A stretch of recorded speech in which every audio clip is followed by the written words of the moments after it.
Chapter 1. I was born one evening in October at St. Michel's Hetters, a small town in the department of Orne, and I was immediately christened by the name of Jean-Francois Marie Minty to celebrate in a fitting manner my coming into this world. My godfather, who was my uncle, distributed a lot of dainties, threw many coppers and other small coins to a crowd of country boys gathered on the church steps. One of them, while struggling with his comrades, fell so awkwardly on the sharp edge of a stone that he broke his neck and died the following day. As for my uncle, when he returned home, he contracted typhoid fever and passed away a few weeks later. My governess, old Marie, often related these incidents to me with pride and admiration. St. Michel's Hetters is situated on the outskirts of a great national forest, the Turuva Forest. Although it counts 1,500 inhabitants, it makes no more noise than is made in the fields on a calm day by the trees, the grass, the corn. A grove of giant beech trees, which turn purple in autumn, shields it from the northern winds, and the houses with pentile roofs descending the declivity of the hill extend far out until they meet the great valley, broad and always green, where one can see straying herds of oxen. The Huisne River, glittering under the sun, wins and loses itself in the meadows which are separated by rows of tall poplars. Dilapidated tanneries, small windmills scale its course, clearly visible among clumps of alders. On the other side of the valley are cultivated fields with straight lines of fences and apple trees scattered here and there. The horizon is enlivened by small pink farms, by hamlets one can see here and there in the midst of the verdure which appears almost black. Because of the proximity of the woods, the sky is alive with crows and yellow-beaked jackdaws coming and going at all seasons. Our family lived on the outskirts of the town, opposite a church, very old and tottering, an ancient and curious structure which was called the priory and annex of an abbey which was destroyed during the Revolution, and of which were left not more than 2 or 3 faces of a crumbled wall covered with ivy. I recall clearly, but without tenderness, the smallest details of the places where my childhood was spent. I recall the iron gate in a neglected condition, which opened with a creaking sound into a large court adorned by a scurfy grass plot, 2 shabby-looking sorbs visited by blackbirds, some chestnut trees, very old, and with such large trunks that the arms of 4 men could not reach around them. Father used to tell this with pride to every visitor. I recall the house with its brick walls, grim and crusty, its semicircular steps beautified by geraniums, its irregular windows which looked like holes, its roof, very steep, ending in a weathercock, which in a breeze made a sound like an owl. Behind the house, I remember, was a basin where muddy wakerbins were bathing or small carps with white scales were playing. I recall the sombre curtain of fir trees which hid the commons from view, the backyard, the study which my father built on the edge of the road skirting the property in such a manner that the coming and going of clients and clerks did not disturb the quiet of the household. I recall the park, its enormous trees strangely twisted, eaten up by polyps and moss joined together by tangled lianas, and the alleys never raked, where worn-out stone benches rose up here and there like ancient tombs. And I also remember myself, a sickly child in a smock frock of lustring, running across this gloom of forsaken things, lacerating myself in the blackberry bush, torturing the animals in the backyard, or for entire days sitting in the kitchen and watching Felix, who served as our gardener, valet, and coachman. Years and years have passed. Everything that I loved is now dead. Everything that I knew has taken on a new appearance. The church has been rebuilt. It now has an embellished doorway, arched windows, fancy gutter spouts representing flaming mouths of demons. Its new brick belfry laughs gaily into the blue. In place of the old house, there now rises an elaborate Swiss cottage built by the new proprietor, who, in the enclosure, has increased the number of coloured glass bowls, small cascades and plaster statues of love, soiled by rain. But things and people are engraved so profoundly upon my memory that time could not apply a burnisher hard enough to erase them.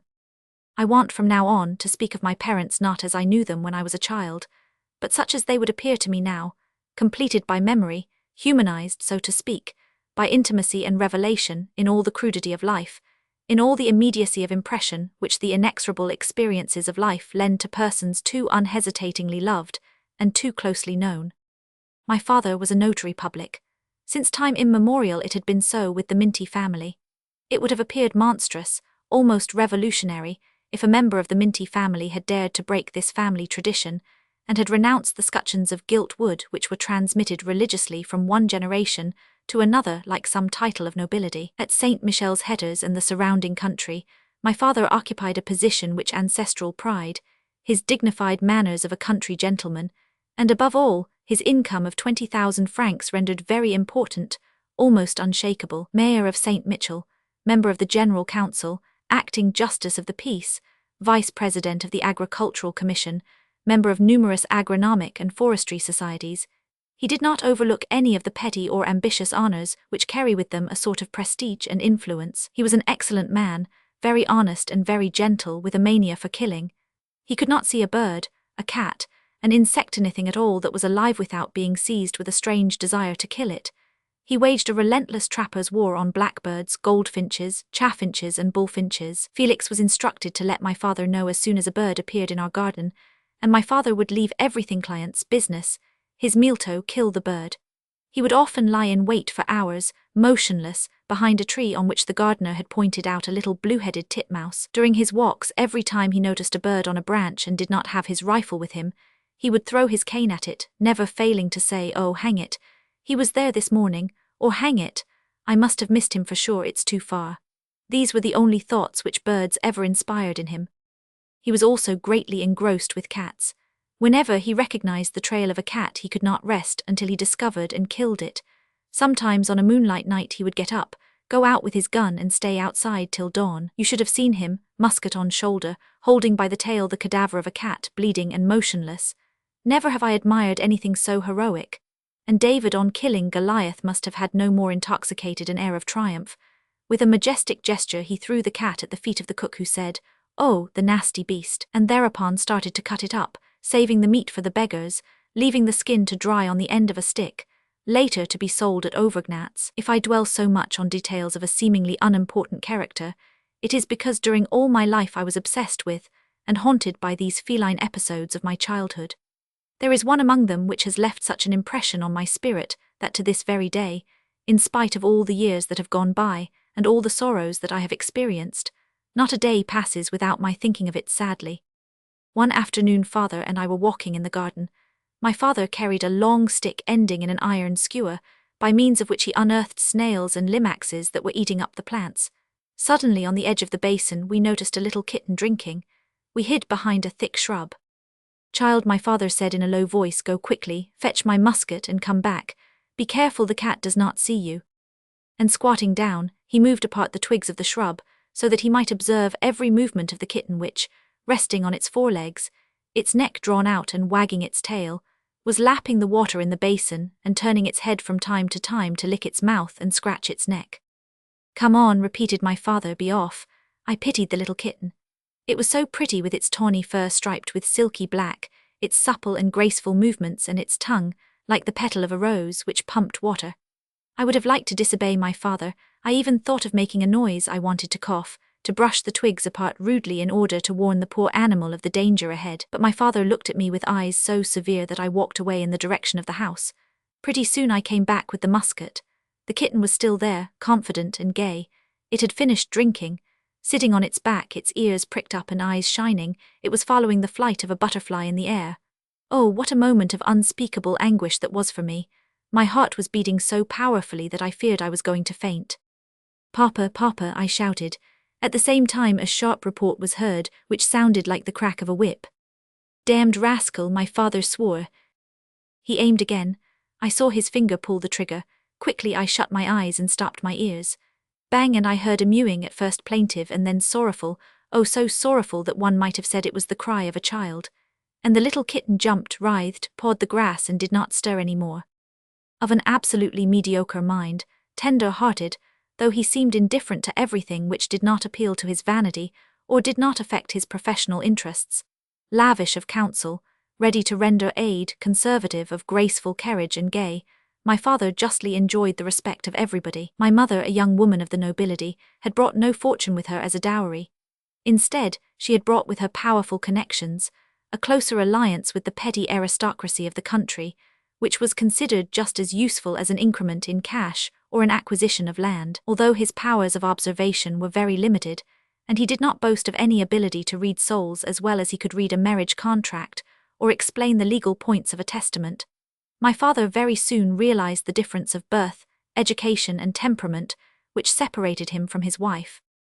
Whether or not in the beginning he felt hurt on that score I do not know, at any rate he never showed it. He resigned himself to it.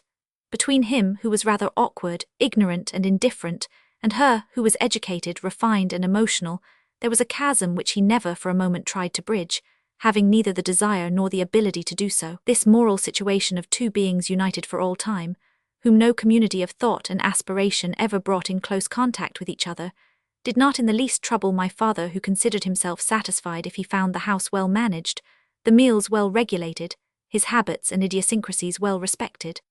To my mother, on the other hand, this condition was very painful and made her heart heavy. My mother was not beautiful, not even good-looking, but there was so much simple dignity in her carriage, so much natural gracefulness in her movements, an expression of such broad kindness on her lips, somewhat pale, and in her eyes which by turns changed their colour like the skies in April and shone like a sapphire, a smile so caressing, so sad, so humble, that one overlooked her forehead, which was a little too high, swelling out under spots of hair irregularly planted, her nose all too large, and her skin, which was ash-coloured and metal-like in appearance, and which at times had an eruption of pimples on it.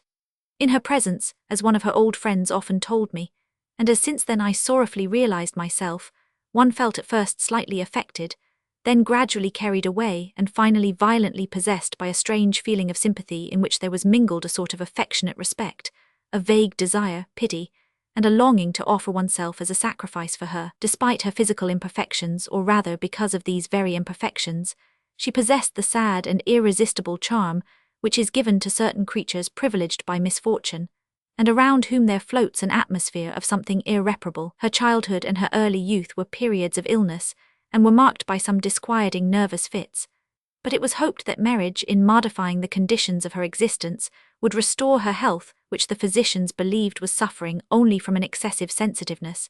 It was not so at all. Marriage, on the contrary, only developed the morbid tendencies that were in her, and her sensitiveness was heightened to such a degree that, among other alarming symptoms, my poor mother could not stand the slightest odour without being thrown into a fit, which always ended in a swoon. Of what did she suffer? Why these melancholic fits, these prostrations, which left her huddled up on the lounge for entire days, motionless and sullen like an old paralytic?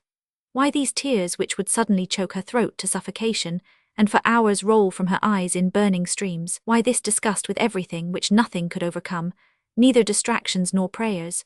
She could not tell, for she herself did not know of the causes of her physical ailments, her mental tortures, her hallucinations which filled her heart and brains with a passionate desire to die. She knew nothing. She knew not why one evening, as she sat in front of the glowing fireplace, she was suddenly seized with a horrible temptation to roll on the fire grate, to deliver her body over to the kisses of the flame which called her, fascinated her, sang to her hymns of unknown love. Nor did she know why on another day, while taking a stroll in the country and noticing a man walking in a half-mowed meadow with his scythe on the shoulder, she ran towards him with outstretched arms, shouting, "Death, O blessed death, take me, carry me away."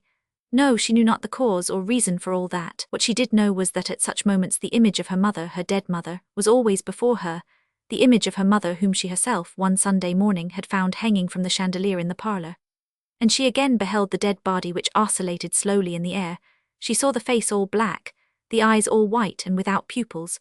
She saw everything up to the sunbeam which, penetrating through the closed shutters, illuminated with a tragic light the tongue, stuck out, and the swollen lips. This anguish, these frenzies, this yearning for death, her mother had no doubt transmitted to her when she gave life to her. It is from her mother's side that she drew, it is from her mother's breast that she drank the poison, this poison which now filled her veins, with which her flesh was permeated, which fuddled her brain, which gnawed at her soul. During the intervals of calm which grew less frequent as the days, months and years passed by, she often thought of these things, and brooding over her life, recalling its remotest incidents, and comparing the physical resemblances between the mother who died voluntarily and the daughter who wished to die, she felt more and more upon her the crushing weight of this lugubrious inheritance. She exulted in and completely abandoned herself to the idea that it was impossible for her to resist the fate of her ancestors, who appeared to her as a long chain of suicides emerging from the depth of night, far in the past, and extending over ages to terminate where. At this question her eyes became troubled, her temples grew moist with a cold sweat, and her hands gripped her throat as if striving to grasp the imaginary cord, the loop of which she felt was bruising her neck and choking her. Every object seemed to her an instrument of fatal death. Everything reminded her of the image of death, decomposed and bleeding. The branches of the trees appeared to her as so many sinister gibbets, and in the green water of the fish pond, among the reeds and water lilies, in the river shaded by tall herbage, she distinguished the floating form covered with slime. In the meantime my father, squatted behind some thick shrub, musket in hand, was watching a cat or bombarding some vocalizing warbler hidden in the branches. In the evening, by way of consolation, he would gently say to mother, "Well, dearie, your health is not always good. You see, what you need is some bitters, take some bitters. A glass in the morning, a glass in the evening, that's all that's needed." He did not complain of anything. He never got excited over anything. Seating himself at his desk, he would go over the papers which were brought to him by the city clerk during the day and sign them rapidly with an air of disdain. "Here," he would exclaim, "it is just like this corrupt administration. It would do a whole lot better if it occupied itself with the farmer instead of pestering us with these small matters. Here is some more silly stuff." Then he would go to bed, repeating in a calm voice, "Bitters, take some bitters." This resignation hurt my mother like a reproach, although my father's education was rather limited, and though she did not find in him any trace of that masculine tenderness or fanciful romanticism of which she had dreamed, she nevertheless could not deny his physical energy and a sort of moral vigor which she envied in him, despising as she did its application to things which she considered petty and sordid. She felt guilty toward herself, guilty toward life so uselessly wasted in tears. Not only did she not meddle in the affairs of her husband, but little by little she lost her interest even in household duties, leaving them to the whims of the servants. She took so little care of herself that her chambermaid, good old Marie, who was present at her birth, often had to nurse and feed her, while scolding her affectionately, as one does a little infant in the cradle. In her desire for isolation, she came to a point where she could no longer stand the presence of her parents, of her friends who, discomfited and repelled by her countenance more and more morose, by this mouth whence no word ever came, by this forced smile which was immediately shriveled by an involuntary trembling of her lips, called, less and less frequently, and ended by forgetting altogether the path leading to the priory. Religion, like everything else, became a burden to her. She no longer put in an appearance in the church, did not pray any more, and 2 Easters passed without anyone seeing her approach the holy table. Then my mother began to lock herself up in her room, the shutters of which she closed, and drew the curtains together, deepening the darkness about her. She used to spend entire days there, sometimes stretched out on a lounge, sometimes kneeling in a corner, her head touching the wall. And she was annoyed by the least noise from outside, the slamming of the door, the creaking of old shoes along the corridor, the neighing of a horse in the court came to disturb her novitiate of non-existence. Alas, what could be done about it? For a long time she had struggled against an unknown disease, and the disease, stronger than she was, had felled her to the ground. Now her willpower was paralyzed. She was no longer free to rise or act. Some mysterious force held her in chains, rendering her arms inert, her brain muddled, her heart vacillating like a little smoky flame beaten by the wind. And far from resisting, she looked for added opportunities to plunge deeper into suffering, relishing with a sort of perverted exultation the frightful delights of her self-annihilation. Dissatisfied with the management of his domestic affairs, my father at length decided to take an interest in the progress of my mother's illness, which passed his understanding. He had the hardest time in the world to make mother accept the idea of going to Paris to consult the princes of science, as he put it. It was a sorry trip. Of the 3 celebrated physicians to whom he took her, the first declared that my mother was anemic and prescribed a strengthening diet. The second diagnosed that she was affected with nervous rheumatism and prescribed a debilitating regimen. The third one found that it was nothing and recommended mental tranquility. No one saw clearly into her soul. She herself did not know it. Obsessed with the cruel memory to which she attributed all her misfortunes, she could not unravel with clearness all that stirred obscurely in the innermost depths of her being, nor understand the vague passions, the imprisoned aspirations, the captive dreams which had accumulated in her since childhood.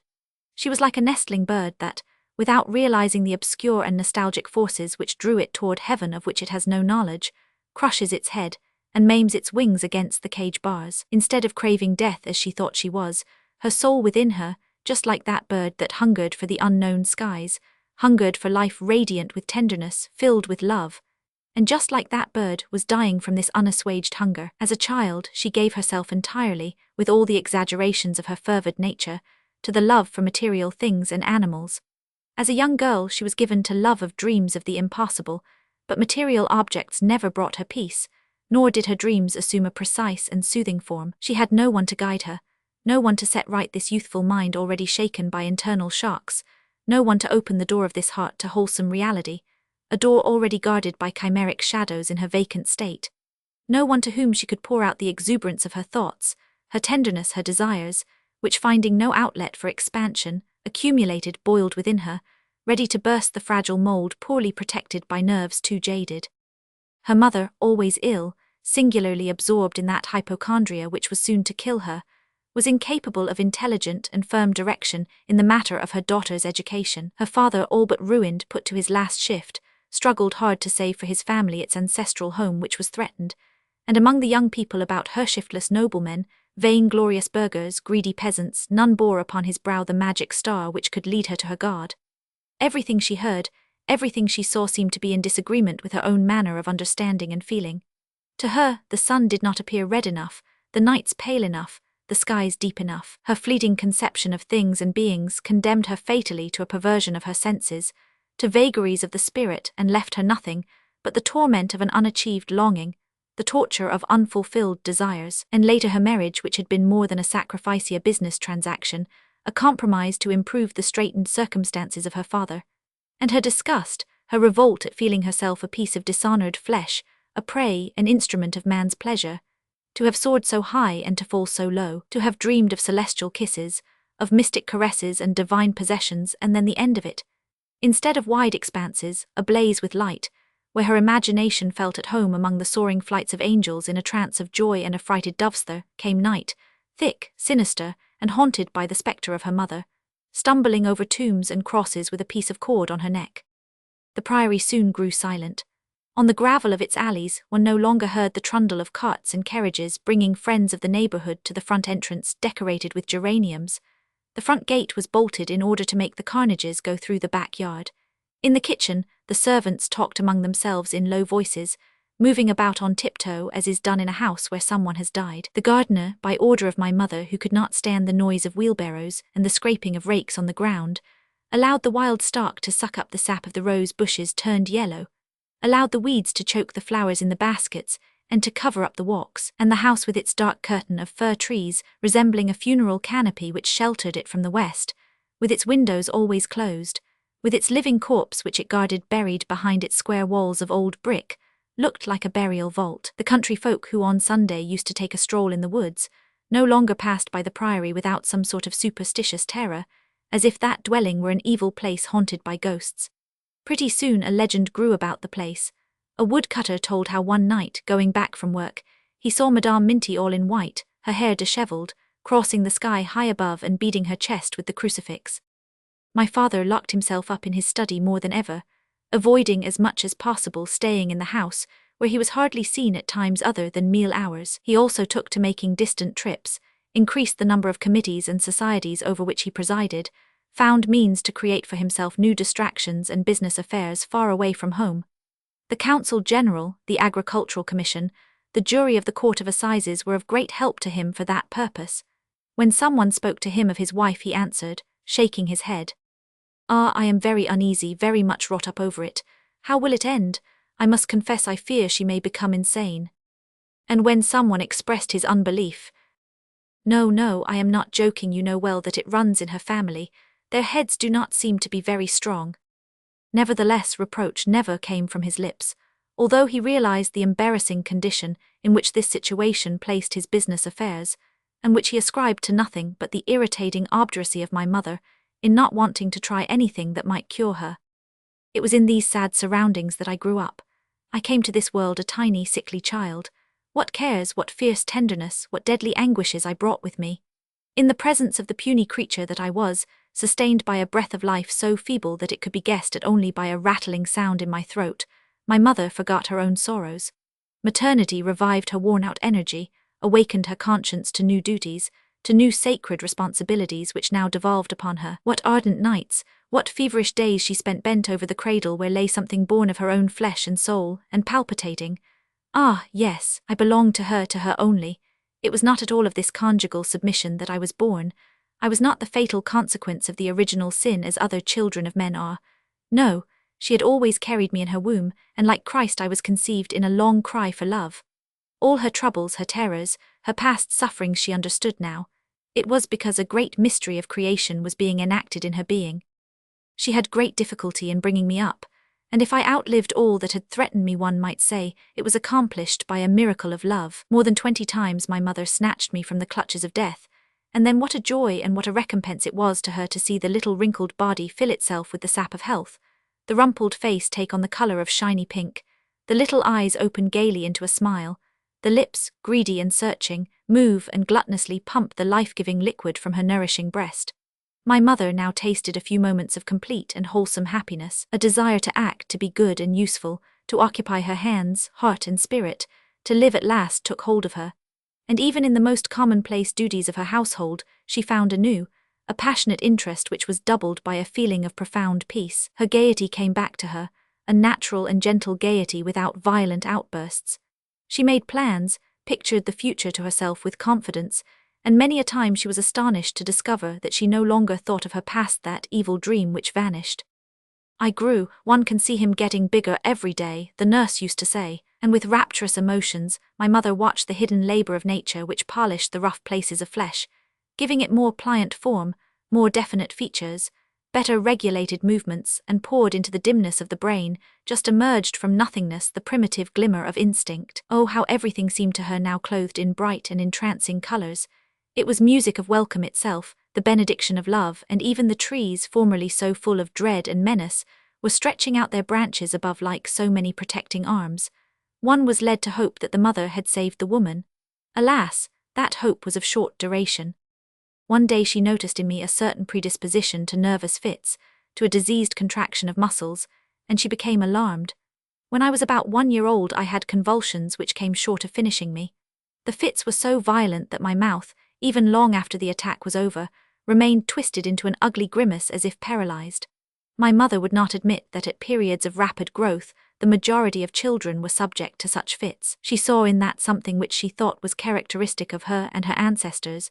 She saw in that the first symptoms of a hereditary illness, of a terrible disease which she thought was going to continue in her son. She battled hard, however, against these thoughts which came in hives.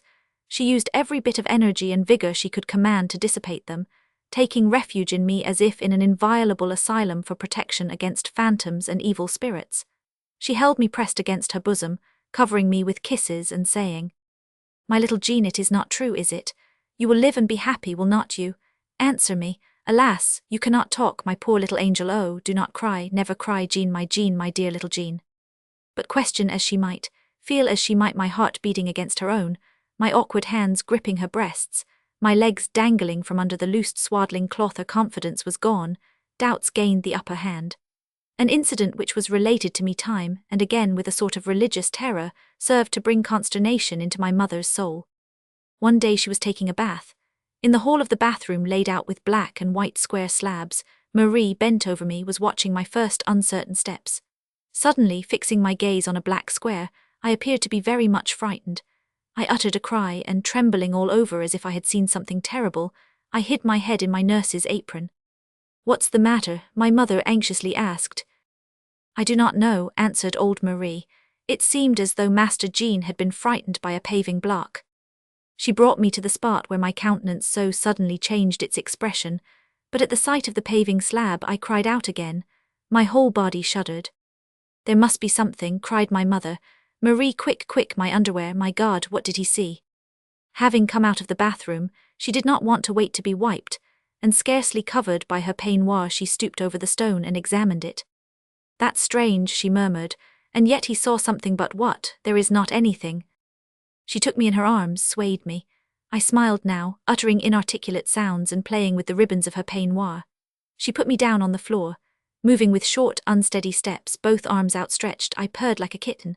None of the blocks before which I stopped frightened me in the least. Arrived at the fatal block, my face again assumed the expression of horror, and frightened and crying I returned quickly to my mother. "I tell you there must be something," she cried. "Call Felix. Let him come with tools, a hammer, quick, quick. Tell Monsieur also." "It seems strange all the same," assented Marie, who, with gaping mouth and eyes wide open, was looking at the mysterious slab. "He must be a sorcerer then." Felix lifted one stone, examined it carefully, dug into the mortar below. "Dig up another one," my mother commanded. "And that one also, another one, all of them, dig them all up. I want to find out, and Monsieur is not coming." In the excitement of her gestures, forgetting that there was a man around, she uncovered herself and revealed her nude body. Kneeling on the blocks, Felix continued digging them up. He took each one out with his brawny hands and shook his head. If Madame wants me to tell her for the rest, Monsieur is way out in the park, busy sharpening the pickaxe, and besides, there is nothing to it. The stone blocks are like stone blocks, seemingly of the pavement. That's all. Madame may be sure only it might be that was only in Master Jean's imagination. Madame knows that children are like grown-up folks, and that they see things. But as to these slabs, they are just slabs, neither more nor less. My mother became pale, haggard. "Shut up," she ordered, "and get out of here, all of you." And without waiting for the execution of her order, she carried me out of the room. Her cries, interrupted by the slamming of the door, resounded on the stairway and in the hall. She never thought, however, poor dear creature that she was, of giving to the bathroom incident a natural explanation. One could have demonstrated to her that what had frightened me so badly might have been a moving reflection of a towel upon the humid surface of the floor, or perhaps the shadow of a leaf projected from outside across the window, which of course she would not have admitted as likely to have taken place. Her spirit, fed on dreams, tormented by lurid exaggerations and instinctively drawn to the mysterious and the fantastic, accepted with dangerous credulity the vaguest explanation, and yielded to the most troubling suggestions. She imagined that her caresses, her kisses, her lulling me to sleep communicated to me the germs of her disease, that the nervous fits which almost caused my death, the hallucinations which shone in my eyes with the sombre radiance of madness, were to her a divine warning, and as soon as she conceived that, the last hope died in her heart. Marie found her mistress half naked, stretched out on the bed. My God, she moaned, "That's the end of it, my poor little Jean. You too they will take away from me. Oh God, have pity on him, could that be possible, so little, so weak." And while Marie was putting back her clothes which slipped to the ground, trying to quiet her, "My good Marie," she stammered, "listen to me. Promise me, yes, promise me to do as I tell you. You have seen it just now, you have seen it, have not you? Well, take Jean, and bring him up, because you see he must not. I will kill him here. You will stay in this room with him. Right near me. You shall take good care of him, and tell me all about him. I will feel his presence there. I will hear him, but you understand, he must not see me. It is I who make him that way." Marie held me in her arms. "Madame, there is no sense in that at all," she said, "and you really deserve a good scolding as a lesson. Why, just look at your little Jean. He is just like a little quail. Now tell her, my little Jean, that you are well and brave. Look at him laughing, the little creature. Put your arms around him, Madame." No, my mother cried out wildly. "I must not later take him away." It was impossible to make her abandon this idea. Marie well understood that if her mistress had any chance at all to come back to normal life, to cure herself of her black moods, it was not in being separated from her child. In the sad state in which my mother found herself, she had but one means of recovery, and now she rejected it, impelled to do so by some new and unknown fit of madness. All that a little baby brings of joy, uneasiness, activity, anxiety, forgetfulness of self to the heart of a mother, was exactly what she needed, and yet she said, No, I must not later take him away." In her own language, familiar and rude, to which her long devotions entitled her, the old servant maid brought forward all the reasoning and arguments dictated by her common sense, and by her simple peasant heart. She even reproached my mother for neglecting her duties. She spoke of her selfishness and declared that a good mother who had any religion at all, or even a savage beast, would not act as she 999. "Yes," she ended, "that is bad. You have already been so unkind to your husband, poor fellow. Must you now make your child unhappy?" But mother, always sobbing, could but repeat, No, I must not later take him away." What was my childhood? A long torpor.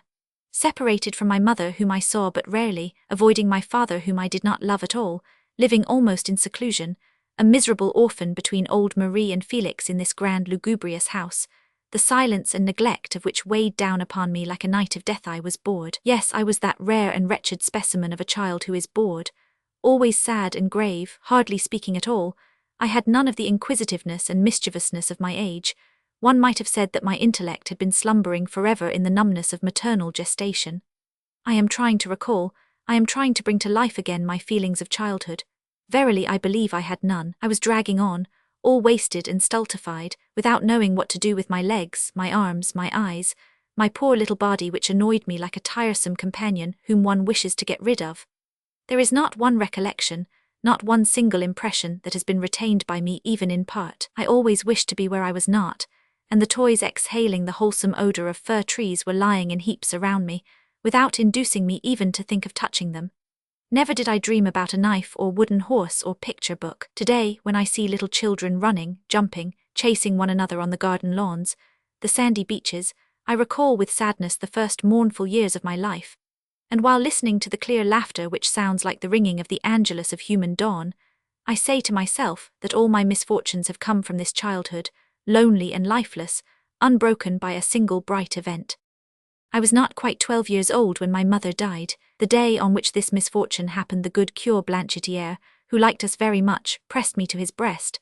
Then he looked at me for some time and with eyes full of tears murmured several times, "Poor little devil." I burst into uncontrollable tears when I saw the good Cure cry, for I did not want to reconcile myself to the thought that my mother was dead and never again would come back. During her illness I was forbidden to go into her room, and now she was gone without having let me embrace her. Could she have really deserted me that way? When I was about 7 years old, and was well, she had agreed to readmit me into her life. It was from this time on that I understood that I had a mother, and that I adored her. My sorrowing mother was represented to me by her 2 eyes, her 2 large round eyes fixed, with rings of red around them, which always shed tears without moving the eyelids, which shed tears as does a rain cloud or a fountain. All at once I felt a keen sorrow at the grief of my mother, and it is through this grief that I awoke to life. I did not know what she suffered from, but I knew that her malady must have been horrible. I knew that from the way she used to embrace me. She had fits of tenderness which used to frighten me, and which inspire me with fear even now. As she clasped my head, squeezed my neck and moved her lips over my forehead, my cheeks, my mouth, her frenzied kisses often passed into bites, similar to the caresses of a beast. Into her embraces she put all the true passion of a lover, as if I had been the adored chimerical being of her dreams, the being that never came, the being whom her soul and her body so ardently desired. Was it possible then that she was dead? Every evening before going to bed, I fervently entreated the beautiful image of the Virgin to whom I addressed my prayers. Holy Virgin, please grant my dear mother good health and a long life. But one morning my father, silent and pale, accompanied the physician to the gate, and the countenances of both were so grave that it was easy to surmise that something irreparable had happened. Then the servants were crying. What else could they have cried about if not the loss of their mistress? And then did not the cure come up to me and say, "Poor little devil," in a tone of irremediable pity? I remember the smallest details of that frightful day as if it were yesterday. From the room where I was shut in with old Marie, I could hear the coming and going of people and other strange noises, and with my forehead pressed against the window pane, I could see through the window blinds women beggars squatted on the lawn, wax paper in hand, muttering prayers.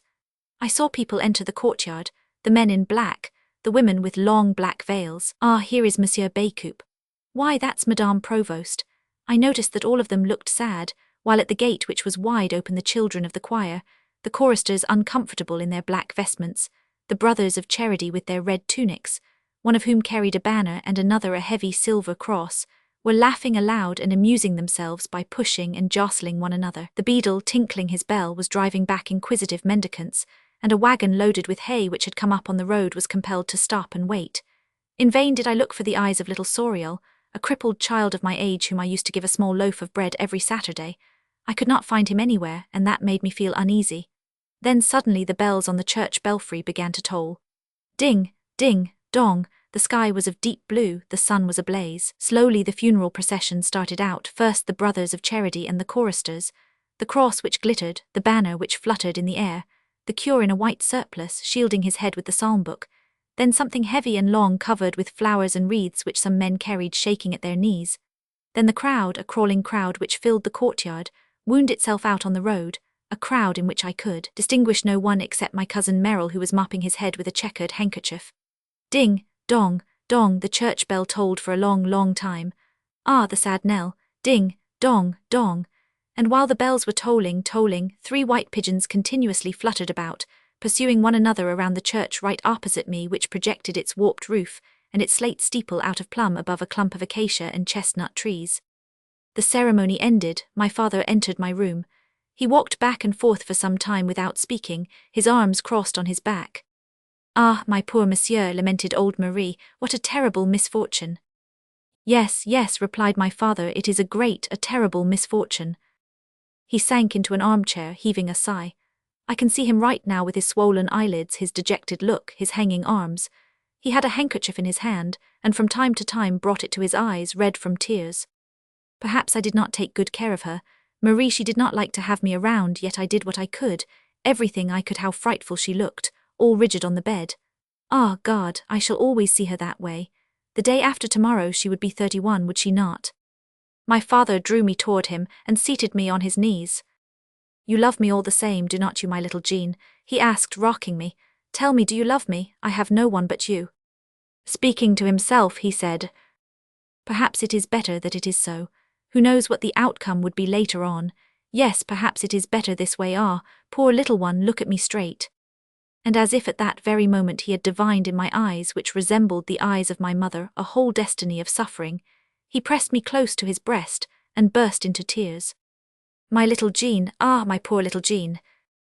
Worn out by the emotion and fatigue of the night before, he fell asleep, holding me in his arms. And I, seized suddenly with a feeling of great pity, listened to this unknown heart which for the first time was beating close to mine. It had been decided a few months previous to this that I should not be sent to college, but that I should have a private tutor. My father did not approve of this method of education, but he had met with such opposition that he thought best not to interfere, and just as he had sacrificed his domination of husband over wife, he also gave up his right of a father over me. Now I was to have a tutor, for my father wanted to remain faithful to the wishes of my mother, even when she was dead. One fine morning I saw him arrive, a very grave-looking gentleman, very blond, very close-shaven, who wore blue spectacles. Monsieur Jules Rigaud had very obsolete ideas on education.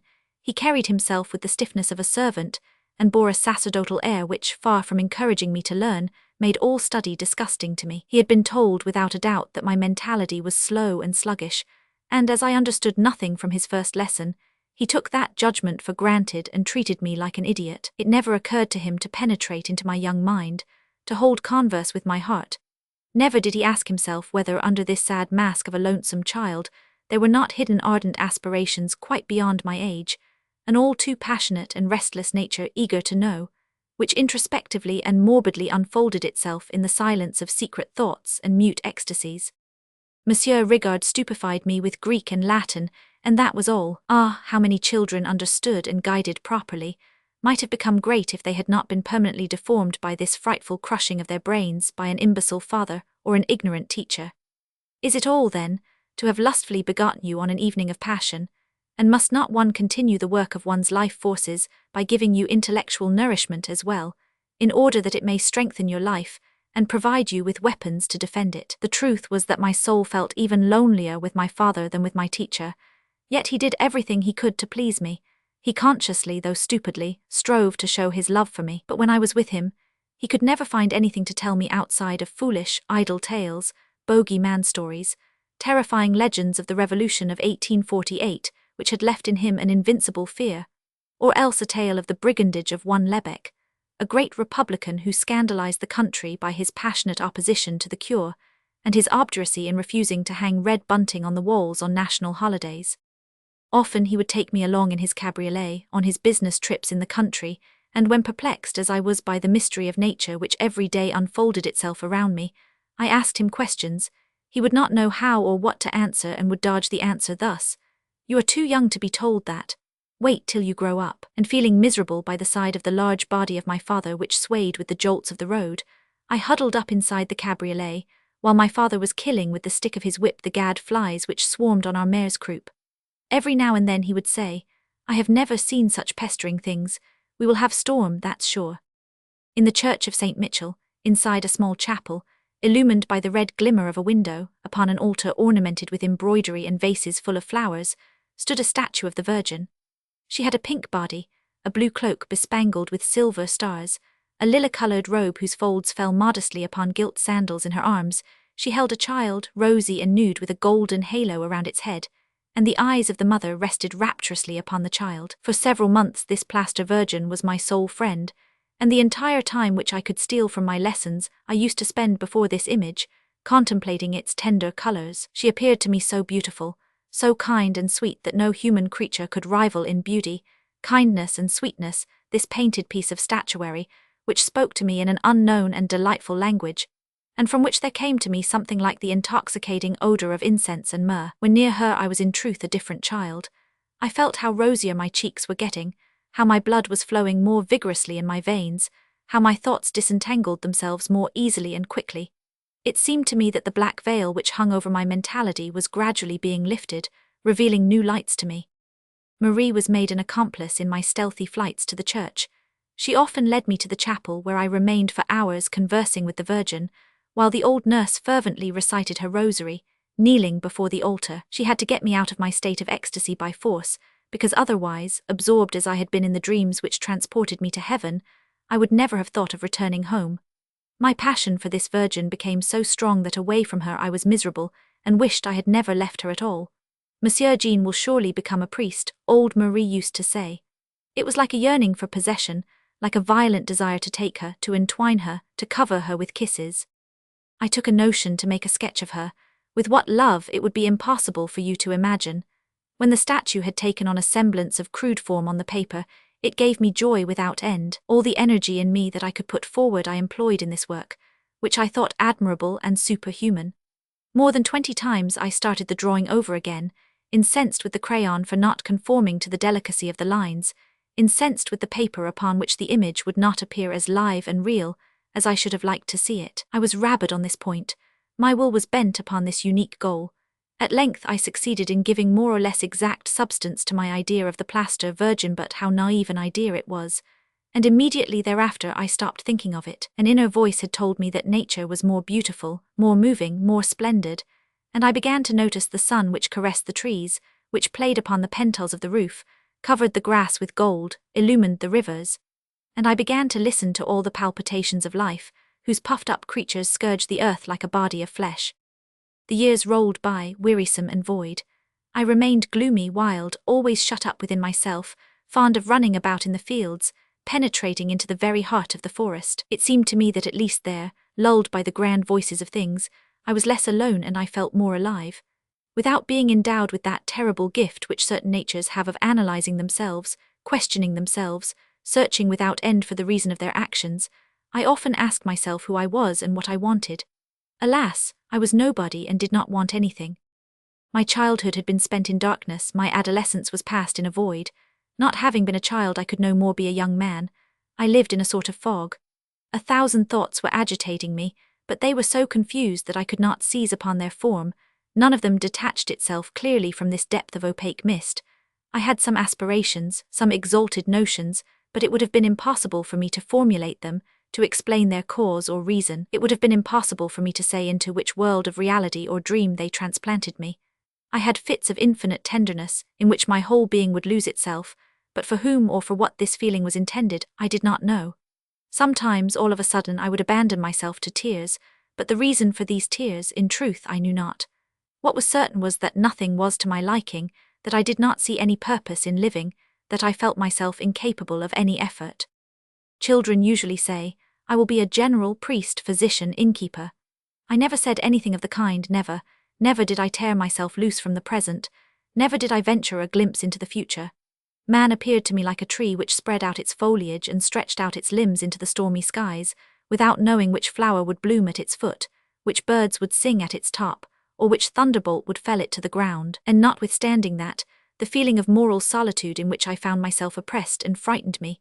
I could not open my heart to my father, to my teacher, or to anybody else.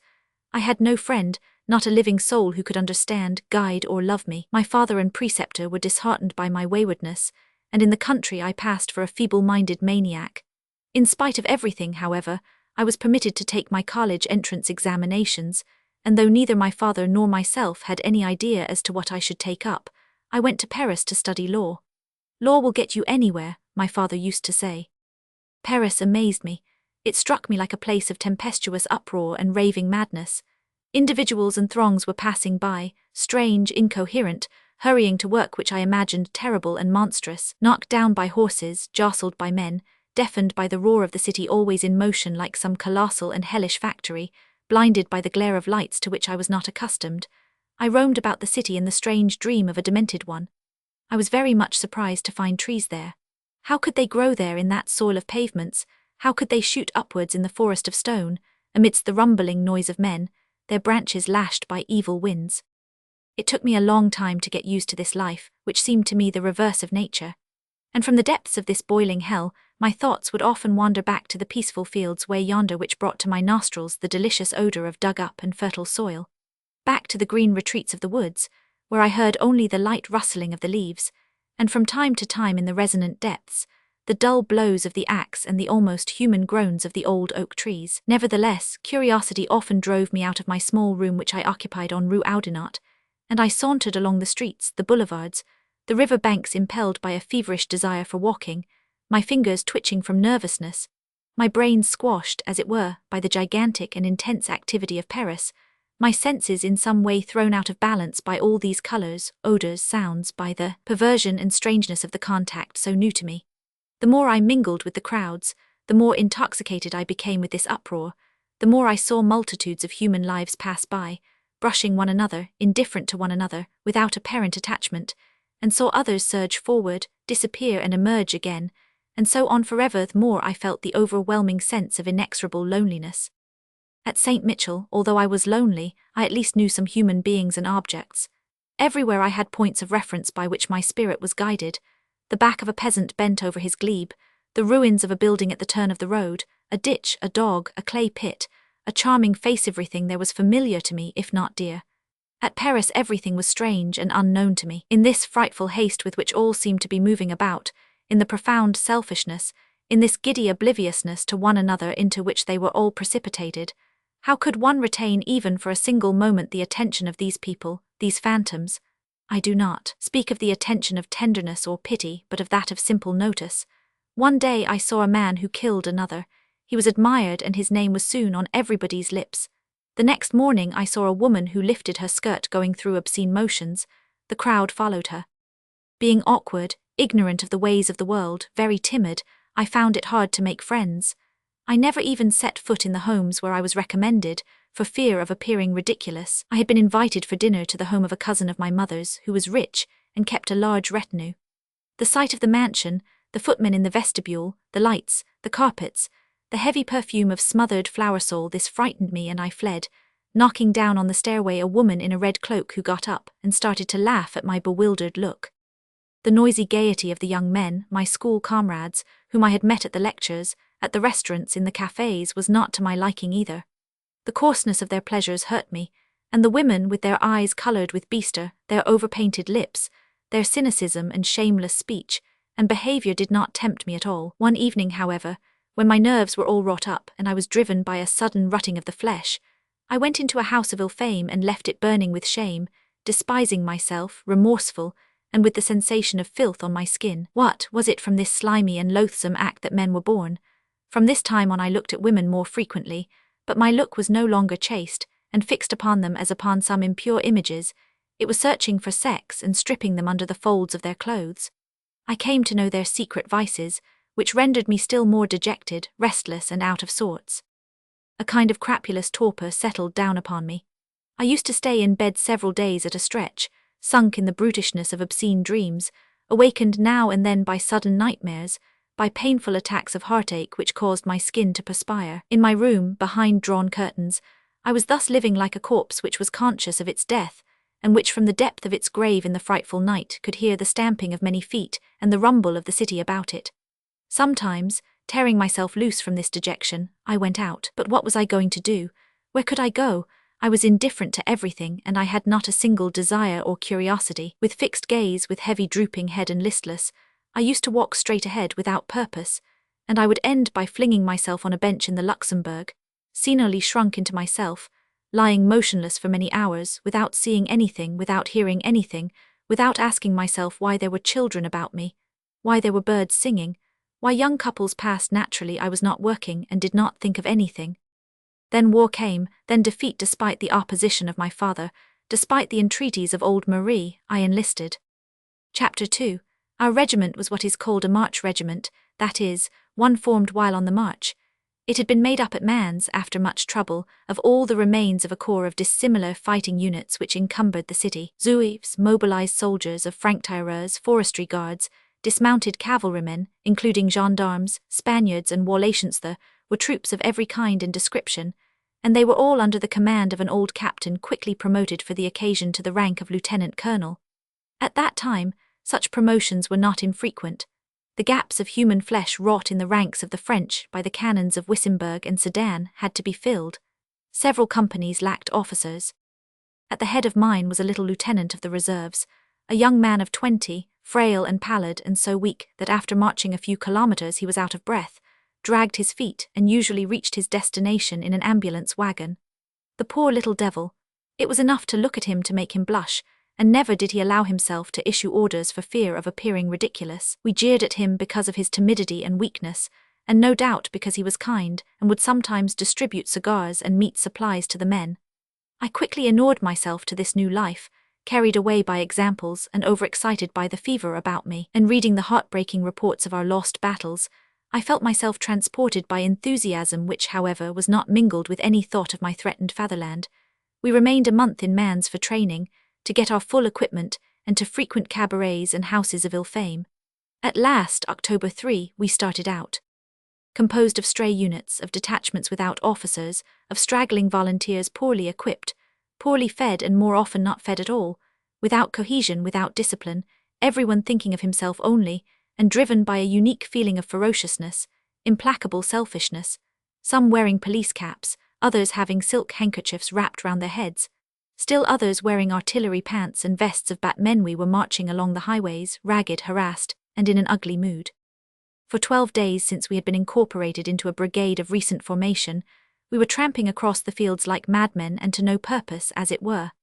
Today marching to the right, tomorrow to the left, one day covering a stretch of 40 kilometers, the next day going back an equal distance, we were moving in the same circle, like a scattered herd of cattle which has lost its shepherd. Our enthusiasm diminished appreciably. 3 weeks of suffering were enough for that. Before we could ever hear the roar of cannon and the whiz of bullets, our forward march resembled a retreat of a conquered army, cut to pieces by cavalry charges and precipitated into wild confusion. It was like a panicky flight in which each one was allowed to shift for himself. How often did I see soldiers getting rid of their cartridges by scattering them along the roads? "What good will they do me?" one of them said. "I do not need them at all except one to crack the jaw of our captain the first chance we get to fight." In the evening in camp, squatted around the porridge pot or stretched out on the cold furs, with heads resting on their knapsacks, they were thinking of the homes from which they had been taken by force. All the young men, strong and healthy, had come from the villages. Many of them were already sleeping in the groundway yonder, disemboweled by shells. Others, with shattered backs like shadows, were straggling in the fields and in the woods awaiting death. In the small country places left to sorrow, there were only old men, more stooped than ever, and women who wept. The barn floors where they thrashed corn were mute and closed. In the deserted fields where weeds sprouted, one no longer saw against the purple background of the sunset the silhouette of the labourer returning home, keeping step with his tired horses, and men with long sabres would come, and in the name of the law take away the horses one day and empty the cowshed the next. For it was not enough that war should glut itself with human flesh, it was necessary that it should also devour beasts, the earth itself, everything that lived in the calm and peace of labour and love, and at the bottom of the hearts of all these miserable soldiers, whose emaciated frames and flagged limbs were lit up by the sinister glare of camp fires, there was one hope. The hope of the coming battle, that is to say, the hope of flight of but turned upwards, and of the German fortress. Nevertheless, we were preparing for the defence of the country which we traversed, and which was no longer threatened. To accomplish that we thought it would be best to fell trees and scatter them on the roads. We blew up bridges and desecrated cemeteries at the entrance to villages under the pretext of barricading them, and we compelled the inhabitants at the point of the bayonet to help us in the destruction of their property. Then we would depart, leaving behind us nothing but ruin and hatred. I remember one time we had to raise a very beautiful park to the last stadling, in order to build barracks which we never used at all. Our manner of doing things was not at all such as to reassure the people, and so at our approach the houses were shut, the peasants hid their provisions. Everywhere we were met by hostile faces, surly mouths and empty hands. There were bloody scuffles over some potted pork discovered in a cupboard, and the general ordered an old and kindly man shot for hiding a few kilograms of salted pork under a heap of manure. The 1st of November we marched all day, and about 3 o'clock we arrived at the railroad station of Loop. There was great disorder and unspeakable confusion at first.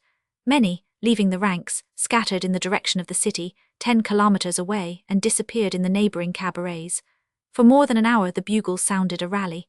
Mounted men were sent to the city to bring back the runaways, but they themselves lingered there to get a drink. There was a rumor afloat that a train made up at Nogentl, Rotrou, was supposed to take us to Chartres, menaced by the Prussians who were said to have sacked Maintenon, and were camping at Jowy. A workman questioned by our sergeant said that he did not know anything about it, nor did he hear anything ever said about it.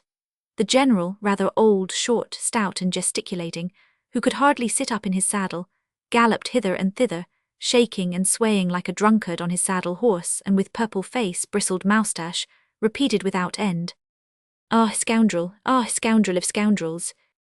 He dismounted, assisted by his orderly. His legs got tangled up in the leather strap of his sabre which dragged on the ground, and having called over the station master, entered into a most animated conversation with the latter, whose countenance showed perplexity. "How about the mayor?" shouted the general. "Where is that scoundrel? Get me that fellow. Are they trying to make a fool out of me here or what?" He was out of breath, sputtered out unintelligible words, stamped his feet and scolded the station master. Finally both of them, one with a mien of humility, the other gesticulating furiously, disappeared into the telegraph office, from which there came to us the clicking of the apparatus, frenzied, excited, interrupted from time to time by the outbursts of the general. At last it was decided to draw us up on the quay in company formation, and we were left there standing, knapsack on the ground, in front of the formed arm racks. Night came. Rain fell, drizzling and cold, penetrating through our uniforms already drenched by showers. Here and there the road was lit up by small dim lights, rendering more sombre than ever the storehouses and the mass of wagons which men were pushing into a shed. And the derrick crane standing upright on the turning platform projected its long neck against the sky like a bewildered giraffe. Apart from coffee which we gulped down hurriedly in the morning, we did not eat anything all day, and although fatigue had worn out our bodies and hunger clutched our stomachs, we anticipated with horror that we would have to go without supper today. Our gourd bottles were empty, our supplies of biscuits and bacon exhausted, and the wagons of the commissary department which had gone astray had not yet joined our columns. Several among us grumbled, made threats and voiced their rebellious feelings aloud, but the no less dejected officers who were promenading in front of the arm racks did not seem to take notice of it. I consoled myself with the thought that the general had perhaps requisitioned food in the city. It was a vain hope. The time passed, the rain kept steadily drumming on the hollow mess plates, and the general continued swearing at the station master, who in turn went on avenging himself verbally on the telegraph, the click of which became more and more violent and erratic. From time to time, trains came up overcrowded with troops, soldiers of the reserve, light infantry units, bare-breasted, bare-headed, with loose cravats, some of them drunk and wearing their capes wrong side up, deserted the wagons where they were parked, invaded the taverns, and even relieved themselves in public impudently. From this swarm of human heads, from this stamping on the floor of the cars by multitudes, there emanated oaths, sounds of the Marseillaise, obscene songs which mingled with shouts of the gangs of workmen, with the tinkling of bells, with the panting of machines. I recognized a little boy from St. Mitchell whose swollen eyelids oozed, who coughed and spat blood. I asked him where they were going. He did not know. Having left Mans, they were held up at Canera for 12 hours without food because of congestion on the road, too crowded to lie down and sleep. He hardly had strength enough to speak. He went into a tavern to rinse his eyes with warm water. I shook hands with him, and he said he sincerely hoped that in the first battle the Germans would make a prisoner of him, and the train pulled out, disappeared in the night, carrying all these wan faces, all these bodies already vanquished toward what useless and bloody slaughters. I shivered with cold. Under the icy rain which drenched me to the very marrow, I felt a terrible cold penetrating me. It seemed as if my members were getting numb. I took advantage of the confusion caused by the arrival of a train to reach the open gate and run out on the road in search of a house or cover where I could warm myself, find a piece of bread or something. The inns and public places near the station were guarded by sentries who had orders not to let anyone in 300 yards away. I noticed a few windows which shone gently in the night. These lights looked to me like two kindly eyes, two eyes filled with pity which called me, smiled to me, caressed me. It was a small house isolated a few strides away from the road. I ran toward it. A sergeant accompanied by 4 men was there, shouting and swearing. Near the fireplace without a fire, I saw an old man seated on a very low wicker chair, his elbows resting on his knees, his face buried in his hands. A candle burning in an iron candlestick lit up half of his face, hollowed and furrowed by deep wrinkles. "Will you give us some wood, I am asking you for the last time," shouted the sergeant. "I ain't got no wood," answered the old man. "It's been 8 days since the troops passed here. I tell you they took everything away." He huddled himself up on the chair and in a feeble voice muttered, "I ain't got nothing. Do not act the rogue, you old rascal. You are hiding your wood to warm the Prussians. Well, I am going to knock those Prussians out of your head." The old man shook his head. "But if I ain't got no wood." With angry gestures, the sergeant commanded the soldiers to search the house. They examined everything, looked everywhere from cellar to garret. They found nothing but evidence of plunder and some broken furniture. In the cellar, damp with spilled cider, the casks were broken open, and over the whole there spread a hideously offensive stench. That exasperated the sergeant, who struck the flat end of the butt of his musket. "Come on," he shouted, "come on, you old sloven, tell us where your wood is." And he rudely shook the old man, who tottered and almost struck his head against the andiron of the fireplace. "I ain't got no wood," the poor man simply repeated. "Ah, you are getting stubborn. You have no wood, you say? Well, look here, you have chairs, a buffet, a table, a bed. If you do not tell me where your wood is, I will burn it all up." The old man did not protest. Shaking his aged white head, he again repeated, "I ain't got no wood." I wanted to intercede and muttered a few words, but the sergeant did not let me finish. He took me in from head to foot with a look of contempt. "What are you doing around here, you errand simp, you? Who gave you permission to leave the ranks, you dirty, snot-nosed trash? Come on, face about, double-step march. Ta-ra-ta-ta-ra-ta-ta-ra." Then he gave the command. In a few minutes the chairs, the tables, the buffet, the bed were dashed to pieces. The kindly man raised himself with some effort, went into the farthest corner of the room, and while the fire was being made, while the sergeant, whose cloak and trousers were steaming, was warming himself laughingly in front of the crackling fire, the old man was watching the burning of his last piece of furniture with eyes of a stoic, and never stopped repeating obstinately, "I ain't got no wood." I went back to the station. The general had come out of the telegraph office more excited and flushed and angry than ever. He jabbered out something and presently brought about a great commotion. The clang of sabres was heard, voices called out and answered one another, officers were running in all directions. The bugle sounded. Without the least understanding of this counter-order, we had to put our knapsacks on our backs and the guns on our shoulders. Forward march! With bodies rendered rigid by immobility and with dizzy heads, we pushed and jostled one another and resumed our breathless journey in the rain, in the mud, through the night.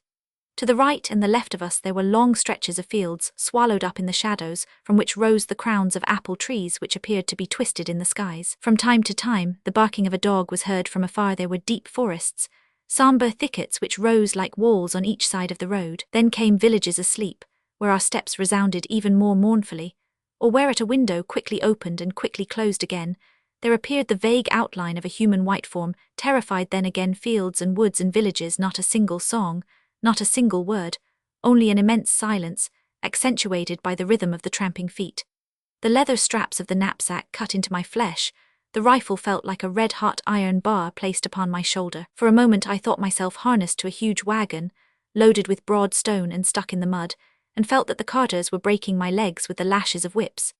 With my feet planted in the ground, my spine bent in two, with outstretched neck, strangled by the bit, my lungs emitting a rattling sound, I was pulling and pulling. Pretty soon I reached a state where I was no longer conscious of anything. I was marching in a state of torpor, like an automaton, as if in a trance. Strange hallucinations flitted before my eyes. I saw a glowing road receding into space, lined with palatial mansions and brilliant lights. Strange scarlet flowers swayed their coral in the air on the top of flexible stems, and a crowd of gay people were singing at tables laden with refreshments, and delicious fruit women with fluttering gauze skirts were dancing on illumined lawns, to the music of numerous orchestras hidden in the grove strewn with falling leaves, adorned with jasmines, sprinkled with water. "Halt!" commanded the sergeant. I stopped, and in order not to sink down to the ground I had to hold on to the arm of a comrade. I awoke from my trance. Darkness was all around me. We had come to the entrance of a forest, near a small town where the general and most of the officers went to find quarters. Having pitched my tent, I occupied myself with rubbing my feet, the skin of which was peeling off, with a candle which I had hidden in my knapsack, and like an emaciated dog, stretched myself out on the wet ground, and immediately fell asleep. During the night, fellow soldiers who, exhausted with fatigue, had dropped out of the ranks on the road, kept on coming into camp. Of these, 5 men were never heard from. It was ever so at each difficult march. Some of the men, weak or sick, fell into the ditches and died there, others deserted. The next morning reveille was sounded at dawn. The night had been extremely cold, it never stopped raining, and we could not get any straw litter or hay to sleep on. It was very difficult for me to get out of the tent. For a while I was obliged to crawl on my knees on all fours, my legs refusing to carry me. My limbs were frozen stiff like bars of iron. I could not move my head on my paralyzed neck, and my eyes, which felt as if they had been pricked by numerous tiny needles, kept shedding tears in ceaseless streams at the same time. I felt an acute, lancinating, unbearable pain in my back and shoulders. I noticed that my comrades fared no better. With drawn faces of ghostly pallor they were advancing, some limping piteously, others bent down and staggering over clumps of underbrush or lame, mournful and covered with mud. I saw several men who, seized with the colic, writhed and twisted their mouths, holding their hands to their bellies. Some of them were shivering with fever, and their teeth chattered with cold. All around us one could hear dry coughs rending human breasts, groans, short and raucous breathing. A hare ventured out of its cover and fled wildly with its ears flapping, but no one thought of pursuing the animal as we used sometimes to do. After the roll call, foodstuffs were distributed. As the commissary regained our regiment, we made some soup which we ate as greedily as half-starved dogs. I was still suffering. After the soup I had an attack of dizziness followed by vomiting, and I shook with fever. Everything around me was in a whirl: the tents, the forest, the fields, the small town way yonder, whose chimneys were smoking in the mist, and the sky where huge clouds were floating, bleak and low.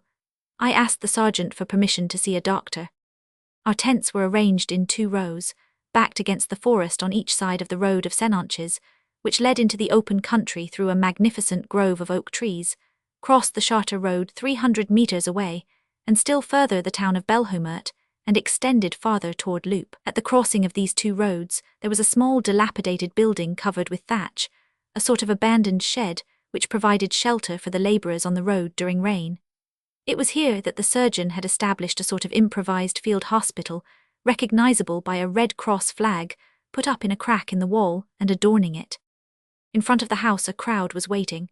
A long line of human beings, wan and worn out, some standing with fixed looks, others sitting on the ground, sad with stooped and pointed shoulders, their heads buried in their hands.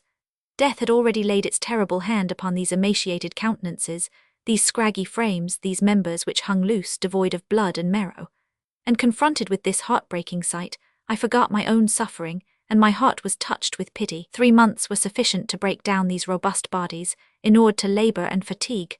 3 months, and these young men who loved life, these children of the soil who grew up as dreamers in the freedom of the fields, trusting in the goodness of nature, these youths were done for. To the marine who dies is given the sea as a burying place. He descends into eternal darkness to the rhythm of its murmuring waves. But these, a few more days of grace perhaps, and then these tatterdemalions will suddenly tumble down into the mud of a ditch, their corpses delivered, up to the fangs of prowling dogs and to the beaks of night birds. I was swept by a feeling of such brotherly and sorrowful pity for them that I wished I could press all these unhappy men to my breast, in a single embrace, and I wished, oh, how ardently I wished it, I had 100 female breasts like Isis, swollen with milk, that I might offer to all these bloodless lips. They were entering the house one by one, and were leaving it as quickly, pursued by growling and swearing sounds. For the rest, the surgeon did not bother with them at all. Very angry, he was demanding of his orderly his medicine chest, which was missing from the luggage. "My medicine chest, for God's sake," he shouted. "Where is my medicine chest, and my instrument case? What did you do with my instrument case? Ah, for God's sake." A little soldier of the reserves who suffered from an abscess on his knee came back hopping on one foot, crying, pulling his hair in despair. They did not want to attend to him. When it was my turn to go in, I was all a-tremble. Inside the place, which was dark, 4 patients lying flat in the straw were emitting rattling sounds like the cock of a musket. A 5th one was gesticulating, muttering incoherent words in delirium. Still another, half reclining, with head drooped on his chest, was moaning and asking for a drink in a feeble voice, the voice of an infant. Squatted in front of the fireplace, an attendant was holding over the flame, on the end of a stick, a piece of stale pudding whose stench of burned grease filled the room. The adjutant did not even look at me. He shouted, "Well, what's the matter now? A bunch of lazy buggers. A good 10-league run at a stretch will fix you up, you straggler face about March. On the threshold I met a peasant woman who asked me, "Is this the place where you can see the doctor?" "Women now," growled the adjutant, "what do you want now?" "Beg pardon, excuse me, doctor," rejoined the peasant woman, who came up very timidly. "I came for my son, who is a soldier." "Tell me now, old woman, am I here to keep track of your son, or what?" With her hands crossed on the handle of her umbrella, timorous, she examined the place about her. "It seems like he is very sick. My son is very, very sick, and so I came to see if he was not around here, doctor." "What's your name?" "My name is Riboulot." Riboulot, that may be, look in that pile there." The attendant, who was broiling his pudding, turned his head. "Riboulot," he said, "why, he has been dead 3 days already." "What is that you are saying?" cried the peasant woman, whose sunburned face suddenly became pallid. "Where did he die? Why did he die, my little darling boy?" The adjutant intervened, and rudely pushing the old woman toward the door, shouted, go on, no scenes around here. Well, he is dead, and that is all there is to it." My little darling boy, wailed the old woman in a heartbreaking manner. I walked away with a heavy heart, and felt so discouraged that I was asking myself whether it was not better to put an end to it all at once, by hanging myself on the branch of a tree, or by blowing my brains out with the gun. While I was going to my tent, stumbling on the way, I was hardly paying any attention to the little soldier who, having stopped at the foot of a pine tree, had opened his abscess with his knife himself, and pale, with sweat drops rolling all over his forehead, was bandaging his bleeding wound. In the morning I felt a great deal better than I thought I would. I was relieved of all work, and after having greased my rifle, which became rusted in the rain, I enjoyed a few hours of rest, stretched out on my blanket, with my body torpid in delicious half-slumber, where I distinctly heard all the noises of the camp, the sounding of the bugle, the neighing of the horses as if coming from afar. I was thinking of the people, and the things I had left behind me. 1,000 images and 1,000 scenes of the past rapidly filed before my eyes. I saw again the priory, my dead mother and my father, with his large straw hat, and the short beggar with his flaxen hair, and Felix, squatted in the lettuce patches, lying in wait for a mole. I saw again my study room, my schoolmates, and topping the noise of the balbulia ninny, her hair loose and brown, with her ruddy neck and her pink stockings showing like some lascivious flower from under the skirt raised in dancing. Then the image of an unknown woman in a yellow dress, whom I noticed in the shadow of a box in a theatre one evening, came back to me in insistent and sweet vision. During this time, the strongest among us had gone out to roam in the fields and on the farms. They came back merrily carrying bundles of straw, chickens, turkeys and ducks. One of them was driving before him with a switch a big, grunting pig. Another was balancing a sheep on his shoulder. At the end of a halter, the latter was also dragging a calf which, tangled up in the rope, resisted comically and shook its snout, bellowing all the time. The peasants came up running to the camp to complain that they had been robbed. They were hooted and driven out. The general, very stiff and with round eyes, came to review us in the afternoon, accompanied by our lieutenant, who walked at his right. His shiny look, his flushed cheeks, his mealy voice bore witness to the fact that he had had a plentiful breakfast. He was munching the end of an extinguished cigar. He spat, sniffed, swore. One could not tell at whom or what, for he did not address himself to anyone in particular. When standing in front of our company, he looked at our lieutenant-colonel severely, and I heard him say, "Your men are dirty slops." Then he walked away, his body weighed down by his belly, dragging his feet, dressed in yellow boots above which red breeches swelled and folded like a skirt. The rest of the day was devoted to loitering in the taverns of Belhomert. There was such crowding and such noise everywhere, and besides I knew so well these fights in the cabarets, these violent outbursts as a result of drunkenness which often degenerated into general scuffles, that I preferred to go out on the road, far from all these brawls, in the company of a few peaceable comrades. Just then the weather grew better, dim sunlight came from the sky freed from clouds. We seated ourselves on the side of a sloping hill, bending our backs under the warm sun rays as does a cat under the hand that caresses it. Vehicles kept passing by, heavy carts, dung carts, small carriages with awning hoods, rubbish carts drawn by small mules. Those were the peasants of Chartres Valley who were fleeing from the Prussians, excited by rumours, spread from village to village, of burnings, robberies, murders, and all kinds of atrocities committed by the Germans in the invaded territories. They were carrying away in haste their most precious possessions, abandoning their homes and their fields, and, utterly bewildered, were proceeding straight ahead, without knowing where they were going. In the evening they would stop at some chance road near a town, sometimes in the open fields. The horses, unharnessed and fettered, browsed on the river banks. The people ate and slept at God's mercy, guarded by dogs in storm and rain in the cold of foggy nights. Then in the morning they would start out again. Droves of animals and throngs of men succeeded one another alternately. They were passing by us, and upon the yellow main road one could see the black and mournful procession of the refugees as far as the hill closing the horizon. One might think it was an exodus of a whole people. I questioned an old man who led a donkey pulling a cart, at the bottom of which, in the midst of bundles, tied with kerchiefs, and carrots and heads of cabbage, on a pile of straw there shifted about a peasant woman with a flat nose, 2 pink-coloured pigs, and a few domestic fowls tied by their feet in twos. The robbers, the old man replied. Do not speak to me about them. They came one morning, a whole gang of them with plumed hats. They raised such a racket. Holy Jesus! And then they took everything away. Well, I thought they were the Prussians. I have found out since that they were the Frankterrors. How about the Prussians? The Prussians? Of them that are Prussians I have seen very few, to be sure. They are supposed to be up at our place right now. Jacqueline thinks she saw one behind the hedge the other day. He was tall, very tall, and he was as red as the devil. Is he really one of these fellows, those savages that came? Now tell me truly, who are they? Those are Germans, old man, just as we are French. Germans, so I hear, but what do they want, those damned Germans? Will you please tell me, Mr. Soldier? Well, I have saved 2 pigs, our girl, and all our poultry just the same. By Jove. And the peasant continued on his way, repeating, the Germans, what do these damned Germans want? That evening fires were made along the entire line of the camp, and the attractive-looking pots full of fresh meat were hissing joyously upon the improvised stoves of earth and stone. For us that was a time of exquisite respite and delicious forgetfulness. Peace seemed to have descended from heaven, all blue with the moon and a-glitter with stars.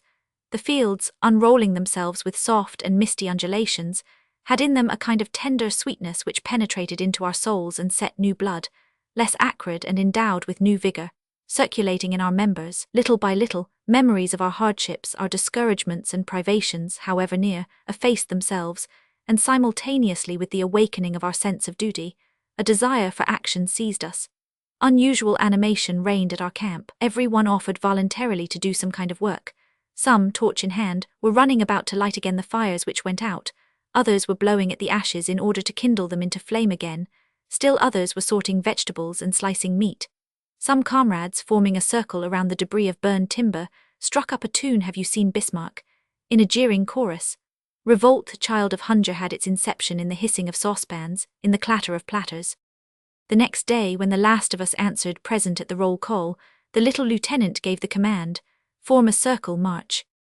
And in a faltering voice, jumbling the words and skipping phrases, the quartermaster read a pompous order of the day, issued by the general. In that piece of military literature it was said that a Prussian army corps, starving, ill-clad and without arms after having occupied Chartres, was advancing on us at double marching time.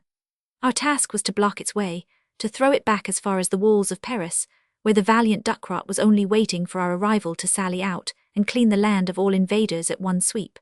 The general recalled the victories of the Revolution, the Egypt expedition, Austerlitz, Borodino. He expressed the faith that we would show ourselves worthy of our glorious ancestors of Sambre Meuse. In view of that he gave precise strategic instructions for the defense of the country, namely, to establish an impregnable barrier to the eastern entrance to the town, and another still more impregnable barrier upon the road of Chartres, to fortify the walls of the cemetery at the crossroad, to fell as many trees as possible in the nearby forest, so that the enemy cavalry and even infantry should be unable to turn our flank from Senonches under the cover of the woods, to be on the lookout for spies, and finally to keep our eyes open. The country was counting on us. Long live the Republic. The cheer was not responded to. The little lieutenant, who was walking around, his arms crossed on his back, his eyes obstinately fixed on the point of his boot, did not raise his head. We looked at one another perplexed, with a sort of anguish in our hearts, which came as a result of our knowledge that the Prussians were very near. That war was going to begin for us in earnest the very next day, today perhaps. And I had a sudden vision of death, Red Death, standing on a chariot, drawn by rearing horses, which was sweeping down on us, brandishing his scythe. As long as the actual fighting was only a remote possibility, we wanted to be in it, first for reasons of patriotism, enthusiasm, then out of mere braggadocio, later because we were nervously exhausted and wearisome and saw in it a way out of our misery. Now when the opportunity offered itself we were afraid, we shuddered at the mere mention of it. Instinctively my eyes turned toward the horizon, in the direction of Chartres, and the field seemed to me to conceal a secret, unknown terror, a fearful uncertainty, which lent to things a new aspect of relentlessness. Over yonder, above the blue line of trees, I expected to see helmets spring up suddenly, bayonets flash, the thundering mouths of cannon spurt fire. A harvest field, all red under the sun, appeared to me like a pond of blood. Hedges strung themselves out into armies, joined ranks, crossed one another like regiments, bristling with arms and standards, and going through various evolutions before the battle. The apple trees looked frightened like cavalrymen thrown into disorder. "Break the circular mark," shouted the lieutenant. Stupefied, with swinging arms, we were standing on one place for a long time, a prey to some vague misgiving, trying to pierce in thought this terrible line on the horizon, behind which was now being realized the mystery of our fate. In this disquieting silence, in this sinister immobility, only carts and herds were passing by, more numerous, more hurried and pressed than ever. A flock of ravens, which came from yonder like a black vanguard, spotted the skies, thickened, distended, and stringing itself out into a line, turned aside, floating above us like a funeral cloak, then disappeared among the oak trees.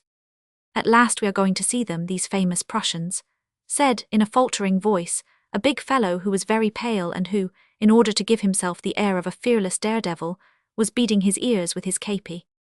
No one replied to this remark, and several walked away. Our corporal, however, shrugged his shoulders. He was a very impudent little man, with a pock-eaten face full of pimples. "Oh, aye," he said. He clarified his thought by a cynical gesture, sat down on the heath, puffed at his pipe slowly, till fire appeared. "Oh, piffle," he concluded, emitting a cloud of smoke which vanished in the air.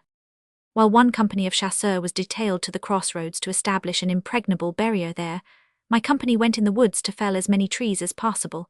All the axes, billhooks and hatchets of the village were speedily requisitioned. Almost everything was used as a tool. For a whole day the blows of the axes were resounding and trees were falling. To spur us on to greater efforts, the general himself wanted to assist us in the vandalism. "Come on, you scamps," he would cry out at every occasion, clapping his hands. "Come on, boys, let's get this one."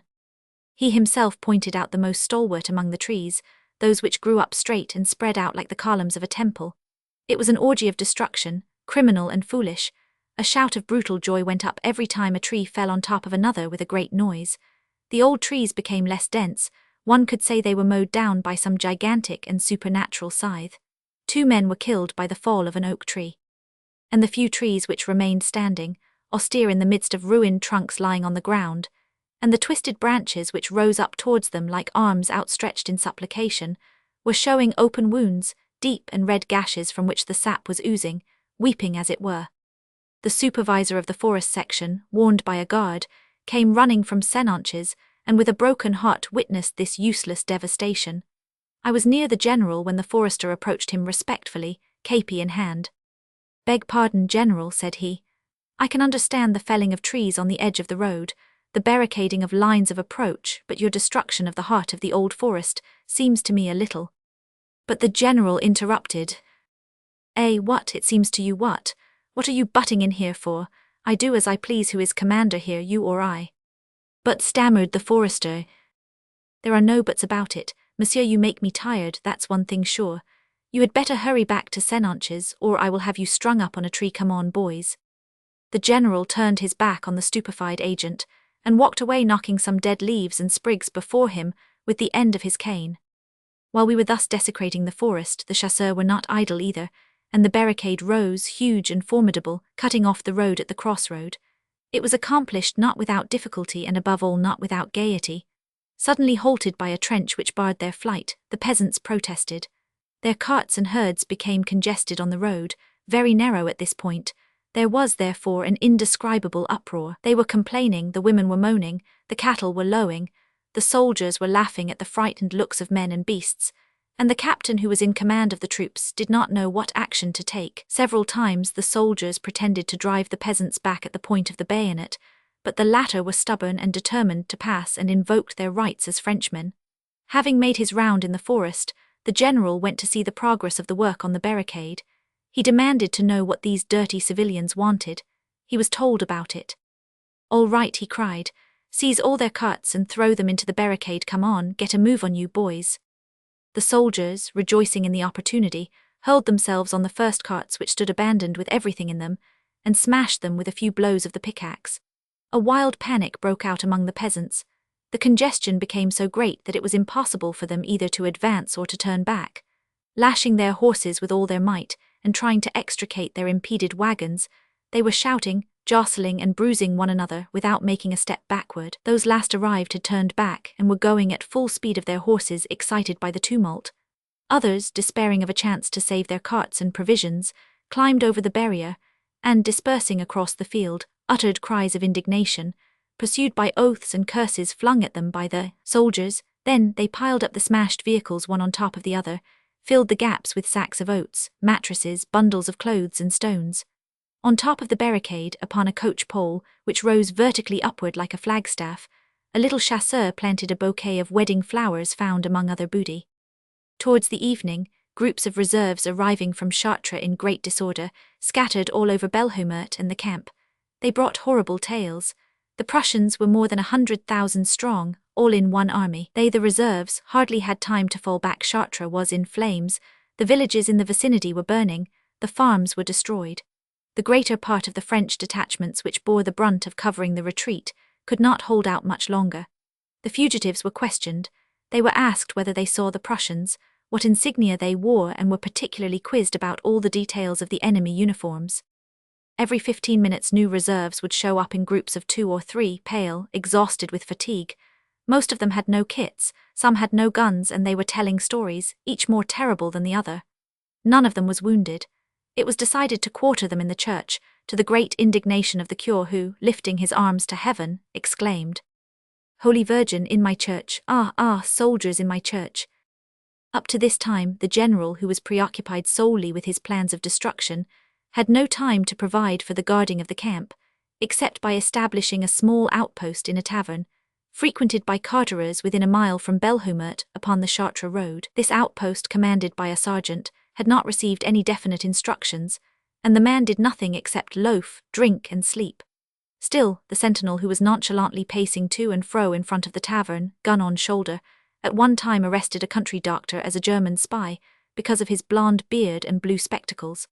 As for the sergeant, an old professional poacher who sneered at everything and everybody, he amused himself by setting traps for rabbits in the hedges nearby.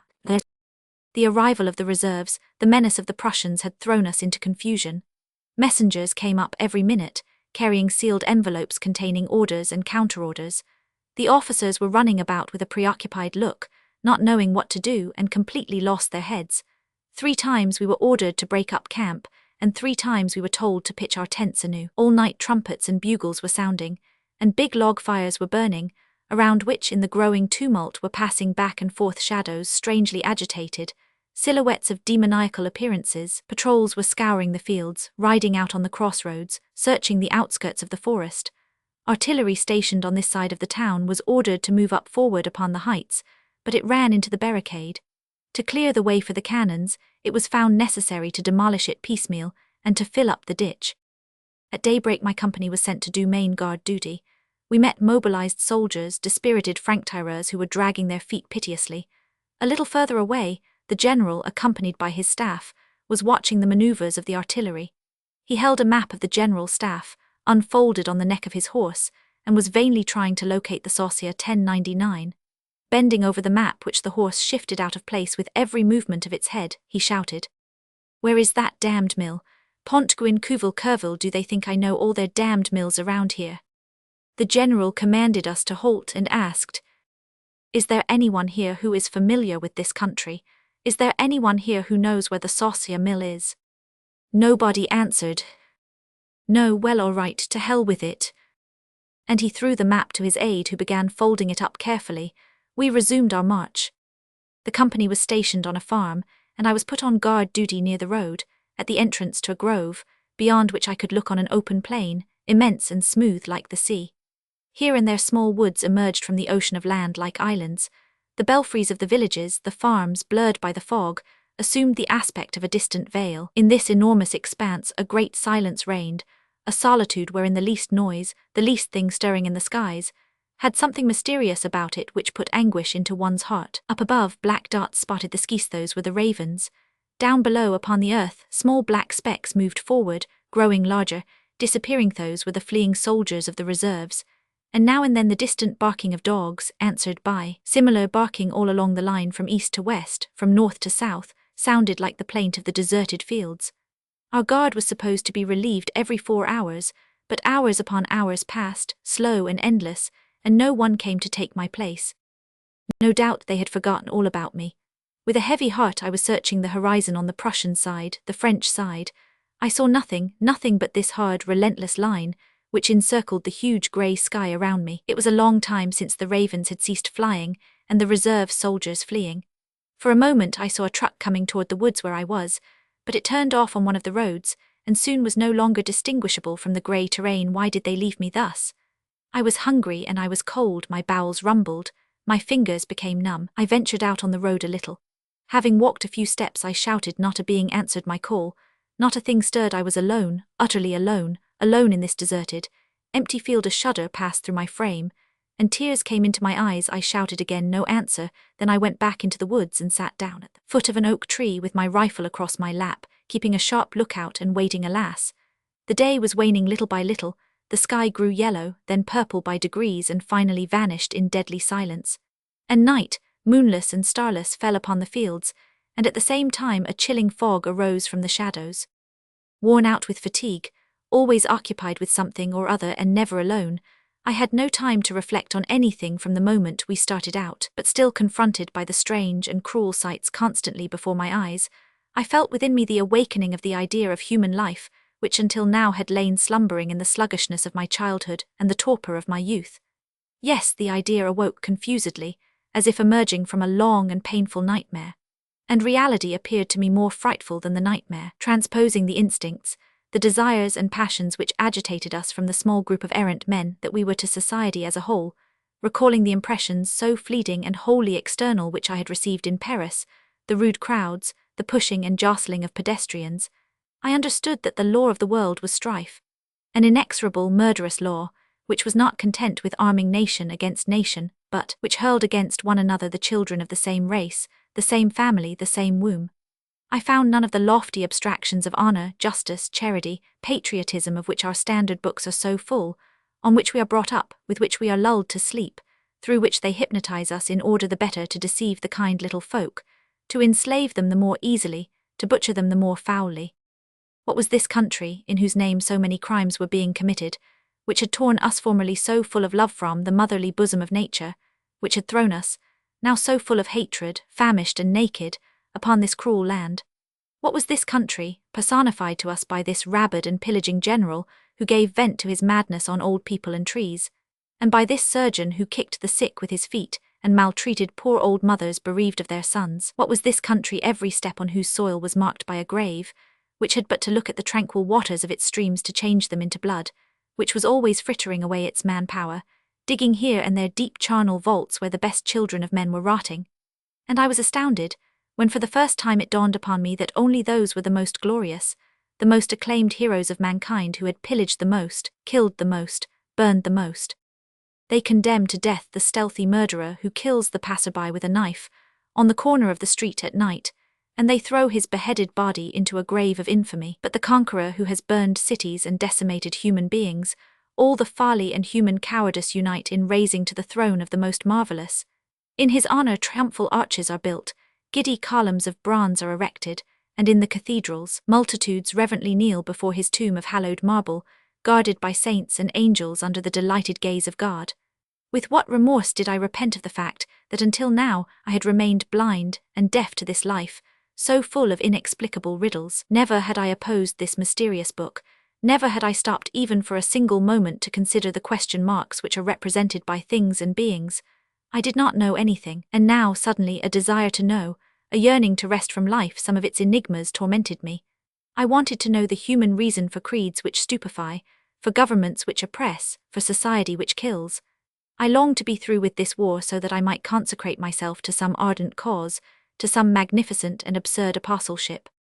My thought travelled toward impossible philosophies of love, toward utopias of undying brotherhood, I saw all men bent down beneath some crushing heels.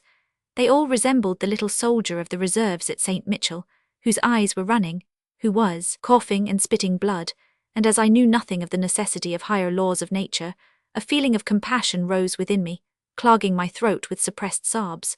I have noticed that a man has no real compassion for anyone except when he himself is unhappy. Was this not, after all, but a form of self-pity? And if on this cold night, close to the enemy who would perhaps come out of the fogs of the morrow, I loved humanity so much, was it not myself only that I loved, myself only that I wanted to save from suffering? These regrets of the past, these plans for the future, this sudden passion for study, this ardor which I employed in picturing myself in the future in my room on the Rue Audinot, in the midst of books and papers, my eyes burning with the fever of work, was this not, after all, only a means to ward off the perils of the present, to dispel other horrible visions, visions of death which, blurred and blunted, incessantly followed one another in the terror of darkness? Night, impenetrable night, continued. Under the sky which brooded over them, sinister and greedy, the fields stretched like a vast sea of shadow. At long intervals, out of the dead whiteness, long curtains of fog were floating up above, grazing the invisible ground where clumps of trees here and there appeared still darker in the surrounding darkness. I never stirred from the place where I sat down, and the cold numbed my members and chapped my lips.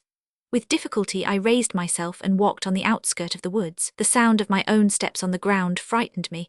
It always seemed to me that someone was walking behind me. I was walking carefully on tiptoe, as if afraid to wake the sleeping earth, and listened, trying to penetrate the darkness, for in spite of everything, I had not yet given up the hope that someone would come to relieve me. Not a stir, not a breath, not a glimmer of light in this blind and mute night.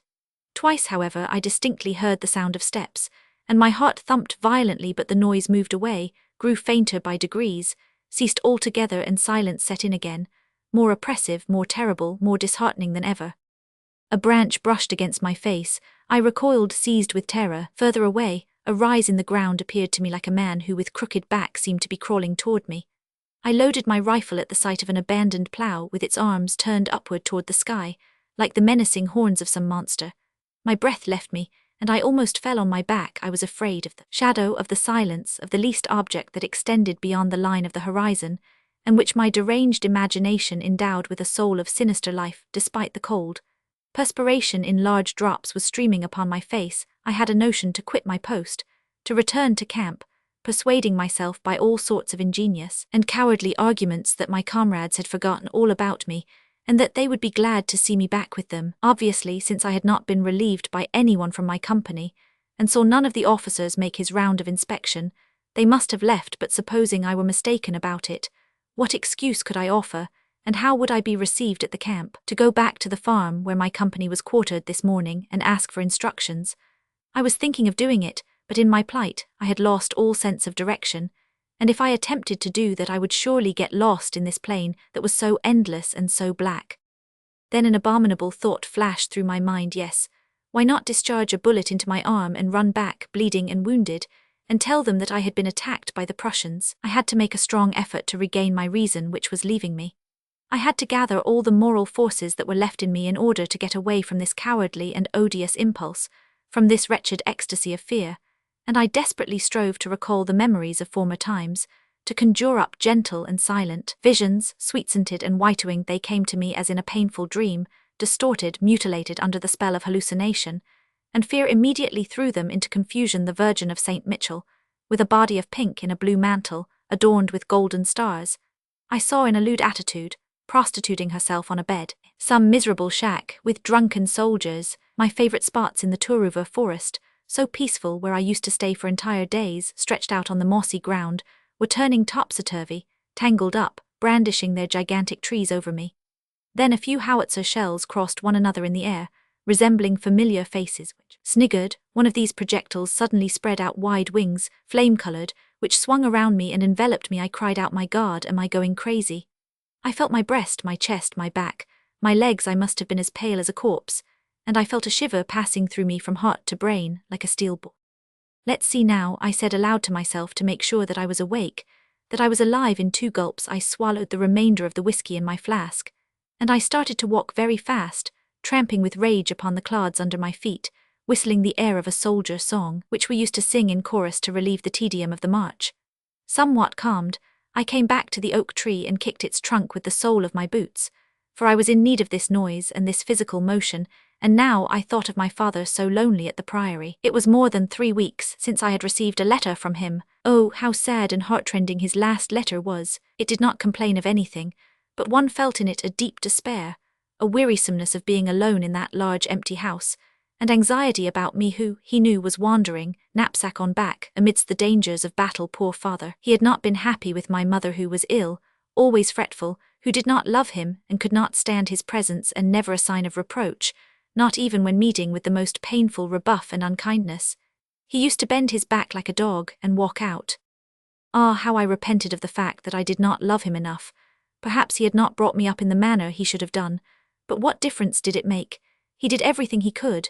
He was himself without experience in life, defenseless against evil, of a kindly but timid nature, and in the measure that the features of my father stood out clearly before me even to their smallest details, the face of my mother was obliterating itself, and I was no longer able to recall its endearing outline. At this moment all the affection that I had for my mother I transferred to my father. I recalled with tenderness how on the day my mother died he took me on his lap and said, "Perhaps it's for the best."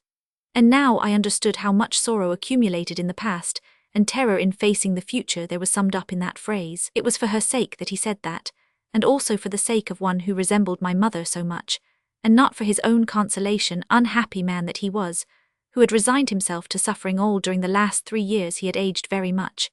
His tall frame was worn out, his face, formerly so red with the colour of health, grew yellow and wrinkled, his hair became almost white. He no longer lay in wait for the birds in the park. He let the cats rove among the lianas and lick the water from the basin.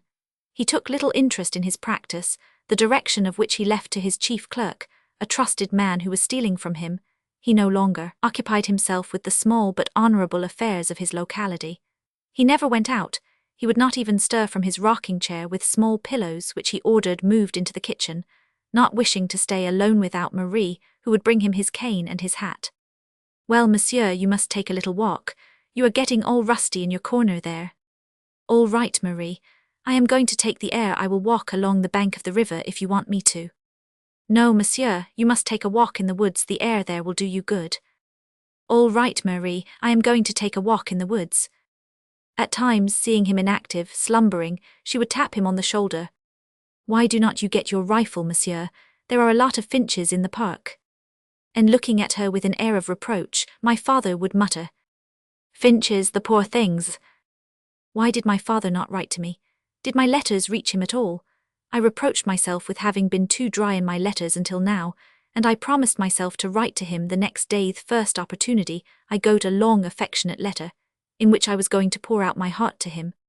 The sky was gradually clearing way yonder on the horizon, whose outline stood out clear against a darker blue. It was still night, the fields remained dark, but one could feel the approaching dawn. The cold was more piercing than ever, the earth cracked harder under the feet, moisture crystallized into drops on the branches of the trees. And little by little the sky was brightened by a faint glimmer of pale gold color which was growing in distinctness. Gradually outlines emerged from the shadow, indefinite and confused as yet.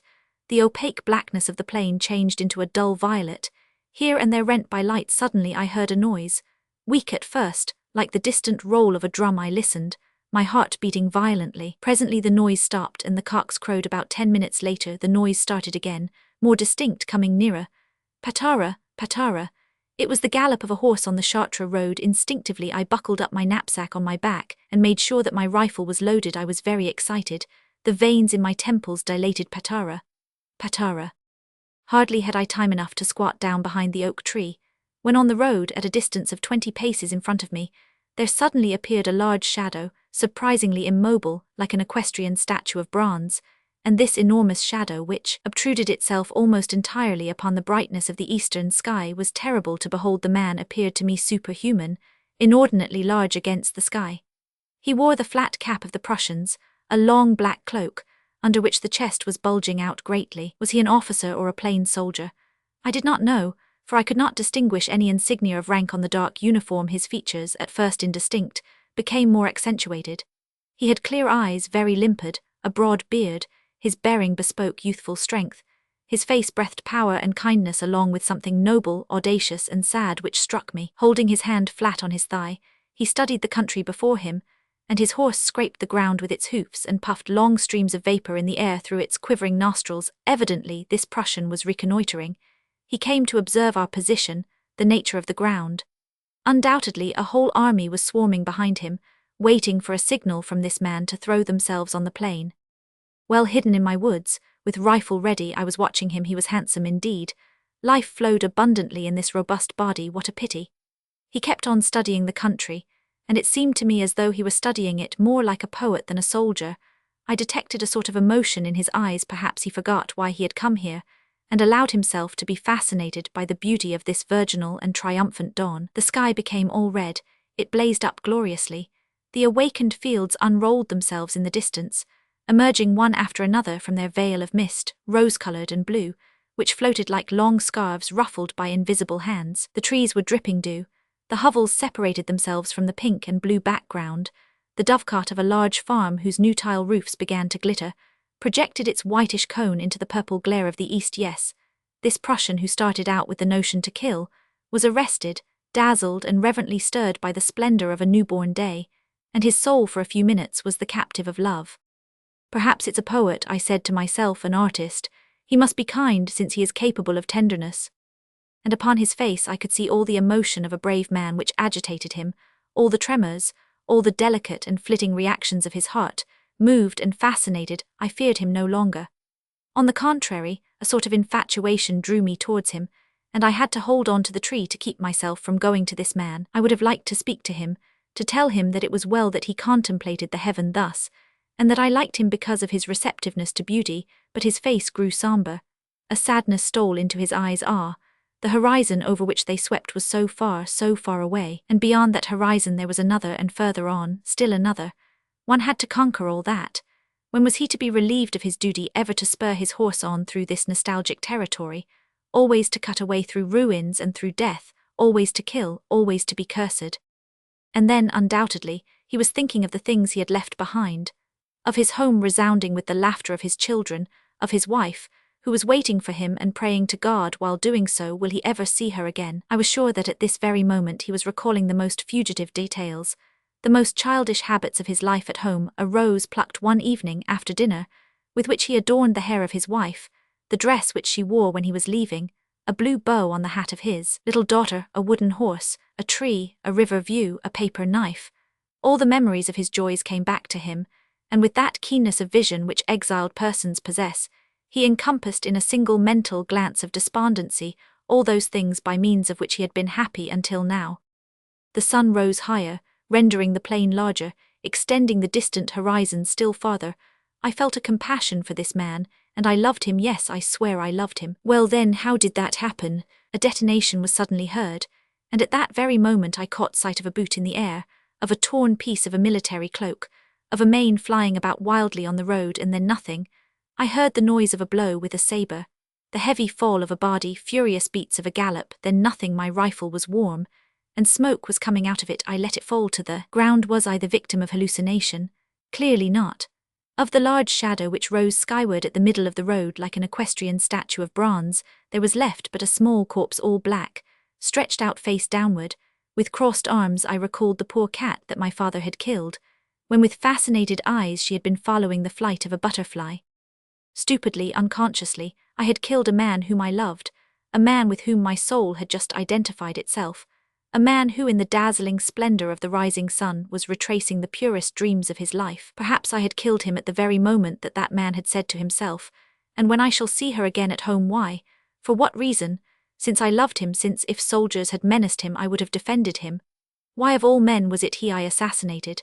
In 2 bounds I was beside this man. I called him. He did not move. My bullet had pierced his neck under the ear, and blood was gushing from an opened vein with a gurgling sound, collecting into a red pool and sticking to his beard. With trembling hands I raised him slowly. His head swung from side to side, fell back, inert and heavy. I felt his chest where the heart was. It beat no longer. Then I raised him again, supporting his head with my knees, and suddenly I saw his eyes, his 2 clear eyes which looked at me sadly, without hatred, without reproach, his 2 eyes which seemed to be alive. I thought I was going to faint, but gathering all my strength in a supreme effort, I clasped the dead body of the Prussian, placed it right in front of me, and pressing my lips against this bleeding face from which long, purple threads of congealed slaver were hanging, I desperately kissed it. From this moment on, I do not remember anything. I see again smoky fields covered with snow, and ruins burning incessantly, ever-recurring dismal flights, delirious marches during the night, confusion at the crossroads congested with ammunition wagons, where the dragoons with drawn swords were driving their horses right into our midst and trying to cut a way through the wagons. I see again funeral carriages, followed by dead bodies of young men which we buried in the frozen ground, saying to ourselves that tomorrow would be our turn. I see again, near the cannon carriages, large carcasses of horses dismembered by howitzer shells, stiff, cut up, over which we used to quarrel in the evening, from which we used to carry away into our tents bleeding portions which we devoured growling, showing our teeth like wolves. And I see again the surgeon, with sleeves of his white coat rolled up, pipe in mouth, amputating on a table in a farmhouse by the smoky light of a tallow candle, the foot of a little soldier still wearing his coarse shoes. But above all I see again the priory, when worn out and broken in body and spirit by these sufferings, rendered apathetic by the disaster of defeat. I re-entered it one nice and sunny day. The windows of the large house were closed. The window blinds were down in every room. Felix, more bent than ever, was cleaning the wok, and Marie, seated near the kitchen door, was knitting a pair of stockings, wagging her head. "Well, well," I shouted, "is that the way you receive me?" As soon as the two noticed me, Felix went away as if frightened, and Marie, growing pale, uttered a cry. "What's the matter?" I asked with a heavy heart. "How about father?" The old woman looked at me fixedly. "Why, do not you know? Have not you received anything? Ah, my poor Monsieur Jean, my poor Monsieur Jean." And with eyes filled with tears, she stretched out her arms in the direction of the cemetery. "Yes, yes, there is where he is now with Madame," she said in a dull voice. Chapter 3. Talk, talk, talk. And at the same time, a small drawn otter-skin bonnet appeared in the slight opening of the door, followed by two smiling eyes under a veil, then a long fur cape which outlined the slender body of a young woman. "I am not disturbing you. May I come in?" Lauret the painter raised his head.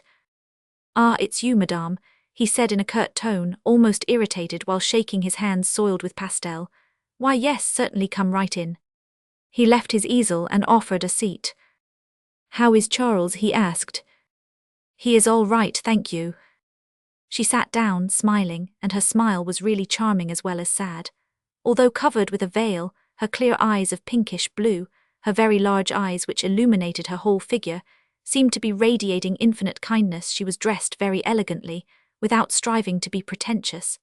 A little over-perfumed, however. There was a moment of silence.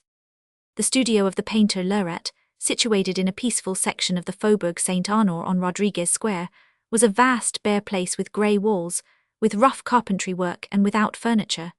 Lauret called it familiarly his hangar. A hangar it was indeed, where the north winds blew, and the rain entered the room through the small crevices in the roof. Two long tables of plain wood supported boxes of paint, scrapbooks, blocks, handles of fans, Japanese albums, casts, a mess of odd and useless things. Near a bookcase filled with old magazines in a corner, there was a pile of pasteboard, canvas, torn sketches with the stretchers sticking through, a shattered sofa creaking with a sound like that of a piano out of tune, whenever one tried to sit on it, two rickety armchairs, a looking-glass without a frame constituted the only luxury of the studio, illumined by trembling sunlight. In the winter, on days when Lauret had a model posing for him in the studio, he used to light his little cast-iron stove whose chimney, crooked into several large bends, supported by iron wire and covered with rust, rose in a serpentine fashion in the middle of the room before losing itself in the roof through an opening all too large. On other days, even during the coldest nights, he substituted for the heat of the stove an old coat of astrakhan fur, worn out, bald and scabby, which he put on with real pleasure. Lauret took a childish pride in this dilapidated studio, and he boasted of its bareness as other painters do of their embroidered plush and tapestries, invariably historical in origin. Nay, he even wanted it to be still less attractive. He wanted its floor to be the bare ground.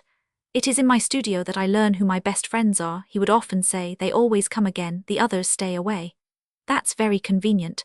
Very few came more than once." The young woman was attractively seated in her chair, her bust slightly bent forward, her hands buried in her muff. From time to time she would take out an embroidered handkerchief and bring it slowly to her mouth, which I could not see because of the thick border of the veil which hid it, but which I surmised was very beautiful, very red and exquisitely shaped, and her whole figure elegant and refined, about which, in spite of the smile which rendered it so alluring, there was an air of modesty and even haughtiness. I could distinguish only these beautiful eyes which rested on objects like the rays of some heavenly star, and I followed her gaze which passed from the floor to the framework, so vibrant with luminosity and caresses. The embarrassing silence continued. I thought I alone was the cause of this embarrassment, and I was getting ready to leave when Lorette exclaimed, "Ah, pardon, I have forgotten, dear madame. Allow me to introduce to you my friend Jean Minty." She greeted me with a gracious, and at the same time coaxing nod of her head, and in a very sweet voice, which thrilled me deliciously, she said, "I am delighted to meet you, monsieur, but I know you well." While very much flushed, I was stammering out a few confused and silly words. Lorette broke in mockingly, "I hope you are not going to make him believe that you have read his book." "I beg your pardon, Monsieur Lorette, I have read it, it is very good." "Yes, like my studio and my painting, is not that right?" "Oh no, what a comparison." She said it frankly with a laugh, which rolled through the room like the chirping of a bird. I did not like this laughter. Although it had a hard, sonorous quality, it nevertheless rang false. It seemed to me out of harmony with the expression of her face, so delicately sad. And then, in my admiration for Lorette's genius, it hurt me almost like an insult. I do not know why, but it would have been more pleasing to me if she had expressed her admiration for this great, unrecognized artist, if she had shown at this moment a loftier judgment, if she had evinced a sentiment superior to those of other women. On the other hand, the contemptuous manner of Lorette, his tone of bitter hostility, shocked me deeply. I had a grudge against him for this affected rudeness, for this attitude of boyish insolence which lowered him in my esteem, I thought. I was displeased and very much embarrassed. I tried to speak of indifferent things, but not a single object of conversation came to my mind. The young woman got up. She walked a few steps in the studio, stopped before the sketches lying in a heap, examined one or two of them with an air of disgust. "My God, Monsieur Lorette," she said, "why do you persist in painting such ugly women, so comically shaped?" "If I should tell you," Lorette replied, "you would not understand it." "Thanks, and when will you paint my portrait?" "You should ask Monsieur Jacquet, or better still, a photographer about that." "Monsieur Lorette." "Madame, do you know why I came?" "To oblige me with your kindness, I suppose." "That's in the first place, and then we seem to be playing an innocent little game. That's very nice. To ask you to come to dine with me on Friday. Do you care to?" "You are very kind, dear madame, but on Friday that is just when it will be utterly impossible. That's my day at the Institute." "Well, of all things, Charles will be hurt by your refusal. You will express my regrets to him, will you not?" "Well, goodbye, Monsieur Lorette, a person can freeze to death here." And walking over to me, she gave me her hand. "Monsieur Minty, I am home every day from 5 to 7. I shall be delighted to see you delighted." I bowed and thanked her, and she went out, leaving in my ears some of the music of her voice, in my eyes some of the kindliness of her look, and in the studio the strong perfume of her hair, of her cape, of her muff, of her small handkerchief. Lorette resumed his work without saying a word. I was turning over the pages of a book which I was not reading at all, and upon the moving pages there was flitting incessantly back and forth the image of the young visitor. I certainly was not asking myself what kind of an impression I had retained of her, nor whether I had retained any impression at all.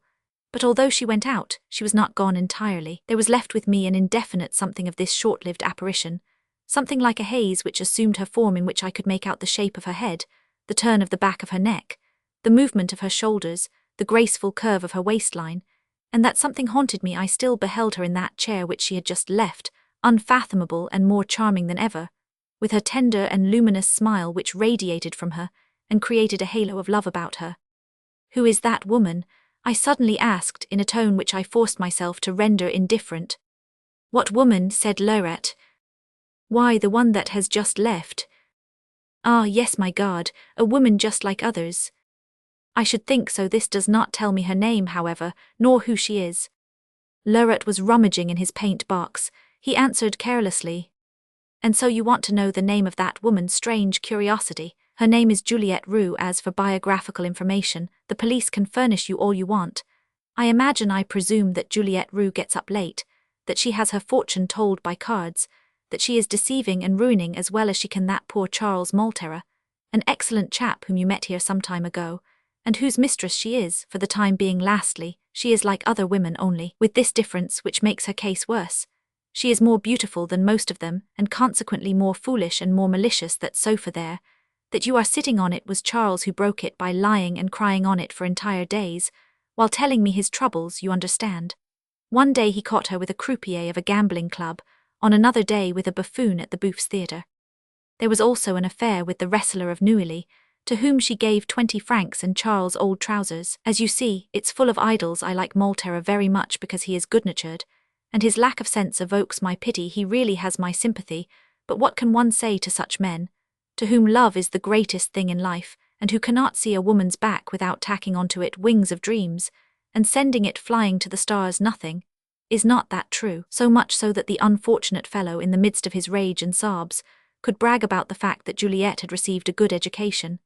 He used to take pride in the fact that she came from the womb of a physician's wife, and not from that of the wife of a janitor, and he would show me her letters, emphasizing the correct spelling and the elegant turn of phrases.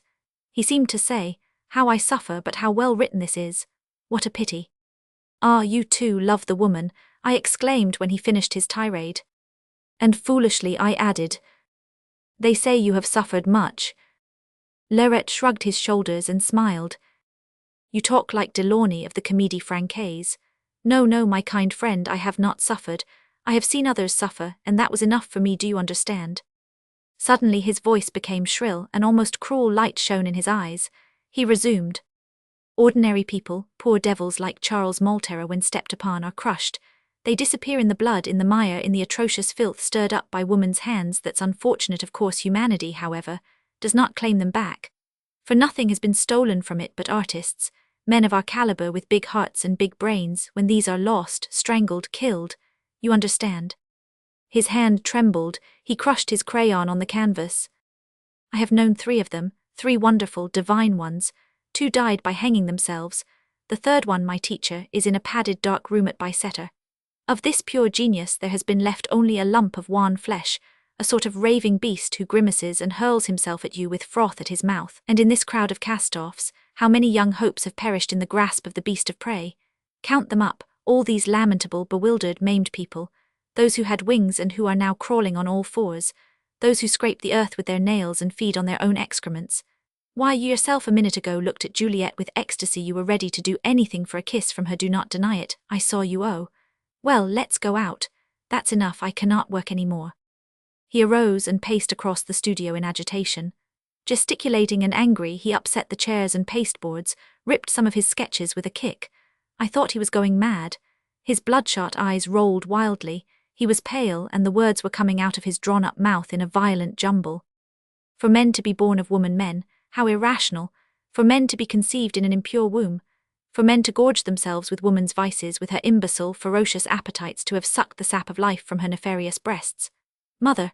Ah, yes, mother, divinized mother, mother who creates us, sick and wasted race that we are, who stifles the man in the child and hurls us nailless and toothless, stupid and tamed, upon the bedstead of a mistress and the nuptial bed. Leuret stopped for a moment. He was choking. Then, bringing his hands together and knotting his crisp fingers in the air, as if gripping an imaginary neck, he shouted madly, terribly, "This is what should be done with them, all of them, all of them.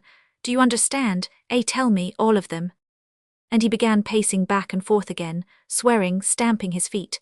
But the last shout of anger had evidently relieved him. "Come now, my dear Leuret, calm yourself," I said to him. "What's the use of getting excited, and over what, I ask you? Come now, you are not a woman." "That's true too, but you provoked me with this Juliet. How does this Juliet concern you anyway? Was it not natural on my part to want to know the name of the person to whom you had introduced me?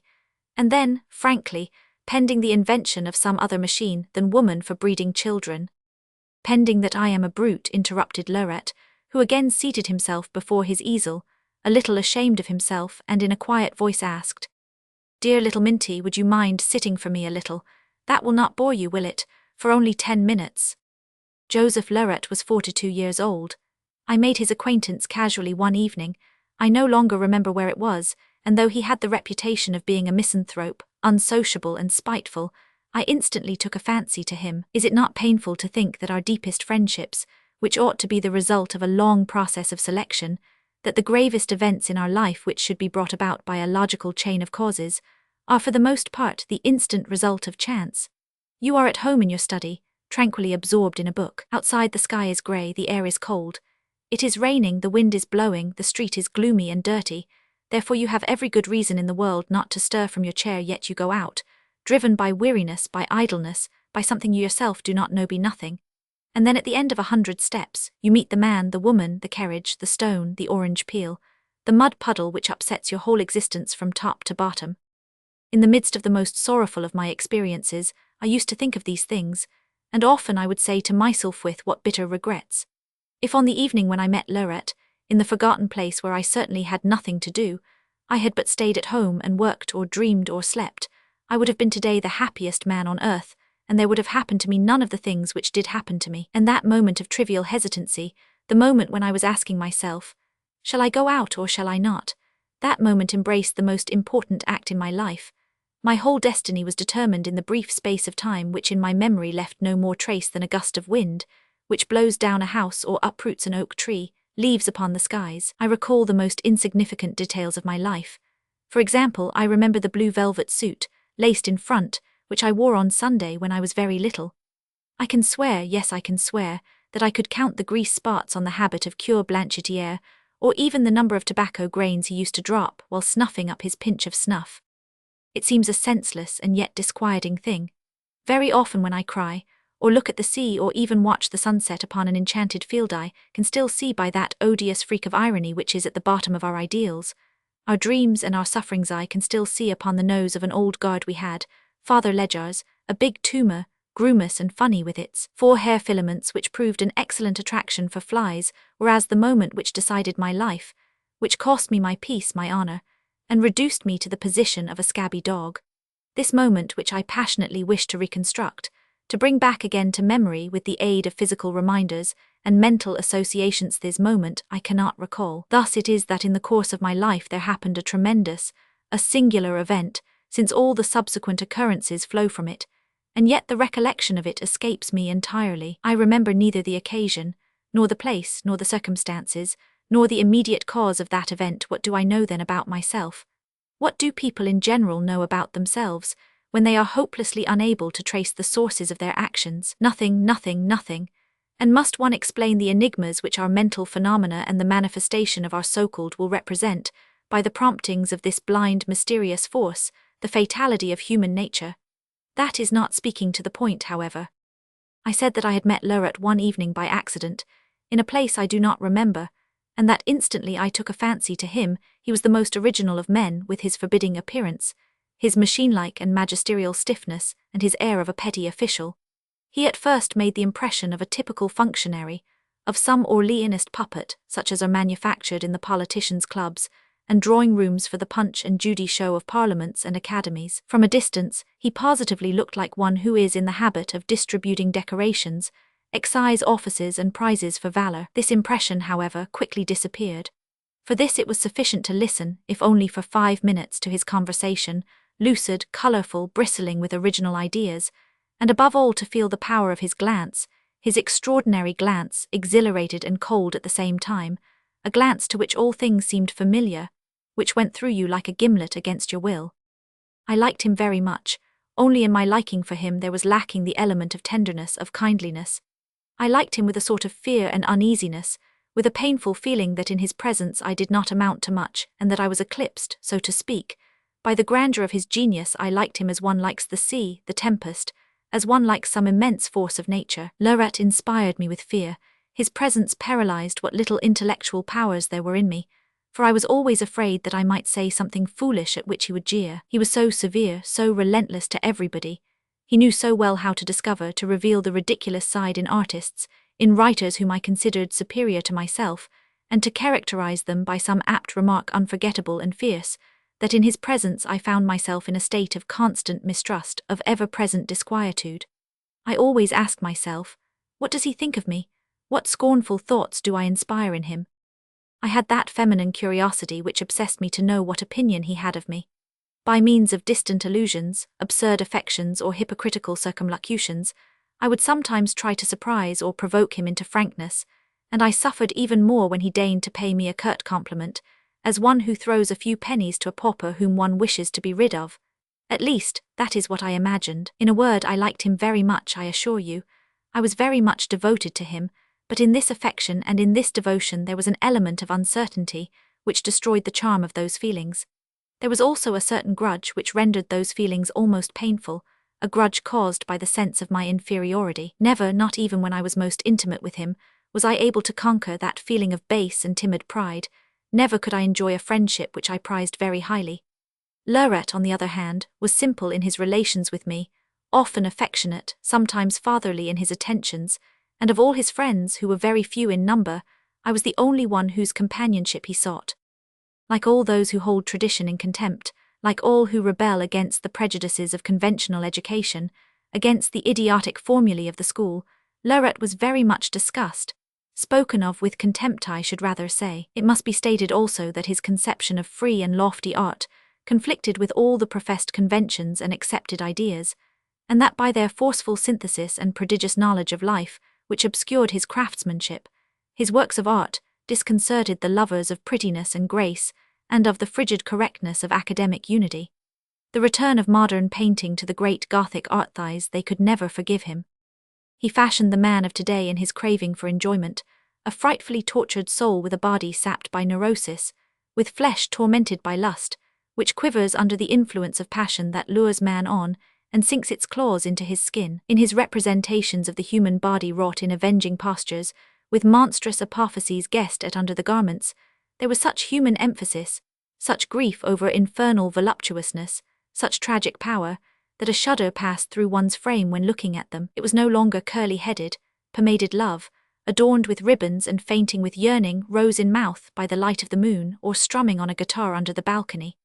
It was love besmirched with blood, drunk with the filth of vice, love with its onanistic furies, wretched love which fastens upon man its mouth like a cupping glass and drains his veins, sucks the marrow of his bones and emaciates his frame. And in order to give these representations a still greater intensity of horror, to weigh them down with the burden of even greater affliction, he cast them in the midst of peaceful, smiling surroundings of surpassing clearness, among pink and blue landscapes with softened vistas, amidst glorious sunshine, with the radiant sea in the background. All around them nature was resplendent with all the magic of her delicate and changing colors. When for the first time he consented to place his works on a free exhibit, together with a group of friends, the critics and the mob, which influences the critics, shouted with indignation. But the anger did not last very long, for there is a sort of nobility or generosity in anger, and they merely contented themselves with laughing. Then the humbug which is always represented by mediocre opinion with its foul spittle, this humbug came to replace the menace of raised fists, and viewing the superb artistry of Leuret, they were convulsed with laughter, holding their sides with both hands. Clever, merry-making people deposited pennies on the edge of the frames, as one does for a jack-in-the-box, and this was considered excellent sport, for it actually became a sport for people of the better sort, with purses. In the magazines, in the studios, in the salons, in the clubs and the cafes, the name of Leuret served as a term of comparison, as an indispensable standard whenever one wanted to designate something devoid of sense or some sort of obscenity. It even seemed as if women and girls too could not pronounce that reprobate name without blushing. The year-end reviews dragged it into their revolting lampoons, people sang it at the cabarets. Then from these centres of Parisian culture, it spread to the street where one saw it blossom forth again into a vulgar bud, upon the sloppy lips of drivers, in the shriveled mouths of street boys. It's a go, eh, Leuret? For a few years poor Leuret really enjoyed an uproarious popularity, but one gets tired of everything, even of abusing a person. Paris abandons its puppets which it raises to the throne as quickly as it does its martyrs whom it hoists on the gibbet. In its perpetual hunger for new playthings, it never gets itself excited overly much before the statues of its heroes, or at the sight of the blood of its victims. Now there was only silence for Leuret's portion. It was very seldom indeed that in some of the magazines there was again heard an echo of the past, in the form of some annoying anecdote. Besides, he decided not to exhibit any more, saying, "Leave me alone in peace. Is painting done to be seen? Tell me painting, do you understand? One works for himself, for 2 or 3 living friends, and for others whom one has never known and who are dead. Poe, Baudelaire, Dostoevsky, Shakespeare. Do you understand? And the rest The rest do not amount to anything. Having reduced his needs to a minimum, he lived on little with admirable and touching dignity. Provided he earned enough with which to buy his brushes, paints, canvas, pay his models and his landlord, make a studying trip each year, he did not wish for more. Money did not tempt him at all, and I am sure that he never sought success. But if success had come to him, I am also sure that Laureate would not have resisted the joy, so human, of relishing factitious delights. Though he did not want to admit it, though he affected to defy injustice gaily, he felt it more keenly than anyone else, and at heart suffered from it cruelly. He suffered from the present neglect shown to him as much as he had suffered from the former insults. Only once did a young critic publish an enthusiastic and high-sounding article about him in a magazine. The article was well-meant, but full of banalities and errors. One could see that its author was not sufficiently familiar with art, and that he did not understand anything about the talent of the great artist. "Have you read it?" Laureate shouted. "Have you read it, eh? Tell me. What idiots these critics are. If they keep on talking about me, they will finally force me to paint in a cave, understand? What do they take me for anyway, a vulgarizer? And then what business is it of this fellow here whether I make paintings, boots or slippers? That's my private affair." Nevertheless, he had put it away in a drawer as a thing of great value, and several times I surprised him reading it. It was very well for him to say with supreme detachment, when we were inveighing against the stupidity of the public, "Well, what would you want them to do? Do you expect the people to start a revolution because I paint my canvases plainly?" But in reality this contempt for notoriety, this apparent resignation concealed deep but secret sentiment. Deep in his very sensitive and very generous soul there accumulated profound aversions, which were vented with terrible and malignant fervor on the whole world. If on the one hand, his talent had gained in strength and ruggedness on account of this, his character, on the other hand, had lost something of its inherent nobility, and his critical spirit had been deprived of some of its penetrating quality and brilliance. He ended by giving himself over entirely to decrying everybody and everything, the excess of which threatened to render him odious. At times it bore evidence of nothing but a childishness which made him ridiculous. Great souls nearly always have petty weaknesses. That is a mysterious law of nature, and Laureate did not escape the effects of this law. Above everything else, he held fast to his well-established reputation of an ill-natured man. He bore very well with the opinion which denied him talent, but what he could not tolerate was that they called in question the propriety of his insulting humanity with his sarcastic jibes. To avenge the scouring words with which he characterized them, some of the enemies of Laureate attributed to him unnatural vices, others simply called him an epileptic, and these coarse and cowardly calumnies, strengthened every day by ingenious comments, based on certain stories which made the rounds of the studios. These calumnies found ready listeners willing, some owing to his actual malice, others prompted solely by the intemperance of the painter's tongue, to receive and spread them. "You know Laureate, he had another attack yesterday, this time on the street." And names of important personages were mentioned who had assisted in the scene, and who had seen him rolling in the mud, lying with foam at his mouth. I must confess that I myself at the beginning of our friendship was greatly troubled by these stories.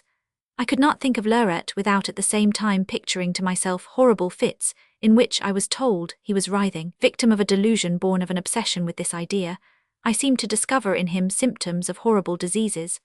I often imagined that he suddenly became livid, that his mouth was distorted, that his body was convulsed in horrible spasms, that his eyes, wild and streaked with red, were shunning the light and seeking the shadow of deep vacuous space, like the eyes of trapped beasts that are about to die. And I regretted that I did not see him fall, shriek, writhe here in his studio filled with his genius, under my avid glance that watched him and hoped for the worst. Poor Laureate, and still I loved him. The day was drawing to a close. All over Rodriguez Place one heard the slamming of doors. The noise of steps upon the street was rapidly dying away, and in the shops voices were heard rising in song at the end of the day's work. Laureate had not uttered a word since resuming his work, except to fix my posture, which I did not keep just the way he wanted. "The leg a little this way, a little more now, your chest not quite so drawn in. You will excuse me, my dear Minty, but you pose like a pig." He worked now feverishly, now haltingly, mumbling in his mustache, swearing from time to time. His crayon snapped at the canvas with a sort of uneasy haste of angry nervousness. "Ah, shucks," he cried out, pushing away the easel with a kick. "I can do nothing but botchwork today. The devil take me, one might think I was competing for a prize." Moving back his chair, he examined his sketch with a frigid air and muttered, Whenever women come here, it's the same old story. When they go away, the women leave you the soul of a boulanger in the pretty claws of a henna. Do you understand? Let's go out. When we were at the end of the street. Are you coming to dine with me, Laurette? I asked him. No, he replied in a dry tone, reaching out his hand. And he walked away, stiff, formal, solemn, with the business air of a deputy who has just discussed the budget. That evening I did not go out and remained at home to muse in solitude. Stretched on a sofa with half-closed eyes and body made torpid by the heat, almost slumbering, I liked to go back to my past, to bring to life things dead and to recall memories which escaped me. 5 years had passed since the war in which I began my apprenticeship in life, by entering the tormenting profession of a mankiller. 5 years already. Still it seemed like yesterday. The smoke, the fields covered with snow, stained with blood and ruins, these fields where like ghosts we wandered about piteously, worn out with fatigue. Only 5 years. And when I came back to the priory, the house was empty, my father dead. My letters had come to him only rarely, at long intervals, and they had always been short, dry, written in haste on the back of my knapsack. Only once, after a night of terrible anguish, had I become tender, affectionate. Only once had I poured out my heart to him, and this letter, which should have brought him sweetness, hope and consolation, he had not received. Every morning, Marie told me, he used to come out to the gate an hour before the arrival of the mailman and watch the turn of the road, a prey to mortal fear. Old woodcutters would pass on their way to the woods. My father used to question them. Hey there, Uncle Ribot, you have not seen the mailman by any chance? Why no, Monsieur Minty, it's a little early yet. Oh no, Uncle Ribot, he is rather late. That might be, Monsieur Minty, that might be. When he noticed the capey and red collar of the mailman, he became pale, trembling with the fear of bad news. As the mailman approached, the heart of my father beat furiously, almost bursting. Nothing but magazines today, Monsieur Minty. How is that, no letters at all? You must be mistaken, my boy, look again. He made the mailman search in his letter bag, untie the bundles and go through them again. Nothing, why it's impossible. And he would return to the kitchen, seat himself in the rocking chair, heaving a sigh. Just think of it, he would say to Marie, who gave him a bowl of milk. Just think of it, Marie, if his poor mother had been alive. During the day, when in town, he used to visit people who had sons in the army. The conversation was always the same. Well, have you heard from your boys? Why no, Monsieur Minty. How about you, have you heard anything from Jean? I have not either. That's very strange. How is it possible? Can you explain it? That they themselves did not get any letters only half surprised them, but that Minty, the mayor, had not received any either, surprised them very much. Most unusual conjectures were made. They turned to the confusing statements of the papers. They questioned old soldiers who told them their war experiences with the most extravagant and lavish details. At the end of a couple of hours, they would part with lighter hearts. Do not worry, Monsieur Mayor, you will see him back a colonel, sure. Colonel, my father would say, shaking his head, I do not ask that much, just so he comes back. One day nobody knew how that happened. St. Michel found itself full of Prussian soldiers. The priory was occupied. Long sabres were found in our old house. From this moment my father became more ill than ever. He took fever and was confined to his bed, and in his delirium he repeated without end, Put the horses to, Felix, put the horses to, for I want to go to Alençon to get some news of Jean. He imagined himself starting out on the road. Get up, by Chet, get up, come on. We are going to have some news of Jean this evening. Get up, come on. And my poor father gently breathed his last in the arms of the Cure Blanchetière, surrounded by Felix and Marie, who were sobbing. After a 6 months' stay at the priory, now sadder than ever, I was weary to death. Old Marie, accustomed to manage the house according to her own notions, was unbearable to me. In spite of her devotion, her whims exasperated me, and there always were long altercations in which I never had the last word. For my only company I had the good Cure, to whom nothing appealed as much as the profession of a notary. From morning till night he used to lecture to me thus. Your grandfather was a notary, so was your father, your uncles, your cousins, in fact your whole family. You owe it to yourself, my dear child, not to desert your post. You shall be mayor of St. Michel. You may even hope to replace your poor father at the General Council. In a few years, why, man alive, that's something. And then take my word for it, times are going to be pretty hard for decent people who love the good Lord. You see that rascal Lebec? He is municipal councillor. All he thinks of is how to rob and kill people. That brigand there, we need at the head of our country a right-minded man to uphold religion and defend the principles of righteousness. Paris. Oh, these silly heads, those youngsters. But will you please tell me what good you have accomplished at Paris? Why, the very air there is infected. Look at Big Mange, he comes from a good family, but that did not prevent him from coming back from Paris with a red cap on. Is not that a pretty affair? And he would continue in this vein for hours, taking his snuff, evoking the vision of the red cap of Big Mange, which appeared to him more abominable than the horns of the devil. What was there to do at St. Michel? There was no one to whom I could communicate my thoughts, my dreams. There was no outlet for the ardor of life where I could expend that intellectual energy, that passion for knowledge and for creative work which the war, in developing my muscles, in strengthening my body, had awakened in me, and which omnivorous reading overstimulated in me more and more every day. I realized that Paris alone, which formerly had frightened me so much, that Paris alone could furnish nourishment for ambitions, as yet indefinite, which spurred me on, and with the estate settled and the library sold I left suddenly, leaving the priory to the care of Felix and Marie, and here I am back in Paris. What have I accomplished during these 5 years, to use the words of the cure? Carried away by vague ardors, by confused enthusiasm, which blended together some sort of a chimeric ideal with a kind of impracticable apostleship. How far did I get? I am no longer the timid child whom the footmen, in the vestibule flooded with light, used to put to flight. If I have not acquired much self-assurance, I at least know how to behave in society without appearing too ridiculous. I pass pretty much unnoticed, a condition which is the best that could be wished for a man of my caliber, who possesses none of the graces and qualities which are necessary to shine there. Very often I ask myself, what am I doing here in this society to which I do not belong, where they respect only success however fraudulently obtained, only money, no matter from what filthy place it comes, where every spoken word acts as a wound inflicted on everything I love best and everything I admire most. Besides, is not man with all his differences of education which are betrayed only in his gestures, in his manner of greeting, in his more or less graceful bearing, pretty much the same no matter where he is? What were these the high-spirited artists, the much-admired writers whose glory is sung, whose genius is acclaimed, these petty, vulgar, frightfully pedantic beings, slavishly aping the manners of the society they rail at, ludicrously vain, fiercely jealous, lying prostrate before wealth, and kneeling in the dust worshipping publicity, that old blackguard, which they carry about on velvet cushions? Oh, how much better I love the herdsmen and their oxen, the pig drivers and their pigs, yes, the pigs, round and pink, digging the earth with their snouts, and whose fat smooth backs reflect the clouds that float above. I read excessively, without discrimination, without system, and from this faulty reading there was left in my mind nothing but a chaos of disjointed facts and incomplete ideas, from the tangle of which I did not know how to extricate myself.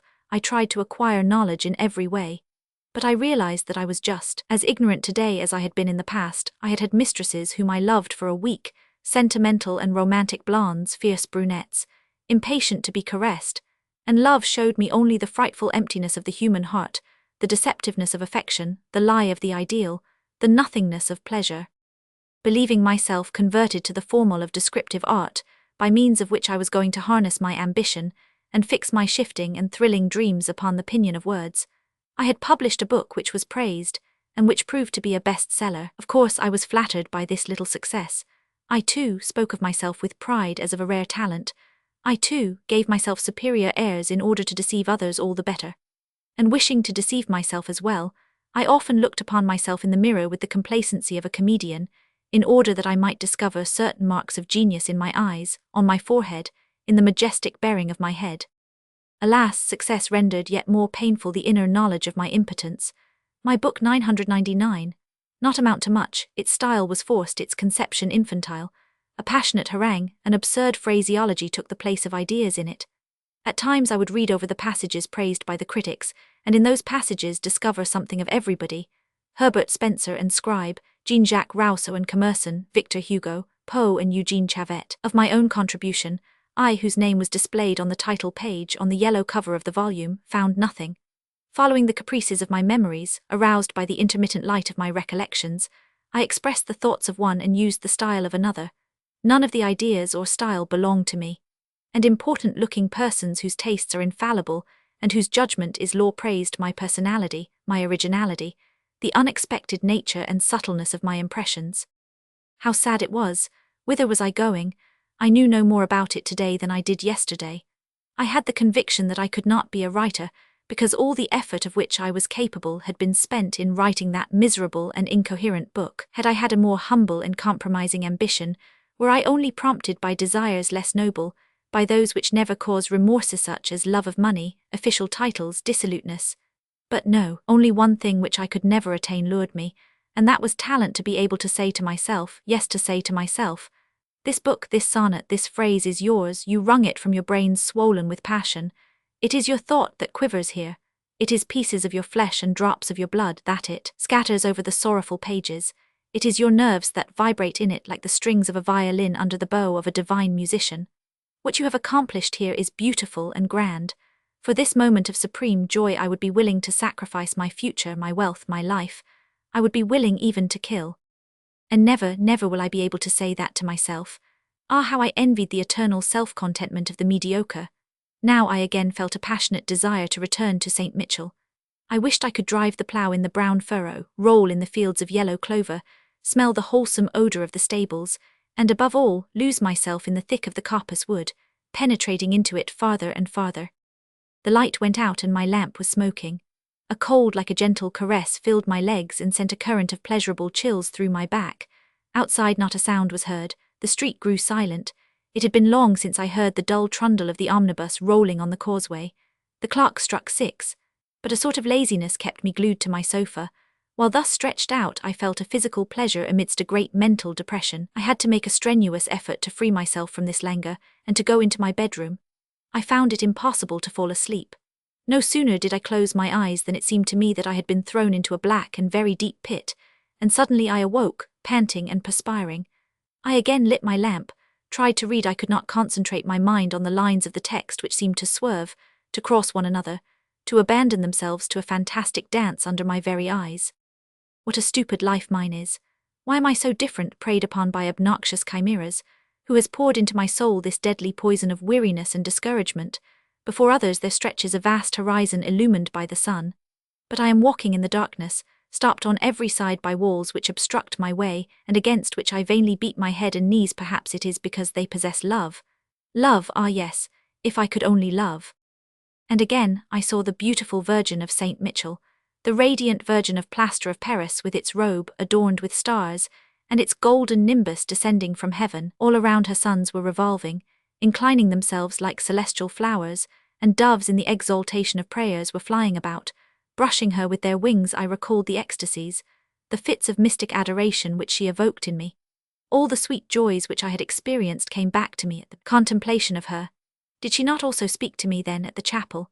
And those unuttered words which poured into my childish soul such ineffable tenderness, this language more harmonious than angels' voices and the music of golden harps, this language more fragrant than the perfume of roses, was it not the divine language of love? As I listened with all my senses to this language which was music to me, I was lifted into a world unknown and wondrous. A new enchanted life sprouted, burst into bud and flourished all around me. The horizon receded into mysterious infinity. Space shone bright like the interior of the sun, and I felt myself growing so tall and strong that in one embrace I was pressing to my breast all the beings, all the flowers, all the swarms of creatures born of the glance of love, exchanged between the Holy Virgin of plaster and a little child. Holy Virgin, kindly Virgin, I cried, speak to me again, as you used to in the past in the chapel, and give me love once more, for love is life and I am dying because I am no longer able to love.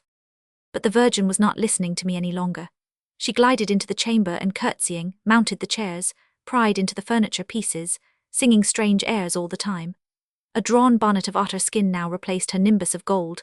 Her eyes became like those of Juliette Roux, very large, very sweet, which smiled at me from a plaster face under a veil of very fine gauze. From time to time she approached my bed, waving above me her embroidered handkerchief which exhaled a violent perfume. Monsieur Minty, she said, I am at home every day from 5 to 7, and I shall be delighted to see you, delighted. Virgin, kindly Virgin, I implored again, speak to me, please, speak to me as you did formerly in the chapel. 2 hummed the Virgin who, causing her lilac robe to swell out and removing her cloak, adorned with golden stars with the tips of her long, thin fingers, began to turn around slowly as if dancing a waltz, her head swaying from one side to the other. Good Virgin, I repeated in a rather irritated voice, why do not you speak to me? She stopped, posted herself in front of me, stripped off her plaster garments one after another, and entirely nude, lustful and magnificent, her bosom shook with clear, sonorous, precipitous laughter. "Monsieur Minty," she said, "I am at home every day from 5 to 7, and I will give you Charles' old trousers," and she threw her otter-skin bonnet at me. I sat up on my bed with a stupid gaze and breathing with difficulty. I looked about me.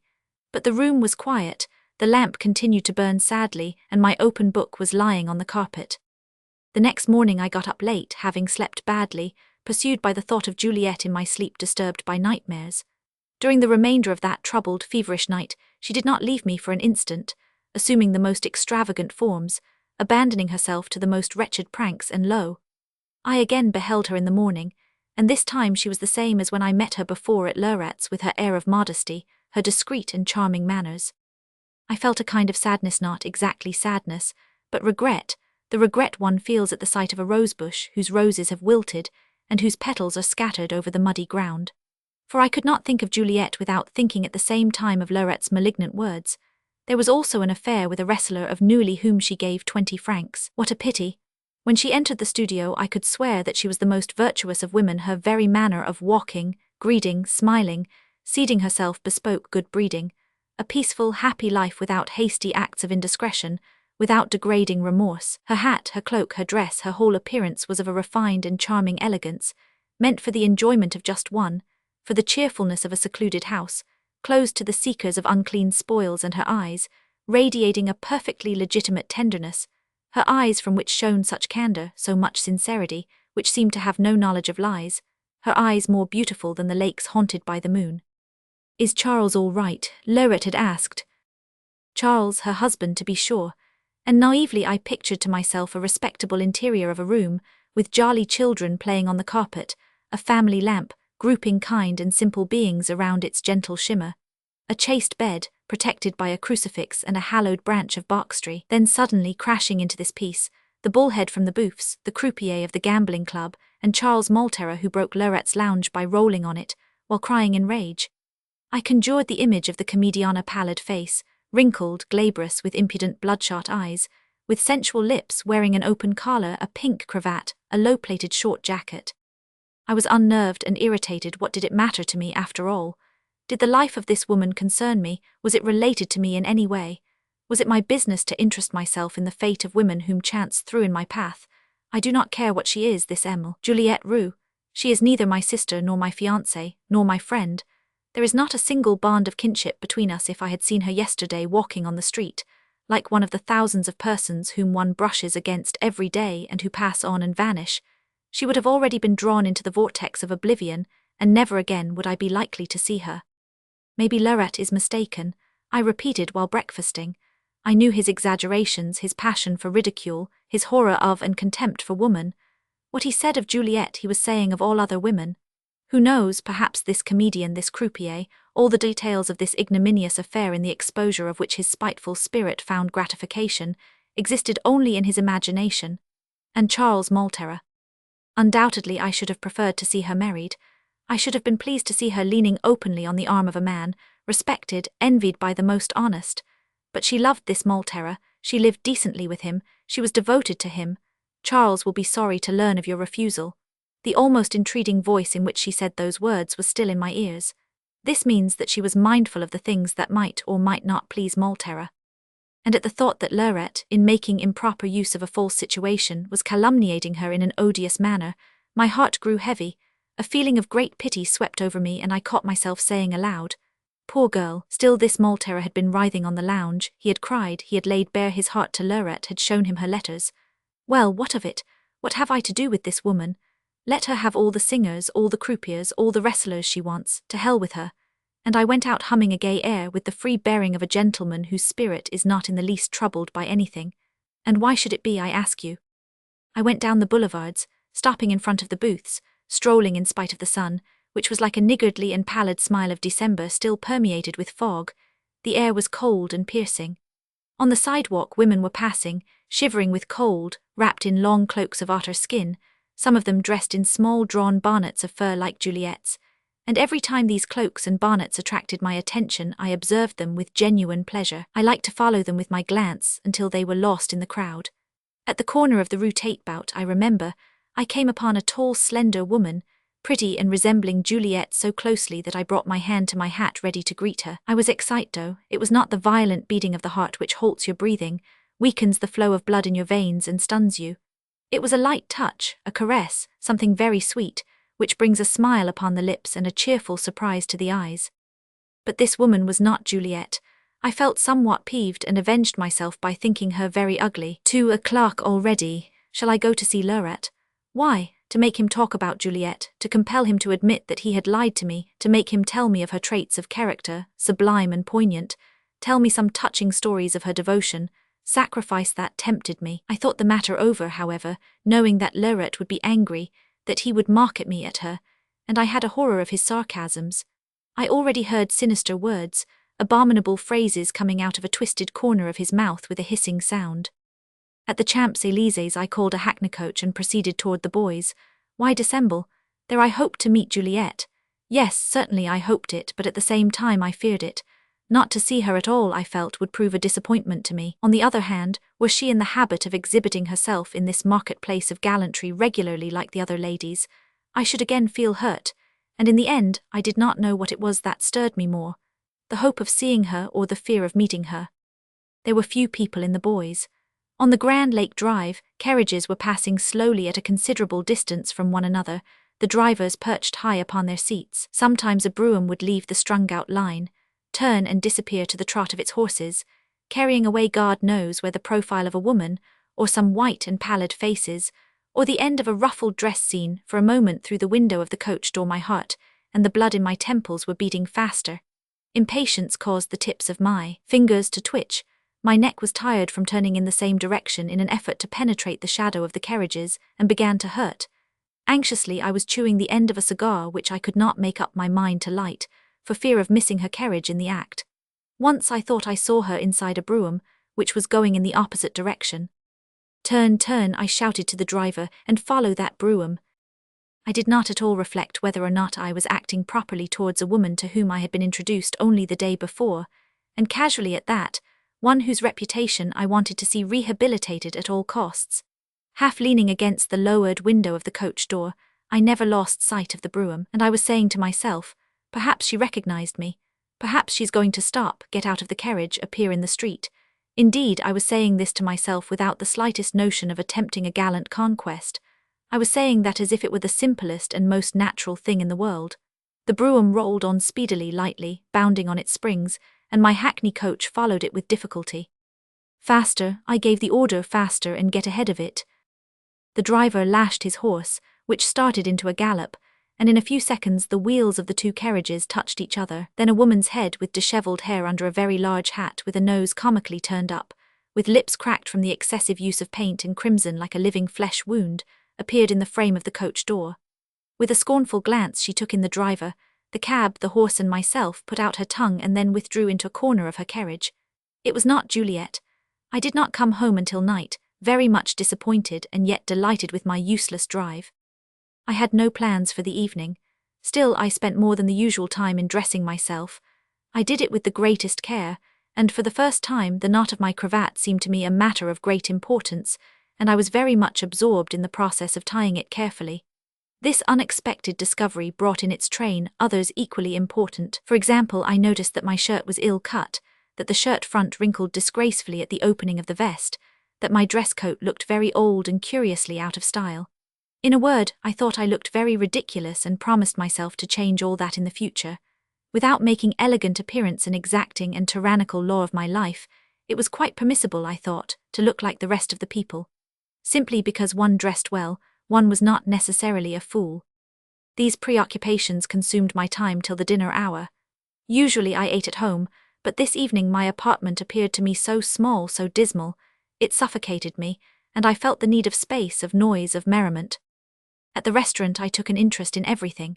The coming and going of people, the gilding on the ceiling, the large mirrors which multiplied to infinity, the parlours, waiters, electric globes, the flowers on ladies' hats, the counters on which were spread dressed meats of all kinds, where pyramids of fruit, red and gold-coloured, rose amid salads and sparkling glassware. I watched the women above all. I studied their somewhat airy manner of eating, the joy in their eyes, the movement of their ungloved arms encircled by heavy bracelets of glittering gold, the exposed lines of their necks so delicate and tender, which gradually receded into the bosom under the roseate lace napkin. This fascinated me. It affected me like something altogether new, like a landscape of some distant country suddenly glimpsed. I was wonderstruck like a boy. Ordinarily impelled by the brooding disposition of my nature, I would fasten my attention on the intimate moral life of a human being, that is to say, I would point out its ugliness or suffering. At this moment, on the contrary, I abandoned myself to the joy of solely perceiving its physical charm.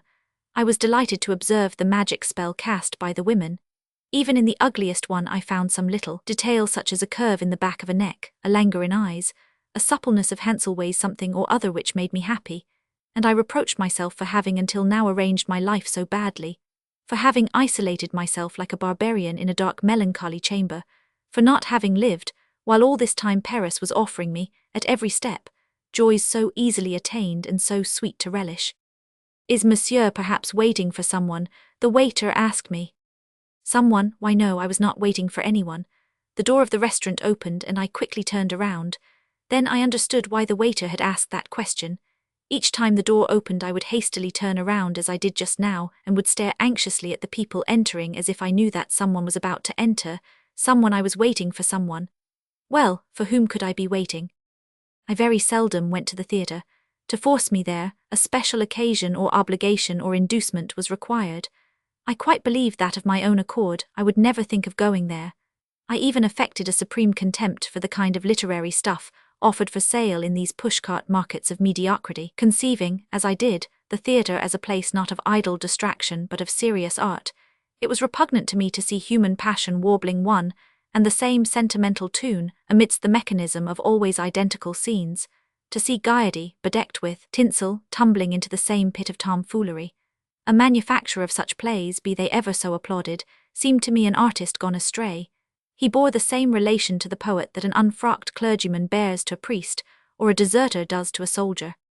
And I always remembered Lauret's remark, so powerfully concise, so profoundly discerning. We had been attending the funeral of the painter M. The celebrated dramatist D. was the chief mourner. At the cemetery he delivered an address. This did not surprise anyone, for did not H. and D. enjoy a reputation of equal greatness? At the end of the ceremony, Lauret took my arm and we walked back to Paris very sad.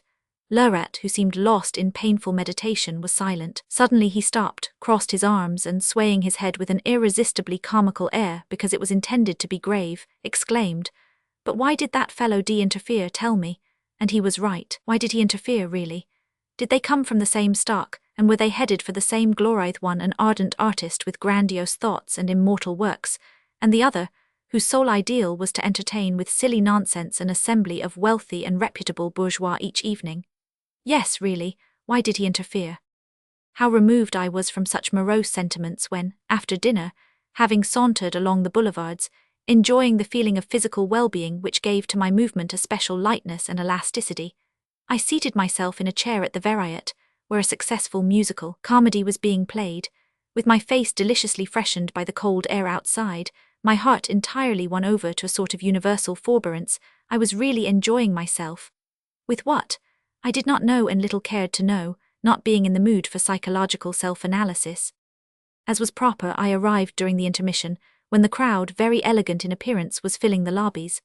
After having left my overcoat at the check-room, I passed through the parterre boxes with that same sweet impatience, that same delicious anguish which I had already experienced at the Boys. On reaching the first balcony I continued the same careful inspection of the loges. Why is she not here?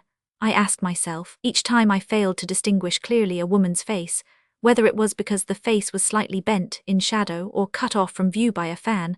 I would say to myself, "That's Juliet." And each time it was not Juliet at all. The play amused me. I laughed heartily at the flat jokes which constituted the essence of the piece. I enjoyed all this perverse ineptitude, this vulgar coarseness, and really found in it a quality of irony which did not lack literary merit.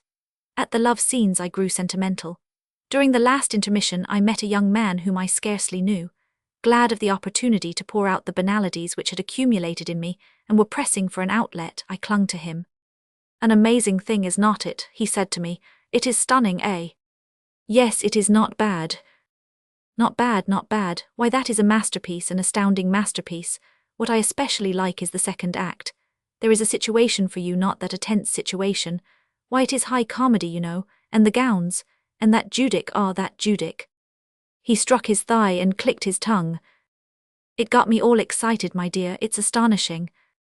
We thus discussed the merits of the various acts, scenes and actors. When we were parting, "Tell me," I asked him, "do you happen to know a certain Juliette Roux?" "Wait now, oh, perfectly well, a little brunette, very chic. No, I got mixed up, wait now, Juliette Roux, do not know her." An hour later I was seated at a table with a glass of soda water in front of me, in the Café de la Paix where, after the theatre, used to assemble the most beautiful representatives of the fashionable world, a great many women came in and out, insolent, loud-mouthed, their faces covered with fresh layers of rice powder, their lips newly painted with rouge. At the adjoining table a little blonde lady, already aged but very animated, was speaking in a nasal voice. A brunette farther away was simpering with a turkey's ludicrous majesty, and with the same hand which had raked manure on the farm she held a fan, while her escort, leaning against his chair, his hat pushed back, his legs spread apart, was obdurately sucking his cane's head. An uncontrollable feeling of disgust rose within me. I was ashamed of being here, and I compared the ridiculous and noisy manners of these women with the reserved deportment of the gentle Juliet at Lauret's studio. These raucous and piercing voices rendered even more suave the freshness of her voice, the voice which I still heard saying to me, "Delighted, monsieur, but I know you well." I arose. "What a scoundrel this Lauret is, all the same," I exclaimed while getting into bed, furious at the fact that he had so treated a young woman whom I had met neither on the street, at the boys, in the restaurant, at the theatre, nor at the night cabaret. Chapter 4. Madame Juliette Roux, if you please. "Will monsieur please come in?" the maid asked. Without demanding my name or waiting for my answer, she made me cross a small, dark antechamber, and led me into a room where at first I could only distinguish a lamp covered by a large lampshade, which burned low in a corner. The maid raised the flame of the lamp and carried out an otter skin cape which had been thrown on the sofa. "I will go tell Madame," she said, and she disappeared, leaving me alone in the room. So I was at her house. For 8 days the thought of this visit had tortured me. I had no special business, I simply wanted to see Juliette. Some kind of keen curiosity, which I did not stop to analyze, drew me to her. Several times I had gone to the Rue St. Petersburg with the firm intention of calling on her, but at the last moment my nerve failed me, and I left without mustering sufficient courage to cross her threshold. And now I was the most embarrassed being in the world, and I regretted my foolish step, for obviously it was a foolish step. How would she receive me? What should I say?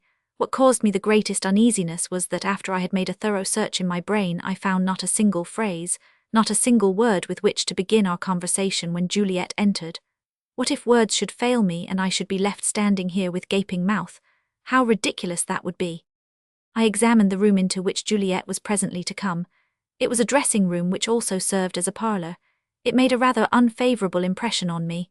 The toilet table, ostentatiously displayed with its 2 wash basins of cracked, pink-cut glass, shocked me. The walls and ceiling, hung with loud red satin, the furniture bordered with elaborate plush hangings, the knickknacks costly and ugly, placed here and there on the furniture, the queer table serving no apparent purpose, consoles weighed down with heavy ornaments, all this bespoke a vulgar taste.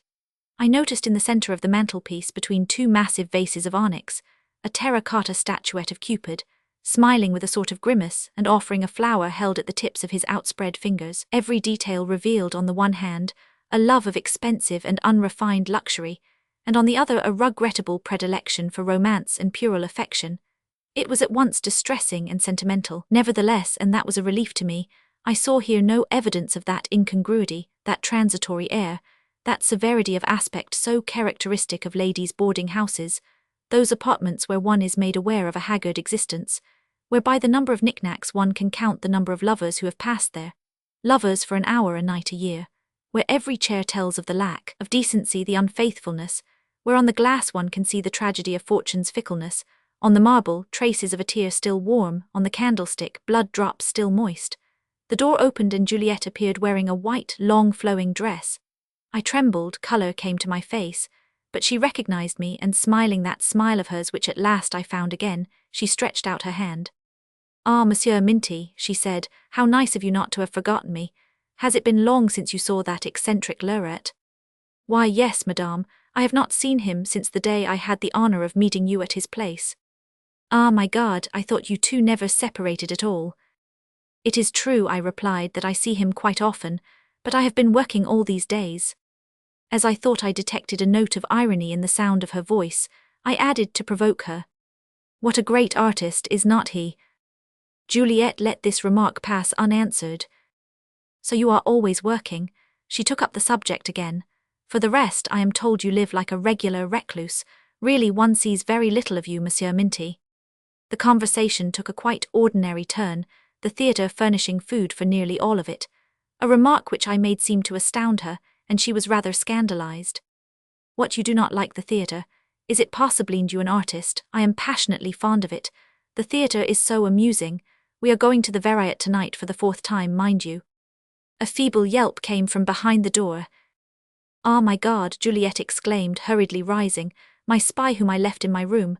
Shall I present Spy to you, Monsieur Minty? Do not you know Spy? She opened the door, drew aside the hangings, which were very wide. Come, Spy, she said coaxingly. Where have you been, Spy? Come over here, poor thing. And I saw a diminutive little animal, with a pointed snout, long ears, advancing, dancing on its thin paws that resembled a spider's legs and whose whole body, bent and skinny, quivered as though in fever. A ribbon of red silk, carefully tied on the side, encircled its neck in place of a collar. Come on, Spy, say hello to Monsieur Minty. Spy turned on me his round, stupid and cruel eyes which were on a level with his head, and barked viciously. That's right, Spy, now give your paw, will you give me your paw, come now. Juliet bent down and threatened the dog with her finger. Spy finally put his paw in his mistress' hand. She picked him up, patted and embraced him. Oh, the dear little dog, oh, darling dog, oh, my love, my dearest Spy. She sat up again, still holding the dog in her arms like a child, rubbing her cheek against the snout of the frightful beast, whispering caressing and endearing words into his ears. Now show us that you are pleased, Spy, show it to your little mammy. Spy barked again, then licked the lips of Juliet, who joyously abandoned herself to these odious caresses. Ah, what a dear you are, Spy, ah, how very, very nice you are. And addressing herself to me, whom she seemed to have forgotten completely since Spy's unfortunate entry, she suddenly asked, Do you like dogs, Monsieur Minty? Very much, madame, I answered. Then she told me with a wealth of childish detail the history of Spy, his habits, his urgent needs, his tricks, the scraps with the housekeeper who could not stand him. But you ought to see him when he is asleep, she said to me. You know he has a bed, sheets, and eider-down coverlet like a real person. Every night I put him to bed, and his little head looks so funny on it, all black. Are not you very funny, Monsieur Spy? Spy chose a comfortable place on Juliet's dress, and after turning several times, rolled himself into a black lump, almost entirely lost in the cloth's silken folds. That's it, bye-bye, Spy, my little baby. During this long conversation with Spy, I had a chance to observe Juliet at leisure. She was indeed very beautiful, even more beautiful than I had dreamed she was under her veil. Her face was truly radiant. It had such freshness, such an aurora-like clearness, that the very air about her seemed illumined. Whenever she turned or bent forward, I saw her thick hair, very dark, descending along her dress in an enormous tress, which added something peculiarly virginal and youthful to her appearance. I thought I saw a perpendicular, wilful wrinkle furrowed in the middle of her forehead, at the root of her hair, but it was visible only in certain instances of light reflection, and the luminous sweetness of her eyes, the extremely graceful curve of her mouth, tempered its rigid aspect. One felt that under her ample garments quivered a supple, nervous body of passionate pliancy. What delighted me most were her hands, delicate, deft, and of surprising agility, whose every movement, even of indifference or anger, was a caress. It was hard for me to form a definite opinion of her. There was in this woman a mixture of innocence and voluptuousness, of shrewdness and stupidity, of kindness and malevolence which was disconcerting. And a curious thing, at one moment I saw the horrible image of the singer at the booths taking shape near her, and this image formed Juliet's shadow, so to speak. Far from vanishing, this image, as I looked at it, was assuming in some way a fixed corporeal form. It grimaced, wriggled, leaped with lurid contortions, its foul, obscene lips distended toward Juliet, who seemed to draw the image toward herself and whose hand sank in its hair and passed tremblingly along its body, happy to sully herself with its impure contact, and the sordid juggler was removing Juliet's clothes and showing her to me in a swoon, in the wretched splendor of sin. I had to shut my eyes and make a painful effort to dispel this abominable image, and Juliet immediately assumed her expression of enigmatic, candid tenderness. "And above all, come to see me often, very often," she said, seeing me to the door, while Spy, who had followed her into the antechamber, barked and danced on his thin spider legs. Outside, I felt the return of a sudden and passionate affection for Lurette, and reproaching myself for being sulky with him, I resolved to ask him to dine with me that very evening. On my way from the Rue St. Petersburg to the Boulevard de Courcelles where Lurette lived, I made some bitter reflections. The visit had disillusioned me. I was no longer under the spell of a dream, and I quickly returned to desolate reality, to the denial of love. What I had imagined about Juliet was quite vague. My spirit, exalted by her beauty, was ascribing to her moral qualities and mental attainments which I could not define, and which I assumed were extraordinary, the more so since Lurette, by attributing to her, without reason, a dishonorable existence and shameful proclivities, had made her a veritable martyr in my eyes, and my heart was moved. Pushing this folly still further, I thought that by some sort of irresistible sympathy she would confide her suffering to me, the grave and sorrowful secrets of her soul. I already saw myself consoling her, speaking to her of duty, virtue, resignation. I looked forward to a series of solemn and touching things. Instead of all this posy, a frightful dog who barked at my feet, and a woman just like others, without brains, without ideas, occupied solely with pleasures, confining her enthusiasm to the Theatre des Variétés and the caressing of her spy. Ha, ha, ha, her spy whom she loved with the tenderness and devotion of a porter. And on my way I kicked the air at an imaginary spy and, imitating Juliet's voice, was saying, "Come, dear. Oh, dear little dog. Oh, my love, my dearest spy." Shall I admit it, I also had a grudge against her for not having said a word about my book. That no one spoke about it in ordinary life was almost a matter of indifference to me, but a compliment from her would have delighted me. I would have felt so happy to know that she had been moved by some page, provoked by another as I hoped she had been, and instead nothing, not even an allusion. Yet I remember I had cleverly furnished her with an opportunity for such consideration. Decidedly she is a goose, I said to myself as I rapped at Lurette's door. Lurette received me with open arms. "Ah, my little Minty," he exclaimed, "it's very nice of you to come to dine with me. And you have come just in time, I tell you. We are going to have cabbage soup." He rubbed his hands, and seemed very happy. He wanted to help me remove my overcoat and hat, and dragging me into the small room which served as his parlour, he repeated, "My little Minty, I am so glad to see you. Will you come tomorrow to the studio?" "Surely." "Well, you shall see, you shall see. First of all, I am going to give up painting, do you understand?" "Are you going into business?" "Listen to me, painting is humbug, my little Minty." He grew animated, moved about the room briskly, waving his arms. "Giotto, Mantegna, Velasquez, Rembrandt. Well, Rembrandt, Watteau, Delacroix, Ingres, yes, and then who? No, that is not true. Painting depicts nothing, expresses nothing, it's all humbug. It's all right for the art critics, bankers, and generals who have their portraits on horseback with a howitzer shell exploding in the foreground. But to render a glimpse of the sky, the shade of a flower, the ripple of the water, the air, you understand. The air, all this impalpable and invisible nature, with a paste of paint colours. With a paste of paint colours." Lurette shrugged his shoulders. "With a paste of paint colours coming out of tubes, with a paste of paint colours made by the dirty hands of chemists, with a paste of paint colours, heavy, opaque, and which sticks to the fingers like jelly. Tell me painting what humbug? No, but you will admit, my little Minty, that it is humbug. A drawing, an engraving, a two-tone piece, that's the thing. That does not deceive. It's honest the amateurs sneer at that kind of work, and do not presume to bother you about it. It evokes no empty enthusiasm in their salons. But real art, majestic art, artistic art is there. Sculpture, yes, when it is beautiful, it shakes you, but next to it is the art of drawing, my little Minty, without Prussian blue, just plain drawing. Will you come to my studio tomorrow?" "Certainly." He continued to chop his phrases, fumble his words, excited by their very sound. "I am beginning a series of etchings, you will see.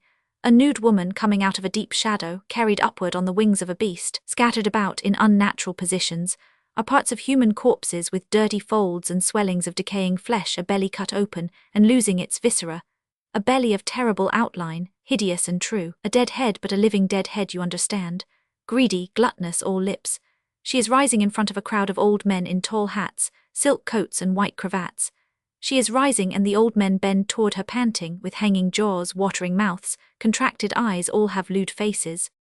Stopping before me with an air of defiance, he continued, "And do you know what I am going to call it? Do you know, I am going to call it love, my little Minty. What do you think of it?" "That seems to me a little bit too symbolic," I ventured. "Symbolic," interrupted Lurette. "You are talking nonsense, my little Minty. Symbolic, why that's life itself. Let's go out and eat." Our dinner was a very gay affair. Lurette displayed a charming disposition.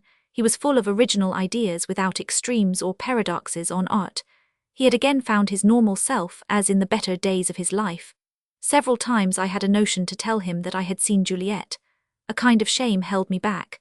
I had not the courage. "Work, work, my little Minty," he said to me when we were parting. "To create, always to create, to draw from one's sinews or from one's brains, no matter what, be it only a pair of rubbers. There is nothing outside of that."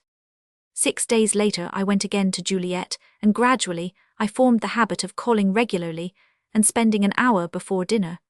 The disagreeable impression left on me at the time of my first visit had vanished. Little by little, without suspecting it, I grew so used to the red tapestry in her parlor, to the terracotta statue of Cupid, to Juliet's childish prating, even to Spy, who had become my friend, that whenever I passed a day without seeing her, it seemed as though a great void had been created in my life. Not only did the things which at first had shocked me no longer do so, but on the contrary they now moved me, and each time Juliet talked to Spy or attended to him with exaggerated care, it was a positive pleasure to me, appearing as an added proof of the simplicity and affectionate qualities of her heart. In the end I, too, began to speak this dog language. One evening when Spy was sick, I grew uneasy, and removing the covers and quilts which covered him, I gently murmured, "Baby, Spy has a hurt. Where does it hurt, our little baby?"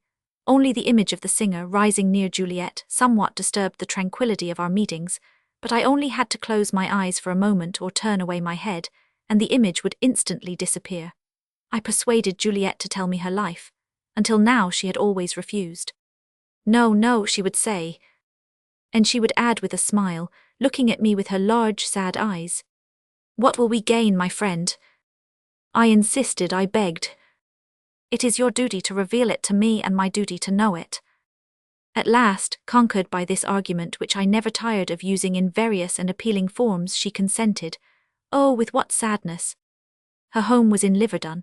Her father was a physician, and her mother, who led a frivolous life, had left her husband. As for Juliet, she had been placed in the home of the sisters.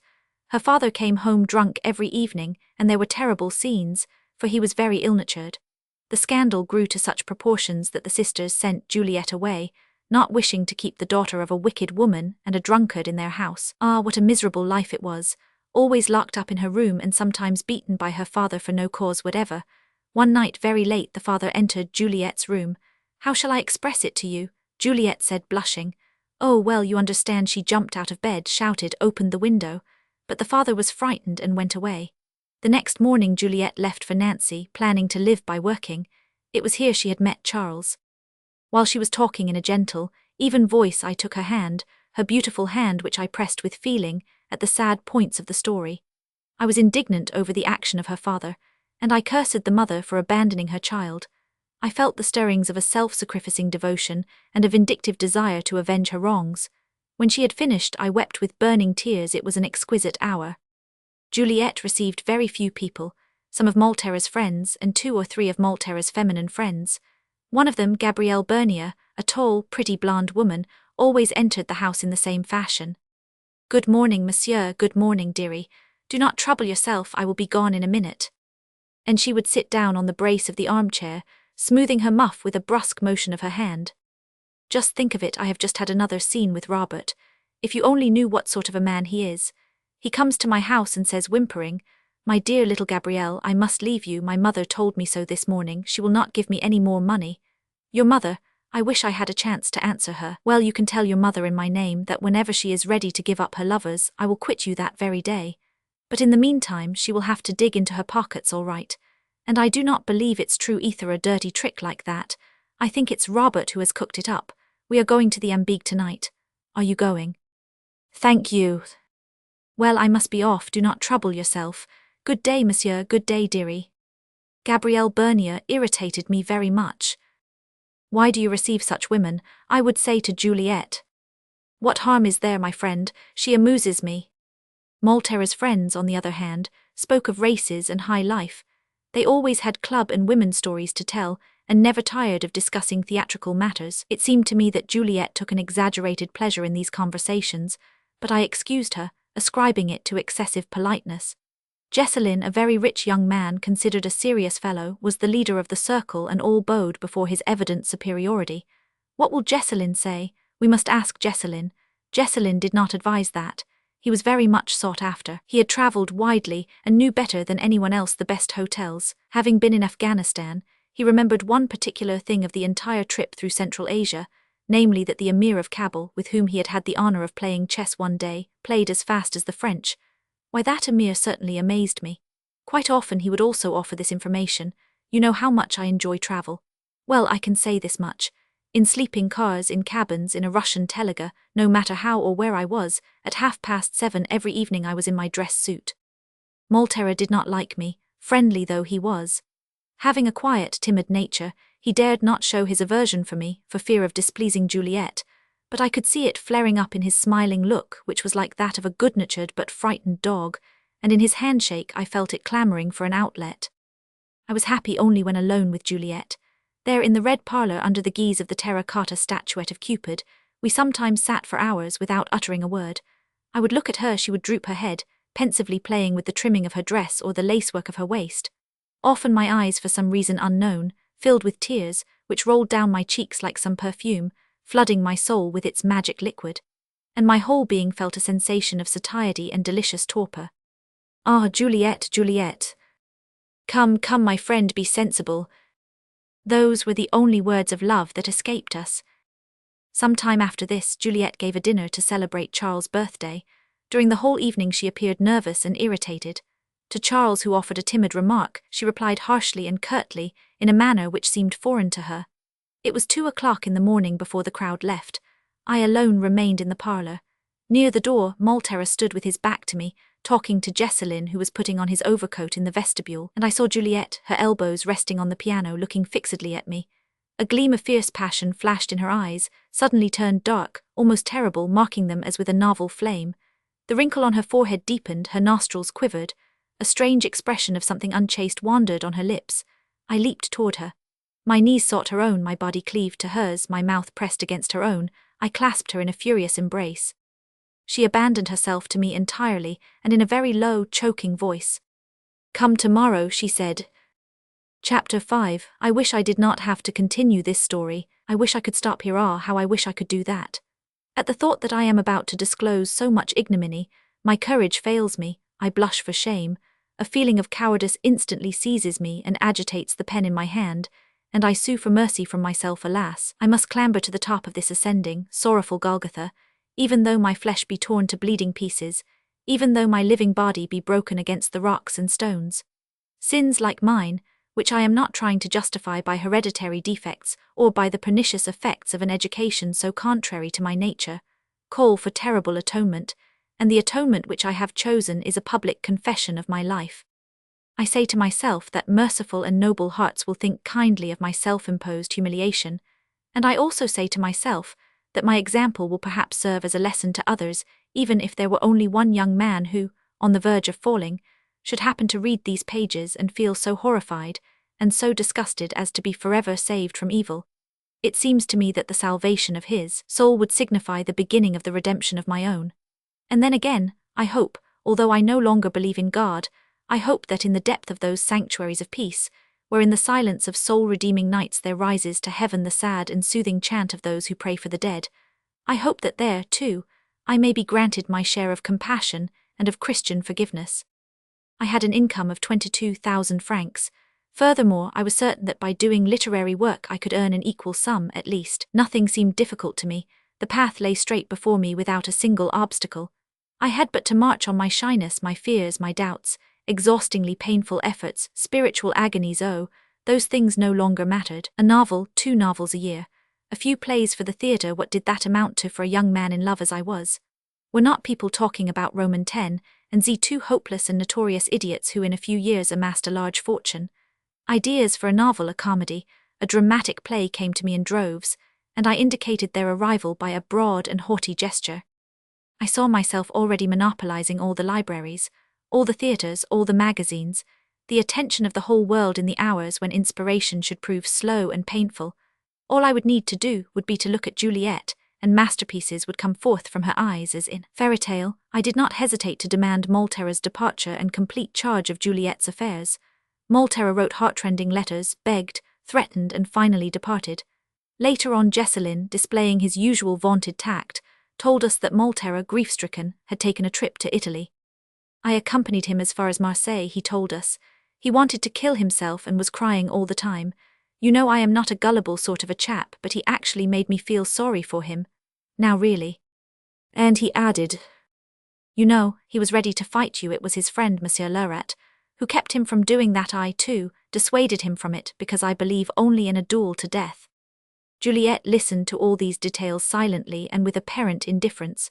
From time to time she drew her tongue across her lips, and in her eyes there was something resembling a reflection of inner joy. Was she thinking of Moltera? Was she happy to learn that someone was suffering on account of her? Alas, I was no longer in a position to ask myself such questions. A new life began. I did riot like the apartment where Juliet lived. There were in her house neighbors whom I did not like, and above all the apartment concealed memories which I thought it more convenient to forget.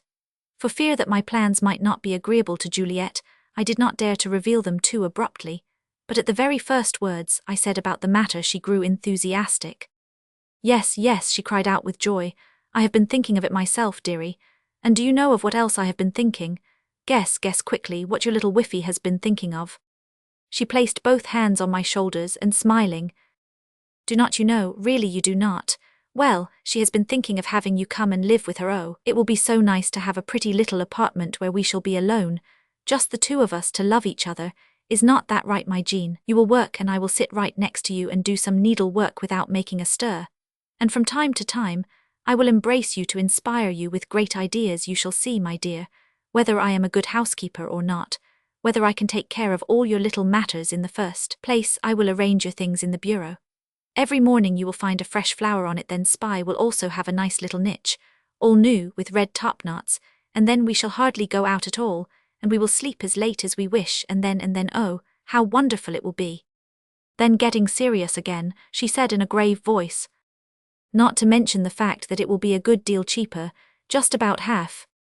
We rented an apartment on the Rue de Balzac and we busily fixed it up. That was an important task. We were shopping the whole day, examining rugs, choosing hangings, discussing arrangements and estimating things. Juliet would have liked to buy everything she saw, but she professed a preference for elaborate furniture, for loud-colored draperies and heavy embroidery. The glitter of new gold, the dazzling effect of harsh colors fascinated her. Whenever I ventured to remark something to her, she would say at once, "How do men come to know about these things? Women know better." She was obdurate in her desire to buy a kind of Arabian chest, frightfully daubed up, set with mother-of-pearl, ivory imitation stones, and of immense size. "You can see for yourself that it's too large, that it will not get into our house at all," I said to her. "Do you really think so? Well, how about sawing off the legs, dearie?"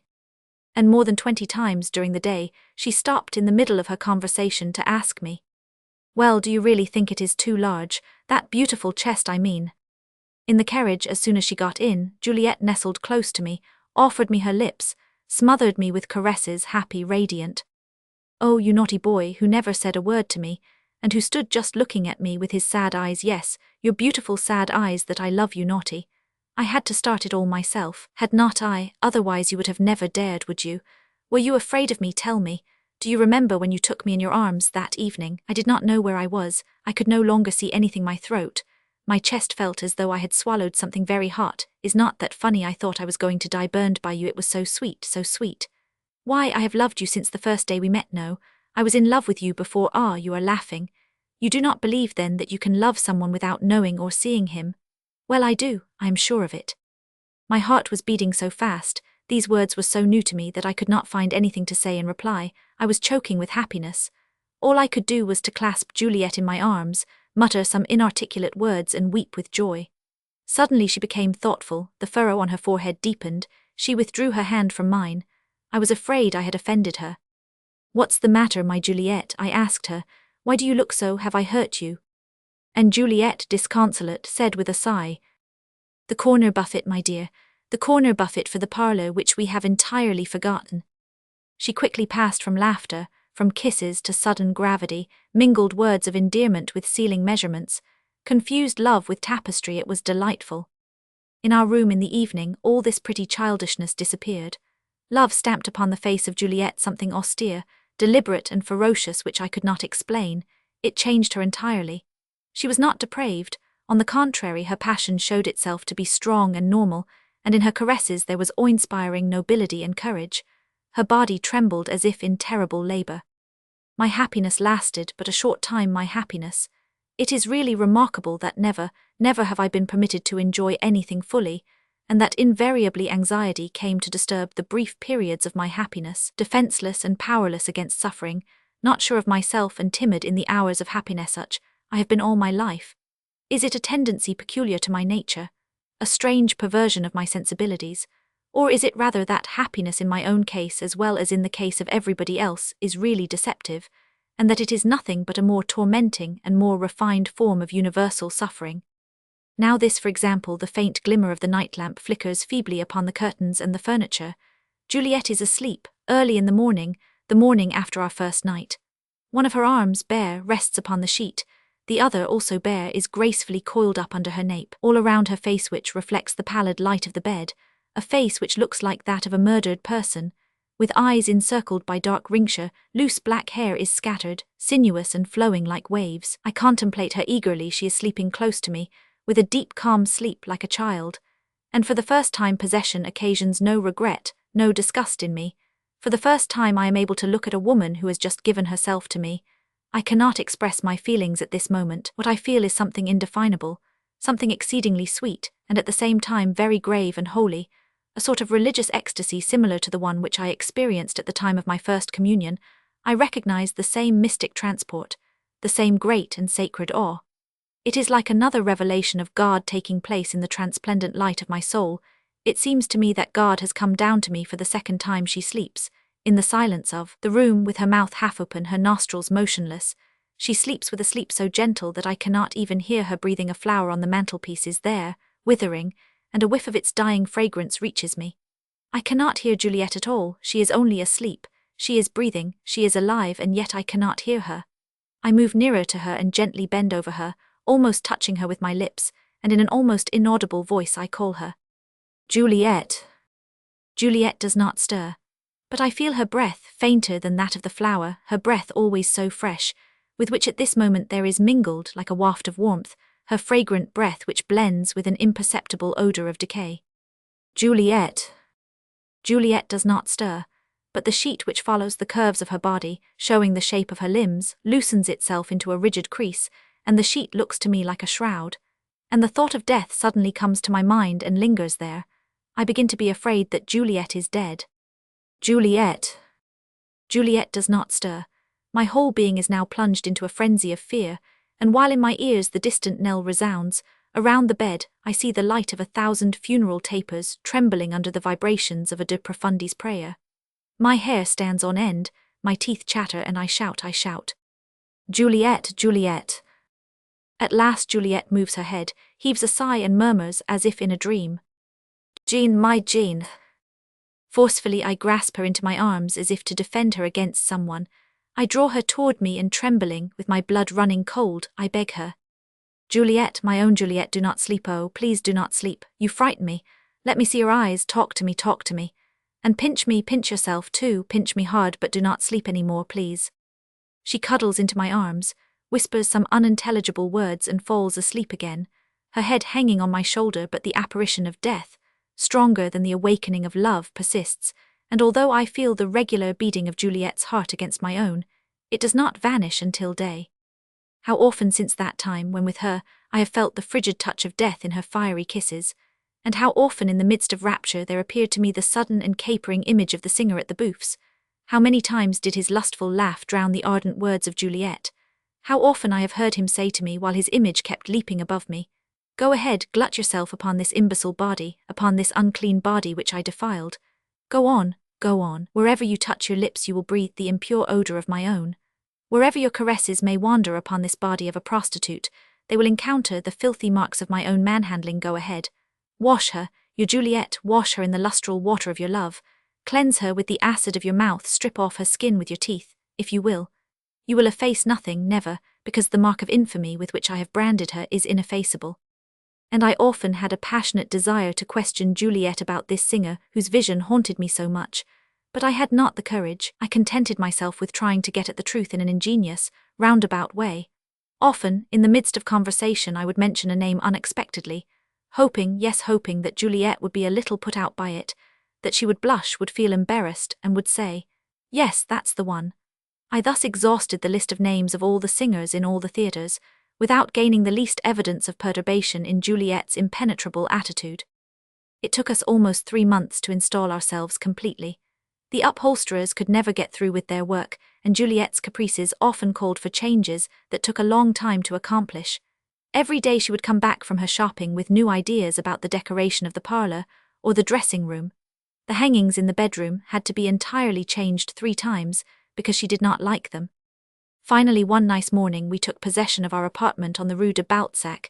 It was high time we Roman 999 all this unsettled existence, this continuous hurry, these open trunks yawning like coffins, this brutal scattering of dear and intimate things, these heaps of linen, these pyramids of boxes turned upside down, these queued-up pieces of string which dragged all over, all this disorder, this chaos, this trampling underfoot of things with which are associated the dearest memories or most tender regrets, and above all this feeling of uncertainty, of terror, and the sad reflections which the act of leaving a place occasioned. This made me uneasy, dejected, and, must I say it, remorseful. While Juliet was moving about, bustling amidst bundles, I was asking myself whether I had not committed some irreparable folly. Of course I loved her, I loved her with all the power of my soul. So far, nothing except this passion which obsessed me more and more every day interested me at all. Still, I regretted that I had yielded so easily and quickly to an infatuation that was perhaps fraught with the gravest consequences for her and myself.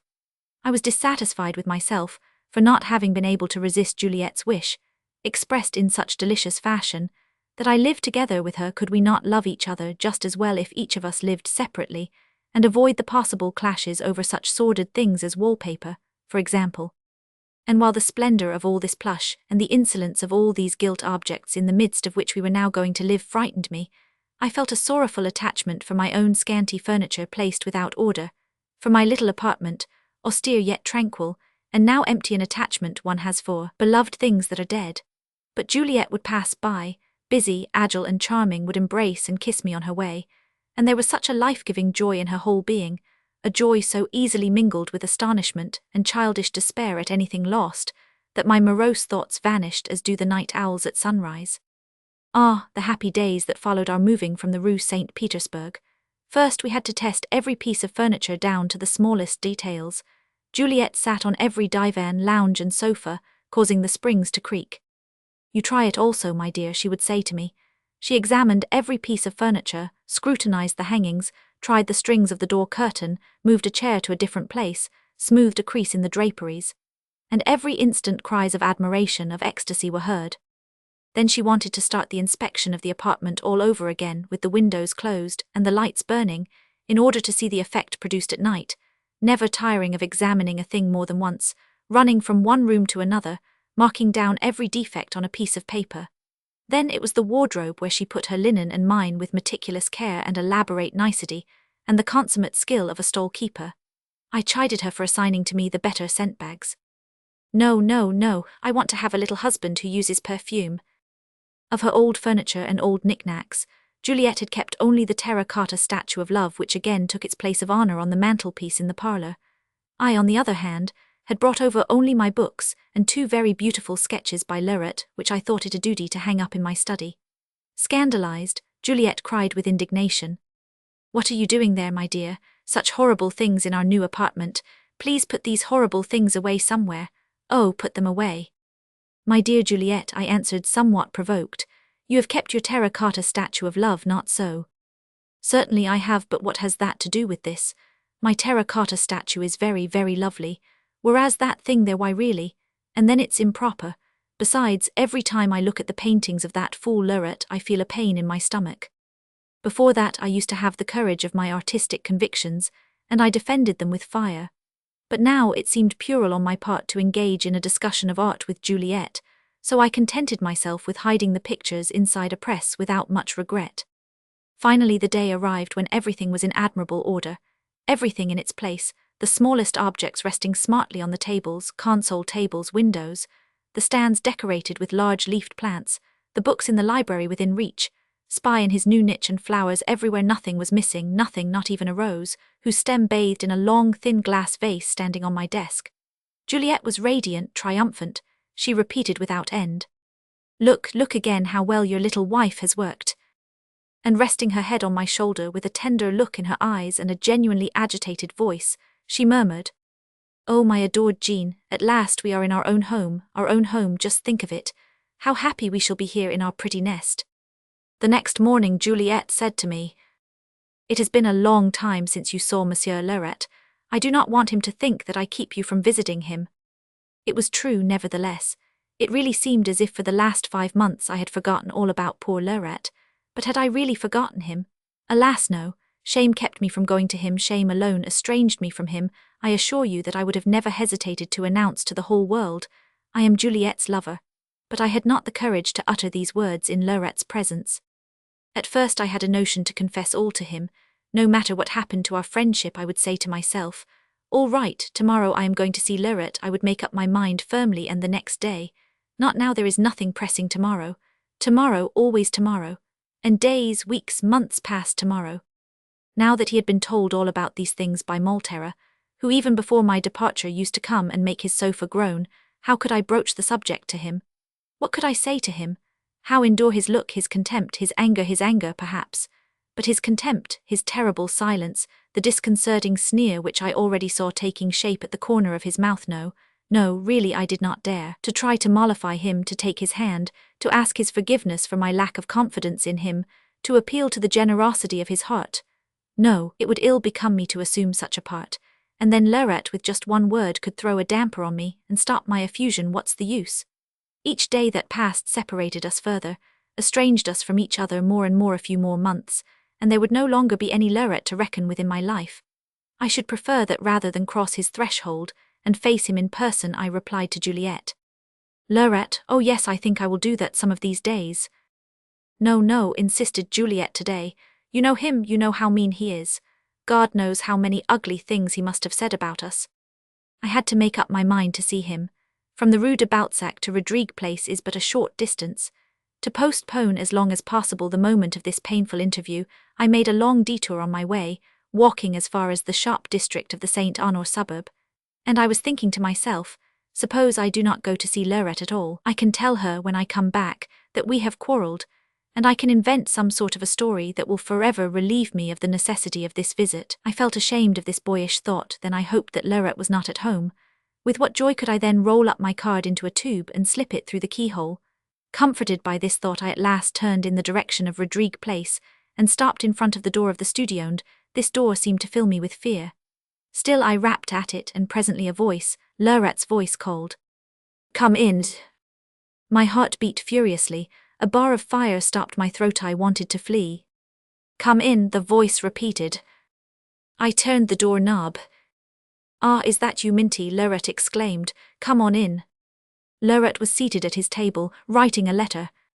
"May I finish this?" he said to me. "Just 2 more minutes and I will be through." He resumed writing. It was a relief not to feel upon myself the chill of his look. I took advantage of the fact that his back was turned to unburden my soul to him. "I have not seen you for such a long time, my good Leuret." "Why, yes, my dear Minty. I have moved." "Ah, is that so?" "I live on the Rue de Balzac." "Nice place." I was suffocating. I made a supreme effort to gather all my strength, but by a strange aberration I thought I would succeed better by adopting a flippant method of approach. Upon my word of honor, I railed, yes, railed at myself. "I have come to tell you some news which will amuse you, which will amuse you. I am sure I live with Juliet. With Juliet, Rue Juliet, you know, Congratulations." He uttered this word congratulations in a perfectly calm, indifferent voice. Was it possible? No hiss, no anger, no jumping at me, Just congratulations, as one might say. How do you expect that to interest me? And his back bent over the table remained motionless without straightening up, without stirring. His pen did not slip from his hand. He continued to write. What I told him just now he had known long ago, but to hear it out of my own mouth, I was stupefied, and shall I confess it? I was wounded by the fact that the matter did not seem to affect him at all.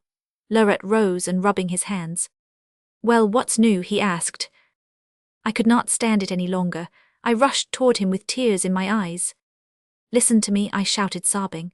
Lurette, for God's sake, listen to me. I did not act fairly toward you, I know it, and I ask your forgiveness. I should have told you all, but I did not have the courage to. You frightened me. And then you remember Juliet, the one you told me about. Right here you remember she is the one who kept me from doing that. Do you understand? My dear Minty, interrupted Lurette, I did not want you to tell me anything. I am neither your father nor your confessor. Do what you please, that does not concern me in the least. I became excited. You are not my father, that is true, but you are my friend, and I owe you all the confidence in the world. Forgive me. Yes, I live with Juliet, and I love her and she loves me. Is it a crime to seek a little happiness? Juliet is not the kind of a woman you thought she was. She has been calumniated most odiously. Lurette, she is kind and honest. Oh, do not smile, she is honest. She has some childish ways about her that would touch even you, Lurette. You do not like her because you do not know her. If you only knew how kind and considerate she is to me. Juliet wants me to work. She ardently believes in me, in my ability to create. Why, it was she who sent me here to see you. I was ashamed and afraid. Yes, she made me do that. Have a little consideration for her, Lurette. Love her a little, I beg of you. Lurette became grave. He put his hand on my shoulder and looking at me wistfully. My dear child, he said to me in a trembling voice, why do you tell me all that? Because it is the truth, my dear Lurette.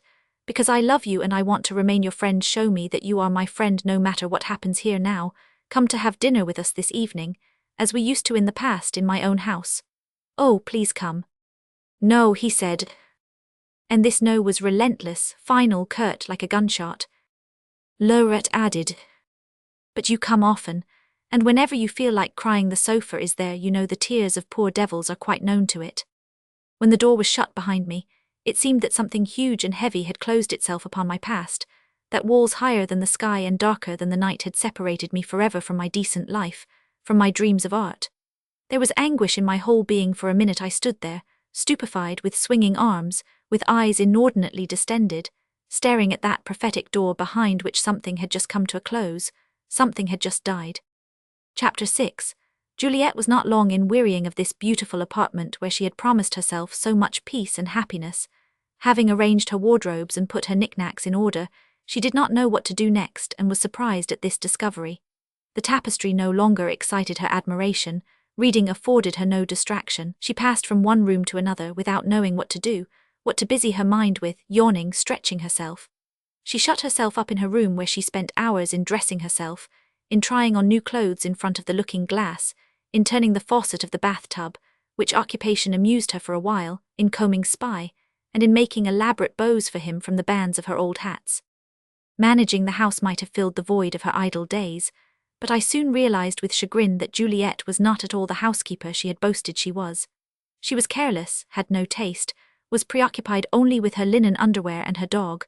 Everything else was of no importance to her, and things took their own course, or rather went according to the wishes of the servants. Our renewed staff of domestics consisted of a cook, an old, sloppy woman, grasping and ill-tempered, whose cooking talents did not extend beyond tapioca pudding, hashed veal with white sauce and salad, a chambermaid, Celestine, impudent and depraved, who respected only people who spent large sums of money, and a housekeeper, Mother Sachard, who prayed incessantly, and often used to get frightfully drunk in order to forget her troubles, as she said, her husband who beat her and took away her money, and her daughter who was good for nothing. The waste was enormous, our table very bad, and the rest correspondingly so. Whenever we happened to have visitors, Juliet would order from Bignon the rarest and most elaborate dishes. I viewed with displeasure the uncommon intimacy, a sort of bond of friendship, which had sprung up between Juliet and Celestine. When dressing her mistress, the maid told her stories which the former enjoyed immensely. She disclosed improper secrets of the homes where she had served and advised Juliet in all matters. At MME, K's they do it this way, at MME, V's they do it that way. That they were swell places goes without saying. Juliet often went into the linen room where Celestine was sewing and stayed there for hours, seated on a heap of bed sheets, listening to the inexhaustible gossip of the servant girl. From time to time, an argument would arise over some stolen thing or some neglected duty. Celestine would get excited, hurling the grossest insults, knocking the furniture, screaming in her squeaky voice. "Well, many thanks to you, this is some dirty place. A goose like that has the nerve to accuse one.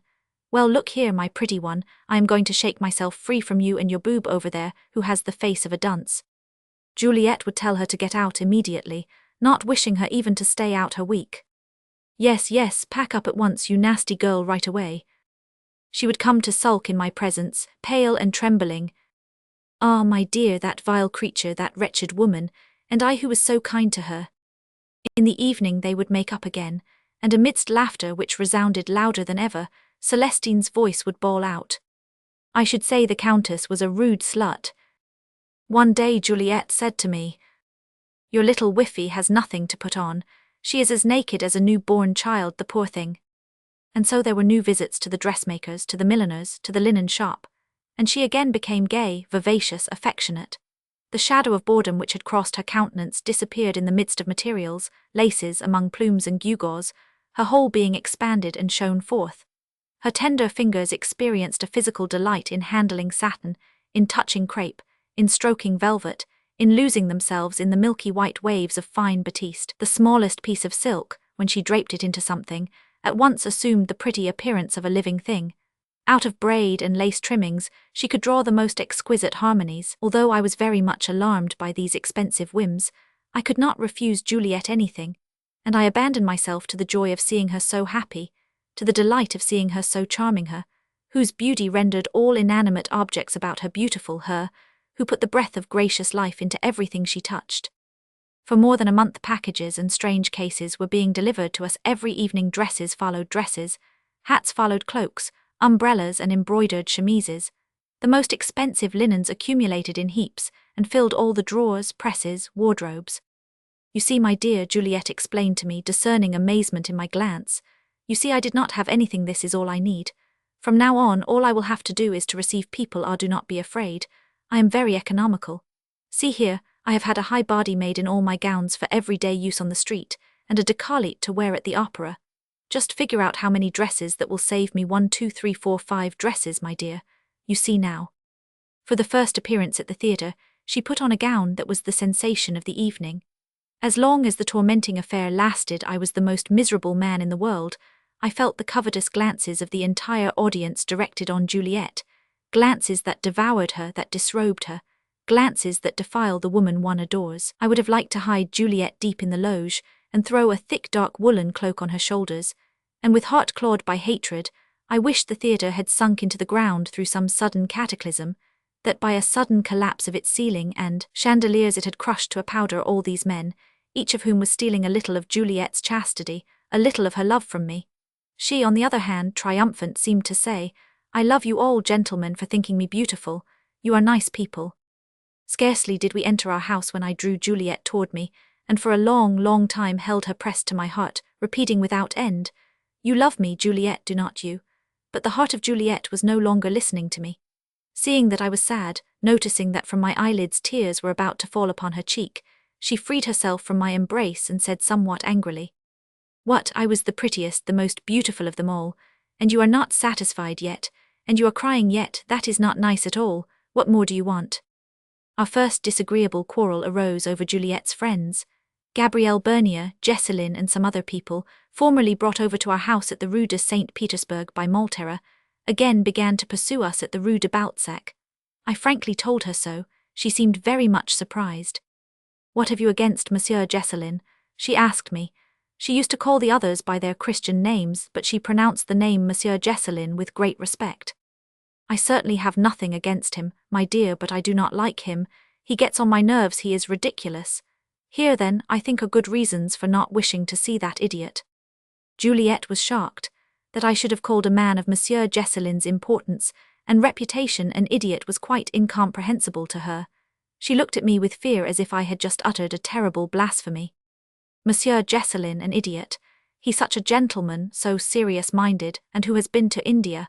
Do not you know that he is a member of the Geographical Society? What about Gabrielle Bernier? Is she also a member of the Geographical Society? As a rule, Juliet never lost her temper. When she was angry, her look became severe, the wrinkle on her forehead deepened, her voice lost a little of its sweet sonorousness.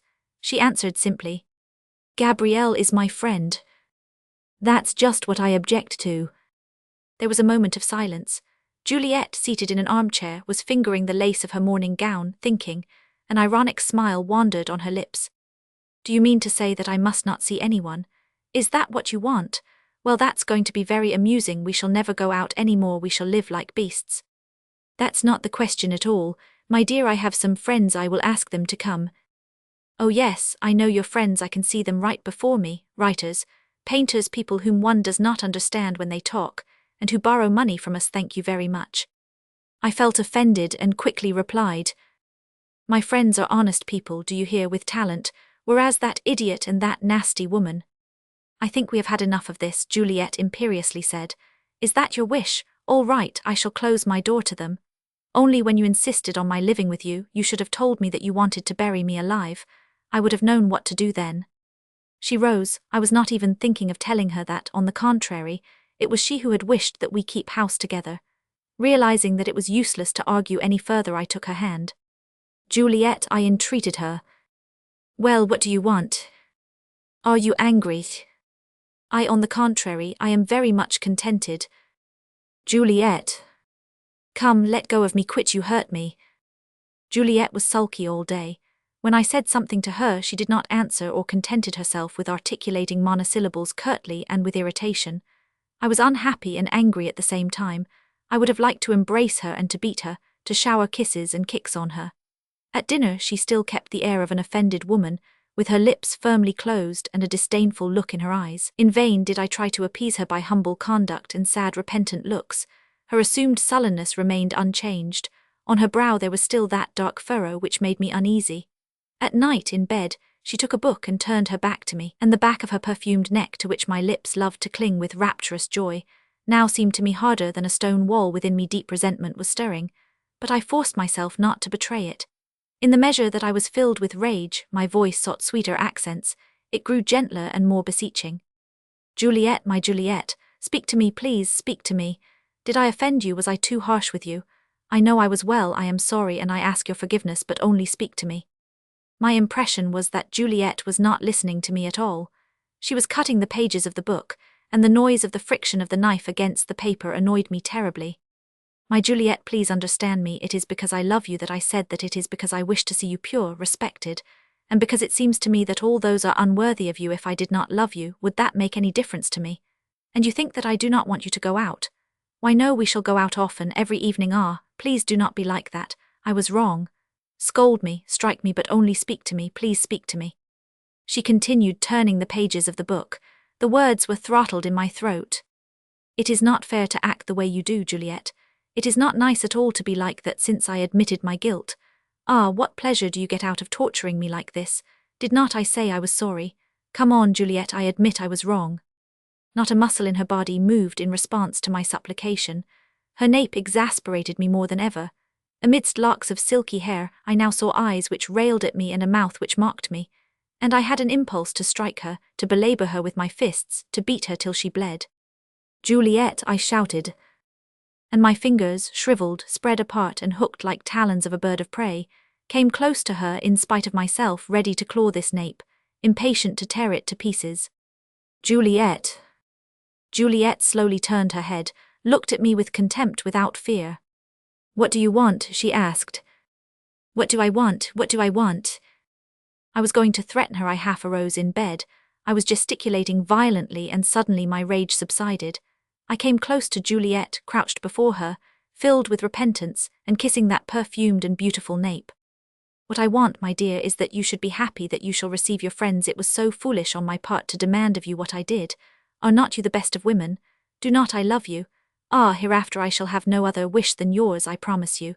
And you will see how nice I am going to be to them. Wait, why should you not invite Gabrielle for dinner? And Jesselyn also?" "No, no, you say it now, but tomorrow you will reproach me for it. No. No, I do not want to force upon you people whom you despise, nasty women and idiots." I do not know where my head was when I said that I do not despise them at all. On the contrary, I like them very much. Invite both of them, and I will go and get a box at the vaudeville. No. I implore you. Her voice became less harsh. She closed the book. Well, we will see tomorrow. Really, at that moment I loved Gabrielle, Jesseline, Celestine. I even thought I loved Maltera. I no longer worked. Not that love of work deserted me, but I no longer had the creative faculty in me. I used to sit down at my desk every day, with blank sheets of paper before me, searching for ideas and failing to find them. I would again relapse into anxieties of the present, which meant Juliet, into dread of the future, which again meant Juliet. Just as a drunkard clutches and turns his empty bottle to get the last drop of liquor out of it, so I searched my brains in the hope of squeezing the least bit of an idea out of it. Alas, my head was empty. It was empty and weighed upon my shoulders like an enormous ball of lead. My mentality was always slow in getting started. It required stimulation. It had to be lashed with a whip. Because of my ill-balanced sensibility, my passive nature, I easily yielded to intellectual or moral influences, whether good or bad. And again, Laurette's friendship was quite useful to me in the past. My own ideas melted in the warmth of his spirit. His conversation opened for me new horizons hitherto unsuspected. Whatever confused ideas I had were cleared up. They assumed a more definite form which I endeavored to express. He taught me how to see, to understand things, and made me delve with him into the mysteries of life. Now the clear horizons toward which I was led shrunk and were shut off before me daily, almost hourly, and night was coming, black night, which to me was not only visible but tangible, for I could actually touch this monstrous night. I felt its darkness stuck fast in my hair, glued to my fingers, coiled around my body in clammy rings. My study room opened into a yard, or rather a little garden shaded by 2 large planet trees, and bounded by a wall that had lattice work, and was covered with ivy. Behind this wall, in the midst of another garden, the grey and very high facade of a house rose, accosting me with 5 rows of windows. On the 3rd floor an old man sat near the window opening which encased him like a picture frame. He wore a cap of black velvet, a checkered morning robe, and he never stirred. Shrunk into himself, his head drooping on his chest, he seemed asleep. Of his face I could see only wrinkles of yellowish, wrinkled flesh, dark cavities and locks, which looked like tufts of a soiled beard, resembling some strange vegetation sprouting on the trunks of dead trees. Sometimes the profile of a woman would bend over him sinisterly, and this profile had the appearance of an owl perched upon the aged man's shoulder. I could discern its hooked bill and round eyes, cruel, avaricious and bloodthirsty. When the sun shone into the garden, the window opened, and I heard a shrill, piercing, angry voice which never ceased screaming reproaches. Then the old man would shrink into himself still farther, his head would begin to oscillate slightly, then he would become motionless again, still more buried in the folds of his mourning robe, still deeper sunk in his armchair. I used to sit for hours and watch the unhappy man, and I fancied terrible tragedies, some fatal love affair, a noble life bungled, crushed and ruined by that woman with the owl face. I pictured to myself this living corpse as beautiful, young and strong. Perhaps he had been an artist once upon a time, a scientist, or simply a happy and kind-hearted man, and tall and upright with a gaze full of hope. He marched towards glory or happiness one day. He met that woman at the house of a friend, and that woman, too, wore a perfumed veil, a small muff, an otter skin cap, a heavenly smile, and an air of angelic sweetness, and forthwith he fell in love with her. I followed step by step the development of his love affair. I counted up his weaknesses, his moments of cowardice, his growing downfalls up to the time of his sinking into this armchair for cripples and paralytics. And what I imagined his life was to him, my own life was to me. Those were my own feelings, it was my own dread of the future, my own anguish. Little by little my hallucination took on a singular physical form, and it was myself that I saw in this velvet cap, in this mourning robe with this battered body, this murky beard, and Juliet who stood over my shoulder like an... Juliet, she walked about in the study, weary of body, her whole figure betraying boredom, yawning and sighing. She could not think of anything to distract her. Most often she would place the card table not far from me and lose herself in the card combinations of a complicated patience, or she would stretch herself out on the sofa, spread a napkin over her dress, place upon it some tiny instruments of tortoise shell, microscopic containers of ointment, and begin polishing her nails, fiercely filing them and making them shine more lustrously than agate. She would examine them every 5 minutes, looking for the reflection of her image in the polished surfaces. Look, my dear, are not they beautiful? And you too, spy, look at your mistress' pretty nails. The light friction of the nail brush, the imperceptible creaking of the sofa, Juliet's remarks, Her conversation with Spy. All this was sufficient to put to rout the few ideas which I strove to bring together. My thoughts would turn immediately to ordinary matters, and I meditated upon painful things and lived sorrowful things over again. Juliet, did I love her? Many times this question arose in my mind, pregnant with horrible doubt. Had I not been deceived by the stupefaction of my senses? Was not this thing which I took for love, the ephemeral and fleeting manifestation of a pleasure as yet untasted? Juliet, of course I loved her. But this Juliet whom I loved, was she not altogether different? Was she not the Juliet that I had myself created, that had been born of my own imagination, that had originated in my own brains, whom I had endowed with a soul, with a spark of divinity, whom I had fashioned into being with the ideal essence of angels? And did I not still love her as one does a beautiful book, a beautiful verse, a beautiful statue, a visible and tangible realization of an artist's dream? But this other Juliet, this one here, this pretty, senseless, ignorant animal, this knick-knack, this piece of cloth, this nothing. I studied her carefully while she was polishing her nails. Oh, how I would have liked to break this neck and sound its emptiness, to open this heart and probe its nothingness. And I said to myself, what sort of a life will mine be with this woman whose tastes are only for pleasure, who is happy only when she is dressed up, whose every wish costs a fortune, who, in spite of her chaste appearance, has an instinctive predilection for vice, who used to leave unhappy Maltera every evening, without a single regret, without a single thought, who will leave me tomorrow perhaps, this woman who is a living denial of my aspirations, of my ideals, who will never, never enter into my intellectual life, and lastly this woman who already weighs upon my intelligence like folly, upon my whole being like a crime. I had a notion to flee, to tell Juliet, I am going out, I will be back in an hour, and never to return to this house where the very ceiling was more oppressive to me than the lid of a coffin, where the air stifled me, where the very furniture seemed to say to me, leave this place. But no, I loved her, and it was this very Juliet that I loved, not the other one who has gone the way of all dreams. I loved her with all her qualities which made me suffer. I loved her in spite of all her lack of understanding.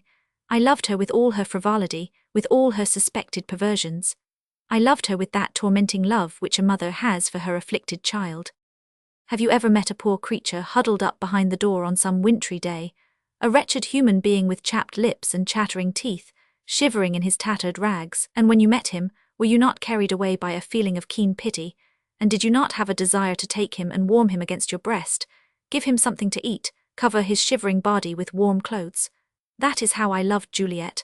I loved her with an immense pity. Ah, do not laugh, with a mother's pity, with an endless pity. Are not we going out, my dear? It would be so nice to take a stroll through the boys. And casting her eyes on the blank sheet of paper, on which I had not written a line. Is that all you wrote? Well, you do not seem to have worked very hard, and here I have been sitting around all this time to inspire you to work. Oh well, I know you will not get anywhere, you are too lazy. Ere long we began going out every day and every evening. I did not resist any longer, almost happy to escape from the deadly aversion and despondent thoughts with which our apartment inspired me, escape from the symbolic vision of the old man, from myself, above all from myself. In a crowd, in the tumult, in this feverish haste of a pleasure-hunting life, I hoped to find forgetfulness, to be able to dull my feeling, to subdue my rebellious spirit, to suppress the voice of my past which I heard grumbling within me. And since I could not raise Juliet to my level, I lowered myself down to her own. Ah, those serene heights where the sun was reigning, and toward which I had been climbing slowly with such terrific effort. I must descend into the pit at one dash, in a single, instantaneous, inevitable downfall, even if I crushed my head against the rocks or disappeared in the bottomless mire.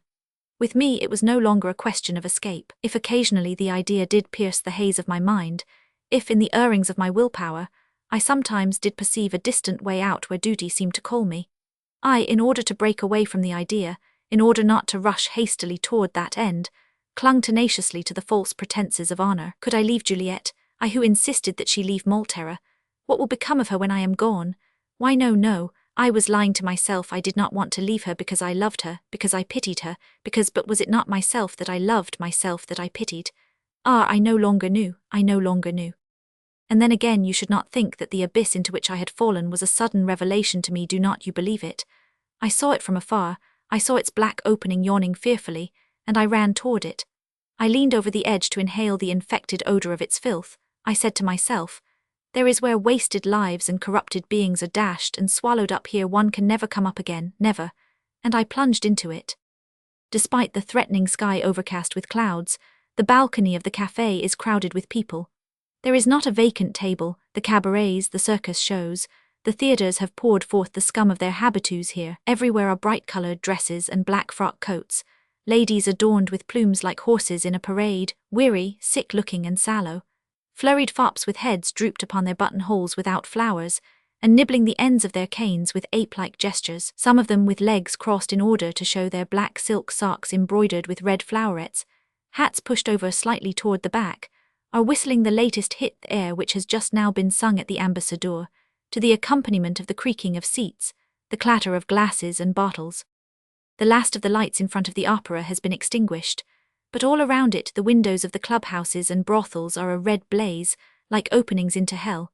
On the street, parked near the curb, are worn-out and dilapidated open coaches strung out in triple file. Some of the drivers are drowsing in their seats, others gathering into small groups which present a comical appearance in their ill-fitting liveries, are munching cigar stubs and talking with loud bursts of laughter, telling salacious stories about their clients. One incessantly hears the shrill voice of the newspaper vendors who run back and forth shouting, in the midst of their crisp outcries, the name of some well-known woman or some scandalous piece of news, while street Arabs, gliding between the tables, cunning as cats, are selling obscene pictures, half revealed to awaken dormant passions, to stir up curiosities gone to sleep, and little girls whose premature depravity has already blighted their gaunt, childish faces are offering for sale bouquets of flowers, smiling with a dubious smile, charging their glances with the ripe and hideous immodesty of old prostitutes.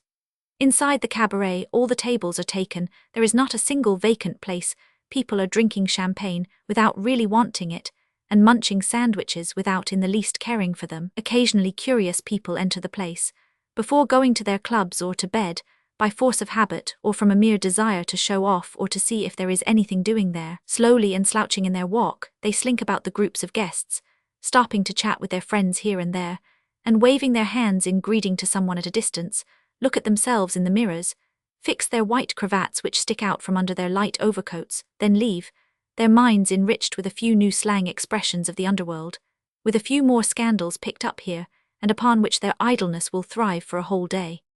The women with elbows resting on the table, an ice cream soda in front of them, their weak faces, hatched with fine pink lines, supported by long gloved hands, assume a languid air, a suffering mien and a sort of consumptive dreaminess. They exchange mysterious winks and imperceptible smiles with their neighbours at nearby tables, while the gentleman accompanying them, silent and affectedly courteous, strikes the point of his shoes with the tip of his cane. The gathering presents a brilliant spectacle variegated with lace and baubles, bright trimmings and pompons, tinged plumes and flowers in full bloom, curls of blonde hair, tresses of dark hair and the glitter of diamonds. Everyone is at his fighting post, the young and the old, beginners with beardless faces, grey-haired veterans, naive gulls and crafty spongers. Here were social scandals, false situations, riotous vice, base covetousness, shameful barterol, the flowers of corruption which mingle, grow and thrive in the dunghill warmth of Paris. It was into this atmosphere charged with ennui, restlessness and heavy odours that we used thereafter to come every evening. During the day, visits to the dressmakers, the boys, the races. In the evening, restaurants, theatres and fashionable gatherings. Wherever this special brand of society people came together, one was certain to see us. We were even made much of because of Juliet's beauty, which began to be the subject of people's talk, and her dresses which called forth the envy and emulation of other women. We no longer dined at home. Our apartment served us as hardly anything more than a place to dress. When Juliet was dressing, she grew harsh, even cruel. The wrinkle on her forehead cut into her skin like a scar. She uttered disjointed words, grew angry, seemed to be incensed to the point of breaking up things. All around her the room seemed as if it had been pillaged. Trunks were opened, skirts thrown on the carpet, fans taken out of their cases and scattered on the chairs, opera glasses left on the furniture. Muslin gowns were lying in heaps in the corners. The floor was strewn with flowers, towels, soiled with rouge, gloves, stockings, veils were hanging on the branches of the candlesticks, and in the midst of this confusion, Celestine, agile, brazen-faced, cynical, was going through all sorts of evolutions, jumping, sliding, kneeling at the feet of her mistress, sticking a pin here, adjusting the pleats there, knotting threads, her soft, flabby hands made to handle filthy things, gliding all over Juliet's body with affection. She was happy. She no longer replied to insinuating remarks, to bitter reproaches, and her eyes, persistently ironical, shining with a flame of vulgar depravity, were riveted on me. It was only in public, in the glare of lights, under the crossfire of men's gazes, that Juliet again found her smile and expression of joy mixed with a little wonderment and frankness, which she reserved only for this repugnant crowd of debauchees. And we used to come to this cabaret accompanied by Gabrielle, by Jessalyn, by people met I do not know where, and presented to us by I do not know whom, by idiots and princes, by the whole batch of international and street-corner crooks whom we dragged along with us. What are you going to do tonight? I am going with the minty crowd. Jessalyn gave us information about the people in the place. He knew all the inside facts of high society life, and spoke of it with a sort of admiration, in spite of all the shameful or tragic details which he told us. That man there, who has a crowd of people around him and who is listened to respectfully, used to be a valet-de-chambre. His master fired him for theft, but he became the keeper of a gambling house, conducted all kinds of illegitimate joints, became cashier of the club, then skillfully disappeared for a few years. At the present time he is part owner of many gambling houses, has an interest in the race track, has unlimited credit with the stockbrokers, owns horses and a mansion where he receives people. He used to loan money secretly at 100% interest to ladies in financial straits, whose gullible natures he would first test. Ostentatiously generous, buying pictures of the most expensive kind, he passes for an honorable man and patron of the arts. In the papers they speak of him with great respect. And that other big stout fellow whose fleshy, wrinkled face is eternally split by an idiotic laugh, he is but a child, hardly 18 years old. He has a mistress known to all, with whom he appears in public every Monday at the boys, and also has a teacher, an abbot whom he takes to the lake every Tuesday in the same carriage. His mother has thus conceived of the education of her son, wishing him to lead a life of religious saintliness on the one hand, and of gallant adventures on the other. Aside from that, he gets drunk every evening and horsewhips his old fool of a mother. A real type, Jessalyn summed up. That duke over there, who bears one of the most illustrious names in France. Ah, that swell duke, the king of spongers. He comes in timidly like a frightened dog, looks through his monocle, takes in the smell of supper, sits down and devours some ham and minced liver pie. Perhaps he has not dined yet, this duke. Undoubtedly he has just come back from an unsuccessful daily visit to the Café Anglais or the Maison d'Or or Bignon's, in quest of some friend who will treat him to a meal. Being on very good terms with women and horse dealers, he runs errands for the former and rides the horses for the latter. Instructed to say wherever he goes, "Oh, what a charming woman! Oh, what a wonderful horse!" he receives a few louis for this service with which he pays his valet. Here is another great nobleman who is gradually and hopelessly sinking into the mire of illicit business and secret promotion of vice. Once upon a time that fellow was quite the rage of society. Despite his stoutness, which is now evident, despite the puffiness of his flesh, he still has an elegant way of carrying himself and the air of a gentleman. In the disreputable places and questionable circles which he frequents, he plays the remunerative role which was played 50 years ago by head waiters at table d'hôtes. His courteousness and education were an asset to him, which he made use of to perfection. He knew how to take advantage of the dishonesty of others as well as of his own, for no one was as skillful in composing matrimonial difficulties of his patrons to the satisfaction of all concerned as he was. That livid face there, set in a frame of whiskers turning grey, that miniature mouth, that lustreless eye, no one knows who he really is. For a long time sinister rumours have been current about his person, rumours of bloody affairs. At first people were afraid of him and tried to keep away from him. It's nothing but an old memory after all. For the rest, he spends a lot of money. What does it matter if a few drops of blood do roll on top of piles of gold? Women are crazy about it. That young handsome man with moustache gracefully turned up. One day when he did not have a sou to his name, his parents having stopped his allowance, the ingenious notion occurred to him to pretend that he was repentant. He demonstratively quit an old mistress he had and returned to his parents. A young lady, his playmate when he was a child, adored him. She was rich. He married her. But on the very evening of his wedding day he left her, taking the dowry with him, and went back to his old mistress. She is an excellent woman, added Jessalyn, she really is. And all those pimps and those who have been chased out of the clubs, expelled from universities, ruined at the stock exchange, and foreigners coming from the devil knows where, whom one scandal attracts to one place and another scandal draws off to another, and those living outside the pale of the law and bourgeois esteem, who claim to be the royalty of Paris, before whom everybody bows down, they all swarm here, arrogant, free, disreputable. Juliet was listening, amused by the stories, attracted by this filth and crime, flattered by this ignoble homage which she felt the glances of these fools and criminals were paying her. But she preserved her modest bearing, her maiden charm, all her graces, self-conscious and inviting at one and the same time, for the sake of which one day at Leurat's I earned damnation. Faces grow more pallid now, features become drawn out, fatigue swells and colors the eyelids. One after another they leave the cabaret, tired and worried. Do they know what the next day has in store for them, what troubles await them, what disasters lie in ambush for them? Once in a while the report of a pistol shot creates a void in the ranks of this gang. Perhaps tomorrow will be their turn. Tomorrow, perhaps it will be my turn too. Ah, tomorrow, the ever-present menace of tomorrow. And we go home again without saying a word to one another, sad and weary. The boulevard was deserted. An immense silence was weighing heavily over the city. Only the windows of the brothel houses were aglare, like the eyes of some huge beasts crouching in the depth of night. Without knowing exactly the state of my financial affairs, I felt that ruin was ahead of me. I had paid out considerable sums of money, debts were accumulating and, far from decreasing, Juliet's whims became even more numerous and more expensive. Money flowed like water from her hands, like a fountain, in one continuous stream. She evidently thinks me richer than I am, I thought to myself, in an effort to deceive myself. I ought to warn her, perhaps show myself a little more reserved in yielding to her desires. The truth was that I deliberately dismissed from my mind every notion of this kind, that I dreaded the probable consequences of such a challenge even more than the greatest possible misfortune in the world.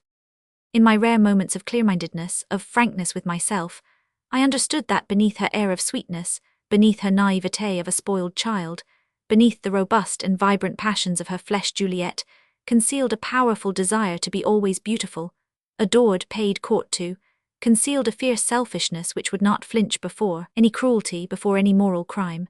I realized that she loved me less than the last piece of cloth, that she would have sacrificed me for a cloak or a cravat, or a pair of gloves. Once drawn into such a life she could not stop, and then what?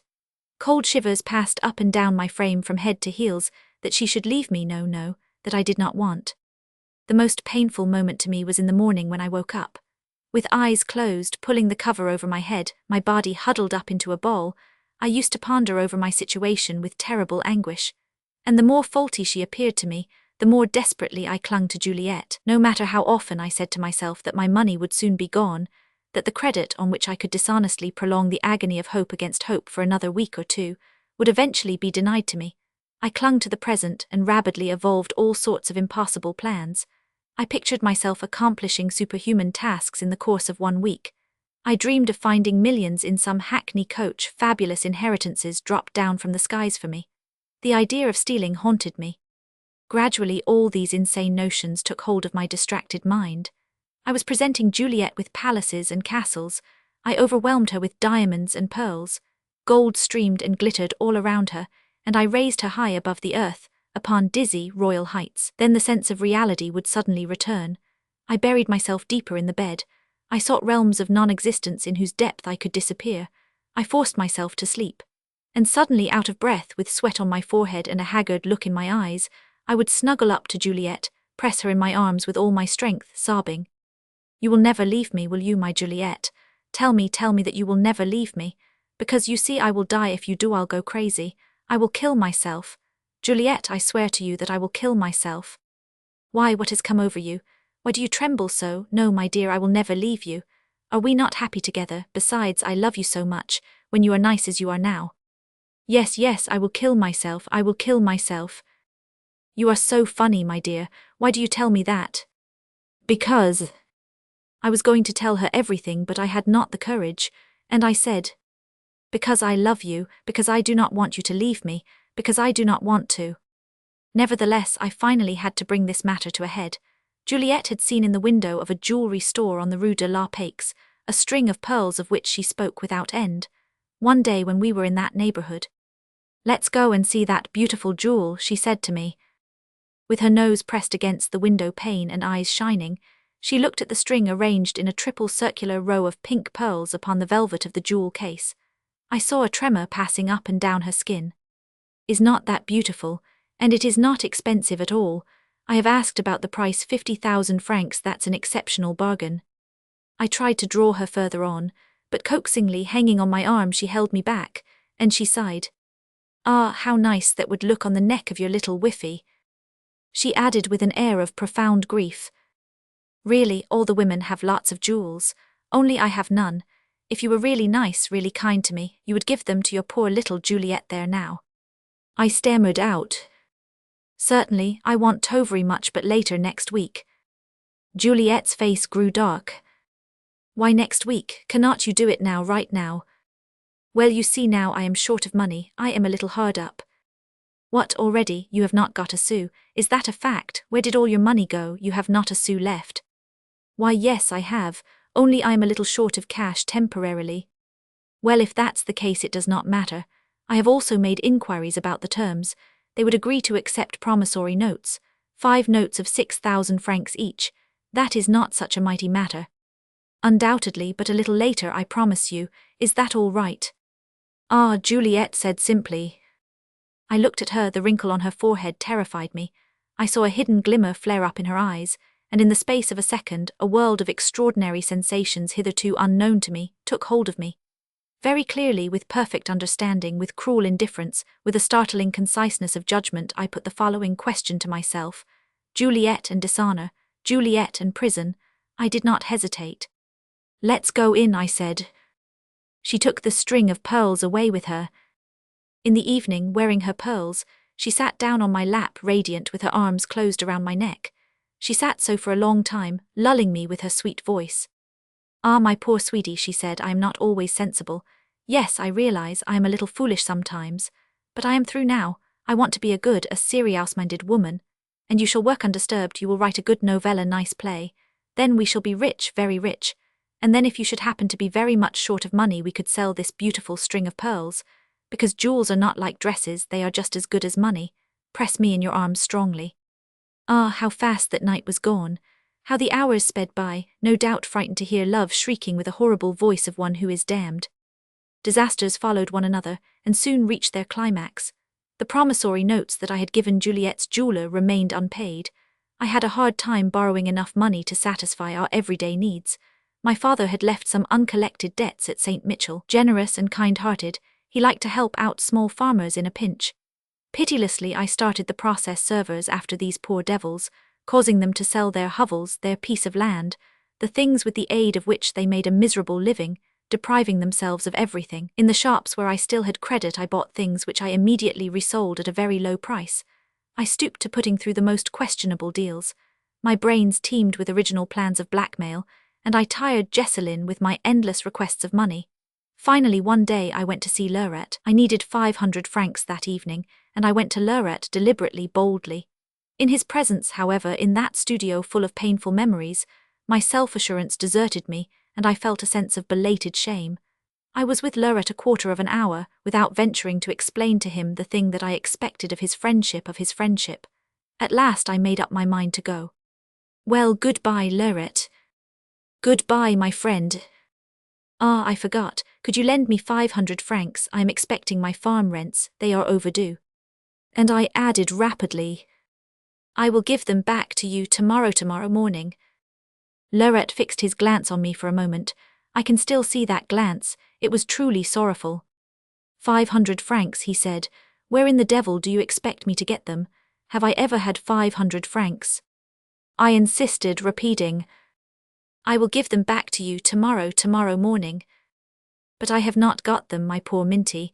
I have only 200 francs left. Would that do you any good?" I was thinking that these 200 francs which he offered meant to him a whole month's subsistence. I answered with a bleeding heart, "Well, all right, all the same. I will give them back to you tomorrow morning." "That is all right." At that moment I would have wished to throw myself on Leuret's neck, to beg his pardon, to shout, No, I do not want this money," and like a thief I took it away with me. Chapter 7. My properties, the priory itself, the old familiar house mortgaged several times, were sold. Ah, the sad journey which I made on that occasion. It was a long time since I had been to St. Mitchell. And yet in my hours of disgust and weariness, in the evil excitement of Paris, the thought of this peaceful little place was sweet and calming. The pure wafts of air which came to me from there had a refreshing effect upon my congested brains. They soothed my heart burned by the corrosive acids which are carried along by the infected air of cities, and I often promised myself that whenever I got tired of always chasing dreams, I would seek refuge there amid the peace and serenity of native objects. St. Mitchell. Never was the place so dear to me as after I had left it. It seemed to me that it contained riches and beauty such as I had never known how to enjoy, and which I now suddenly discovered I loved to direct my memories there. Best of all, I loved to recall the forest, the beautiful forest where, as a restless, dreamy child, I had lost my way so many times, inhaling with keen delight the aroma of the rich sap of trees, the ear enchanted by the harmonies of the wind, which caused the underwood and forest trees to vibrate like harps and violoncellos. I lost myself in the large alleys overhung with trembling foliage, large, straight alleys which far, far away ended abruptly, and opened up like a church bay upon the light of a pane of sky, arched and luminous. In these dreams I saw the branches of oak trees reach out their foliage greener than ever, happy to find me again. Young staddles greeted me with a joyous rustle as I passed by. They seemed to say to me, "Look how big we grew, how smooth and strong our trunks are, how good the air in which we spread out our slender, swaying boughs, how bountiful the soil in which we sink our roots, always full of life-giving sap." The moss and peat mold called me. "We have prepared a nice bed for you, little fellow, a nice fragrant little bed, such as you will not find in the miserably gilded houses of the big cities. Stretch yourself out. Roll on it if you are too warm. The fern will sway its gentle fans over your head. The beech trees will spread their branches open to let through a sunbeam which will gladden your heart." Alas, ever since I fell in love with Juliet, these voices have gradually become silent. These memories no longer came back like guardian angels to lull me to sleep, and to gently stir their white wings in the agitated azure of my dreams. My past had become estranged from me, ashamed of me. The train sped on. It had cleared the plains of Beauce, even more melancholy to look at than in the grim days of the war, and I recognized the small, humpy fields, their hedges of brushwood, the scattered apple trees, the narrow valleys, the poplars with their tops bent in the shape of hoods, which in the fields resembled a strange procession of blue penitents, the farms with high moss-grown roofs, highways deep cut and rough, bordered with girdled trees, which slanted down in the midst of sturdy verdure. The woods down yonder, black against the setting sun. It was getting dark when I arrived at St. Mitchell. I liked it better so to cross the streets in full daylight, under the gaze of all these excellent people who had known me as a child. Would have been too painful for me. It seemed to me that I was laden with so much shame that they would turn away from me with horror. As from a mangy dog I quickened my pace. Rolling up the collar of my overcoat, the grocery owner, named Madame Henriette, who in the past used to stuff me with cake, was standing in front of her store and talking to her neighbors. I was afraid they might be talking about me, and leaving the sidewalk I took to the roadway. Fortunately a cart passed by, the noise of which drowned the words of these women. The presbytery, the convent of the sisters, the church, the priory. At this hour the priory was nothing but a huge black mass in the sky. My heart failed me. I had to lean against one of the posts of the gate to catch my breath. A few steps away the forest murmured, its dull voice growing in amplitude, angry, like the raging roar of breakers. Marie and Felix were waiting for me. Marie older and more wrinkled, Felix more stooping and shaking his head more than ever. "Ah, Monsieur Jean," and forthwith taking possession of my valise, Marie said, "You ought to be pretty hungry by this time, Monsieur Jean. I have some soup for you, the kind you used to like, and then I have put a nice chicken on the spit." "Thank you," I said, "I shall not dine." I would have liked to embrace both of them, to open my arms for them, to cry upon their old, parched faces, and instead, my voice was harsh, trenchant. I uttered "I shall not dine" in the manner of a threat. They looked at me somewhat frightened, but never stopped repeating, "Ah, Monsieur Jean, it has been such a long time. Ah, Monsieur Jean, what a handsome young man you are." Then Marie, thinking that she would gain my interest thereby, began telling me the news of the place. "That poor Monsieur the Cure is dead, you know. The new one in his place do not seem to be getting ahead at all. He is too young and anxious. Baptiste has been crushed to death by a tree." I interrupted her.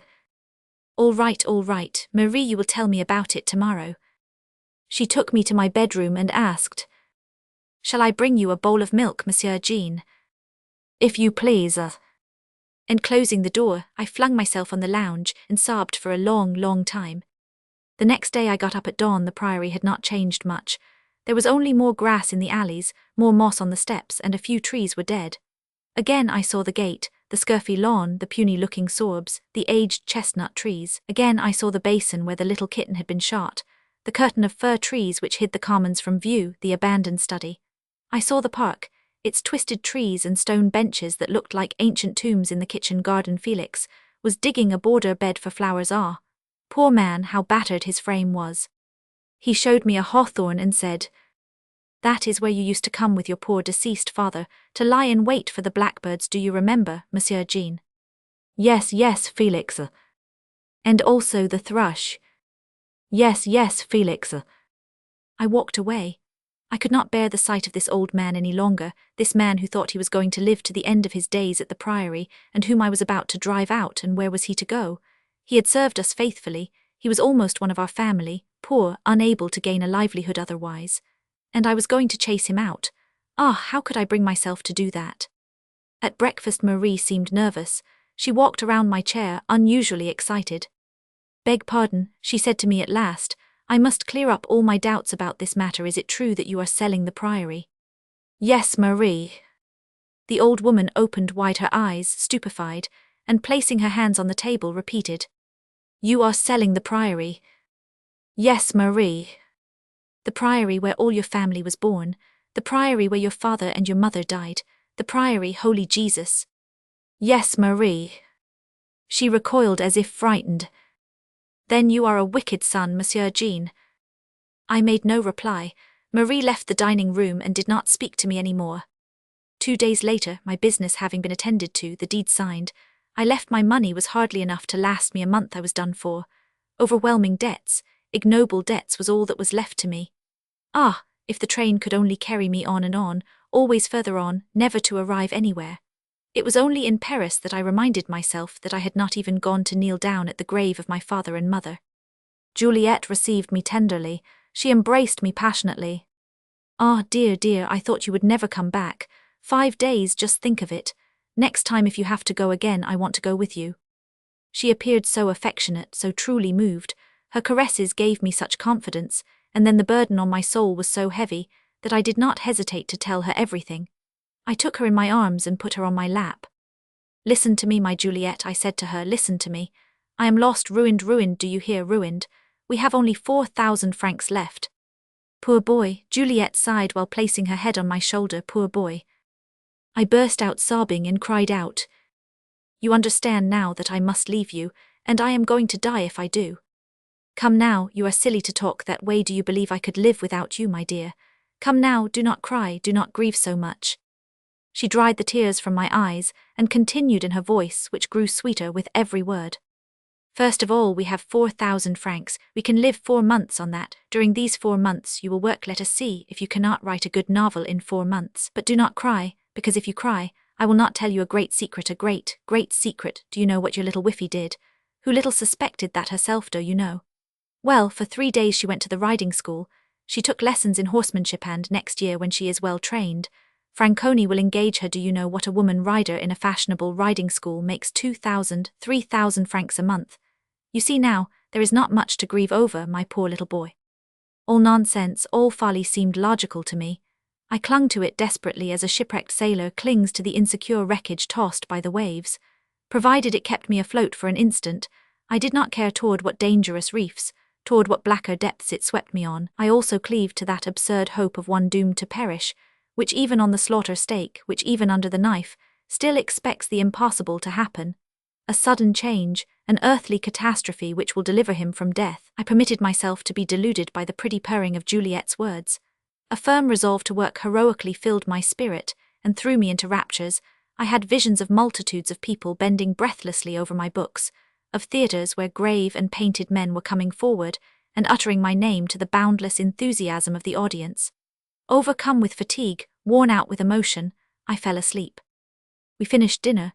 Juliet was even more affectionate than at the time when I came back. Nevertheless, I noticed a sort of uneasiness, a preoccupied air in her. She was sad and gay at one and the same time. What was going on behind this forehead over which clouds were passing? Did she decide to leave me in spite of all her protestations, and did she want to make our separation easier by lavishing on me all the treasures of her caresses? "How annoying, my dear," she said. "I have to go out." "What do you mean you have to go out, now?" "Why yes, just think of it. That poor Gabrielle is very 99. She is alone. I have promised to come to see her. Oh, but I will not stay very long, about an hour." Juliet spoke very naturally, But I do not know why it seemed to me that she was lying, that she was not going to Gabrielle at all. And suspicion, vague, terrifying suspicion, pierced my heart. I said to her, "Cannot you wait till tomorrow?" "Oh, that's impossible. Do not you understand? I have promised." "Please do me a favor, go tomorrow." "That's impossible, poor Gabrielle." "All right, I will go with you, I will wait for you at the door." Cunningly I studied her. Her face was motionless. No, really her muscles did not betray the least surprise. She answered gently, "There is no sense in that. You are tired, go to bed." And forthwith I saw the train of her gown stream behind the drawn door curtain like a snake. Juliet is in her dressing room, and with eyes fixed upon the table cloth where the red reflection of a bottle of wine is flitting. I recall that recently some women came to this house, fleshly squinted women who had the air of dogs scenting ordure. I remember I had asked Juliet who those women were. One time Juliet answered, "That's the corset maker." Another time she said, "That's the embroiderer." And I believed her. One day I picked up on the carpet a visiting card which read Madame Rabineau, 114 Rue de Cise. "Who was this Mme. Rabineau?" Juliet answered, "That's nothing, give it here." And she tore the card up, and fool that I was, I did not even go to the Rue de Cise to find out. I recall all that. How could I ever fail to understand? Why did not I seize them by the neck, these vile dealers in human flesh? And suddenly a great veil is lifted from my eyes. Behind it I see Juliet with defiled body, exhausted and hideous, selling herself to human vultures.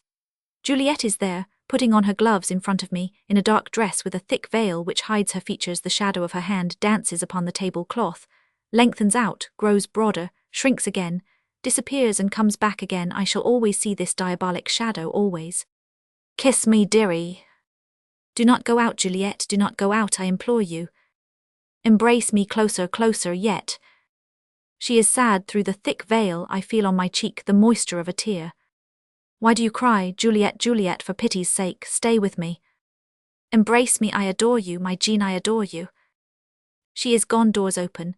Close again. She is gone. Outside I hear the noise of a rolling carriage. The noise grows fainter and fainter and dies out. She is gone. And here I too am on the street. A cab passes by 114 Rue de Cise. My mind was made up quickly. I figured that I would come there before she could. She perfectly understood that I was not taken in by that story of Gabrielle's illness. My anxiety, my eagerness no doubt inspired her with the fear of being spied after, followed, and most likely she would not go to the place immediately. But why did just this abominable thought flash through my mind like lightning? Why only this possibility and no other? I still hope that my presentiments have deceived me, that Madame Rabineau is nothing, that Gabrielle is really sick. Some kind of a small hotel hedged in between two tall buildings, a narrow door hollowed out in the wall at the end of 3 steps, a dark facade, whose closed windows let no light penetrate. It's here. It is here she is going to come, where she already came perhaps. Rage drives me toward this door. I should like to set this house on fire. I should like to make all those detestable ladies hidden there shriek and writhe in agony. In some hellish blaze presently a woman enters, singing and swaying her body, her hands in the pockets of her light jacket. Why did not I spit in her face? An old man has come out of his coupe. He passed close to me, snorting, panting, supported under his arm by his valet. His trembling feet are unable to carry him. Between his flabby, swollen eyelids there glimmers a light of beastly dissipation. Why did I not slash the hideous face of this profligate old faun? Perhaps he is waiting for Juliet. The door of the inferno opened before him, and for an instant my eyes plunged into the pits of hell. I thought I saw red flames, smoke, abominable embraces, the tumbling down of creatures horribly twisted together. But no, it is only a gloomy deserted hallway, lit by the pale shine of a lamp. Then at the end of it there is something black-like, a dark hole where one feels impure things are stirring and carriages are stopping in front of the building, dumping out their haul of human dung into this sink of love. A little girl barely 10 years old follows me. Nice violets, I give her a gold piece. Go away from here, little one, go away. Do not stay here. They will get you. My mind is overexerted. 1,000-toothed sorrow gnaws at my heart. 1,000 claws sink into it, tears it to pieces in a frenzy of grief. A desire to kill is kindled in me and makes my arms go through murderous motions. To rush, whip in hand, into the midst of this lustful crowd, and lash their bodies until ineffaceable marks are left on them, cause their warm blood to spurt and scatter pieces of their living flesh all over the mirrors, carpets, beds, and nail that Rabineau woman to the door of this house of ill fame, like an owl on the doors of farm barns, nail her stripped, disemboweled with her vitals out. A hackney coach has stopped. A woman steps out. I recognize the hat, the veil, the dress. Juliet. On seeing me, she utters a cry, but she regains her composure quickly. Her eyes defy me. Leave me alone, she cries out to me. What are you doing here? Leave me alone. I almost crush her wrists, and in a suffocating voice which rattles, listen now, if you make another step, if you say another word, I will knock you dead right here on this sidewalk, and tramp you to death under my feet. With a heavy blow I strike her in the face, and with my nails I furiously claw her forehead and cheeks from which blood is gushing. Jean, oh Jean, have mercy please, Jean, mercy, mercy, have pity on me, you are killing me. Rudely I drag her toward the carriage and we get in huddled up in two. She sits there right close to me, sobbing. What am I going to do now? I do not know, in truth I do not know. I do not ask myself any questions. I do not think of anything. It seems as though a mountain of stone has descended upon me. I feel the heavy rocks on which my neck has crashed, against which my flesh has been bruised. Why, with all the black despair in which I find myself, do these high walls rise up towards heaven? Why these dismal birds flying about in unexpected sunshine? Why is this thing crouched down beside me crying? Why? I do not know. I am going to kill her. She is in her bedroom without lights. In bed I am in the dressing room pacing up and down. I am walking back and forth with constrained breath, my head on fire, with clenched fists eager to inflict punishment. I am going to kill her. From time to time I stop near the door and listen. She is crying, and in a minute I will enter and pull her off the bed, drag her by the hair, knock her senseless, break her neck against the marble edges of the fireplace. I want the room to be red with her blood. I want to see her body beaten into lumps of battered flesh which I shall throw out with the rest of the rubbish, and which the garbage man will take away tomorrow. Cry, cry. In a minute you will howl, my dearest. Have not I been stupid, to think of everything but that, to fear everything except that, to say to myself, she will leave me and never, never. She will deceive me, to have failed to divine the nature of this den, this old man, all this filth. Really, I had never thought of it before, blind fool that I was. She must have laughed when I implored her not to leave me. To leave me, ah, yes, to leave me. She did not want to, of course. Now I understand it. I inspired her neither with probity of heart nor with decency of conduct. I was to her just a label, a trademark, a mark of superior value. Yes, when they saw her in my arms and therefore priced her more highly, she could sell herself for much more than she would have received if, like a nocturnal ghoul, she had roamed the sidewalks and haunted the obscene shadows of the streets. She had swallowed my fortune in one gulp. Her lips had rendered my mentality sterile at the first touch. Now she is gambling with my honor. That is consistent with my honor. How could she know that I had none left? But am I really going to kill her? When one is dead, everything is forgotten. One bears one's head before the coffin of a criminal. One bows in sadness before the dead body of a prostitute in the churches. Believers kneel down and pray for those who have suffered. For those who have sinned at the cemeteries, reverence watches over the graves, and the cross protects them. To die is to be forgiven. Yes, death is beautiful, holy, noble. Death is the beginning of the great eternal light. Ah, to die, to stretch oneself out on a mattress softer than the softest moss in birds' nests, to think no more, to hear the noise of life no longer, to feel the infinite sweetness of nothingness, to be a soul. I shall not kill her. I shall not kill her because she has to suffer terribly. Always let her suffer in all her beauty, in all her pride, in her exposed carnality of a prostitute. I shall not kill her, but I shall disfigure her to such an extent. I shall make her look so repulsive that people, frightened, will flee at the sight of her, and every evening I shall compel her to appear on the streets, at the theatre, everywhere, with her nose crushed, her eyes bulging out from under eyelids fringed with black rings, without a veil. Suddenly sobs from my throat. I fling myself on the couch, biting the cushion, and cry and cry. Minutes, hours pass, and I am still crying. Ah, Juliet, vile Juliet, why did you do that? Why could you not say to me, here now you are not rich any more, and all I want of you is money, leave me? That would have been cruel. It might have meant my death, but what of it? It would have been better. How can I look into your face now? How can our mouths ever touch each other? There is now between us the thick wall of that wicked place. Ah, Juliet, wretched Juliet. I remember her going out. I recollect everything. I recall how she was dressed in her grey dress, the shadow of her hand dancing strangely on the back of her neck. I see her as clearly as if she were before me now. And even more so, she was sad, she was crying. I am sure it was not mere imagination on my part. She was actually crying, for my cheek was wet with her tears. Whom was she crying over, me or herself? Ah, who knows? I remember I said to her, do not go out, my Juliet. She replied, embrace me closely, very closely, more closely yet. And her caresses had the passion of despair in them, a kind of shrivelling grip, a sort of fear, as if she had wanted to cling to me, to seek tremblingly protection in my arms. I can see her eyes, her beseeching look, they seem to implore me. Something abominable is drawing me on. Hold me back. I am close to your heart, do not let me go. And instead of taking her in my arms, carrying her away, hiding her and loving her so as to make her giddy with happiness, I opened up my arms and let her go. She sought refuge in my love, and I denied it to her. She cried to me, I adore you, and I stood there like a fool, amazed as is a child at the unexpected flapping of the wings of a captive bird that has just escaped.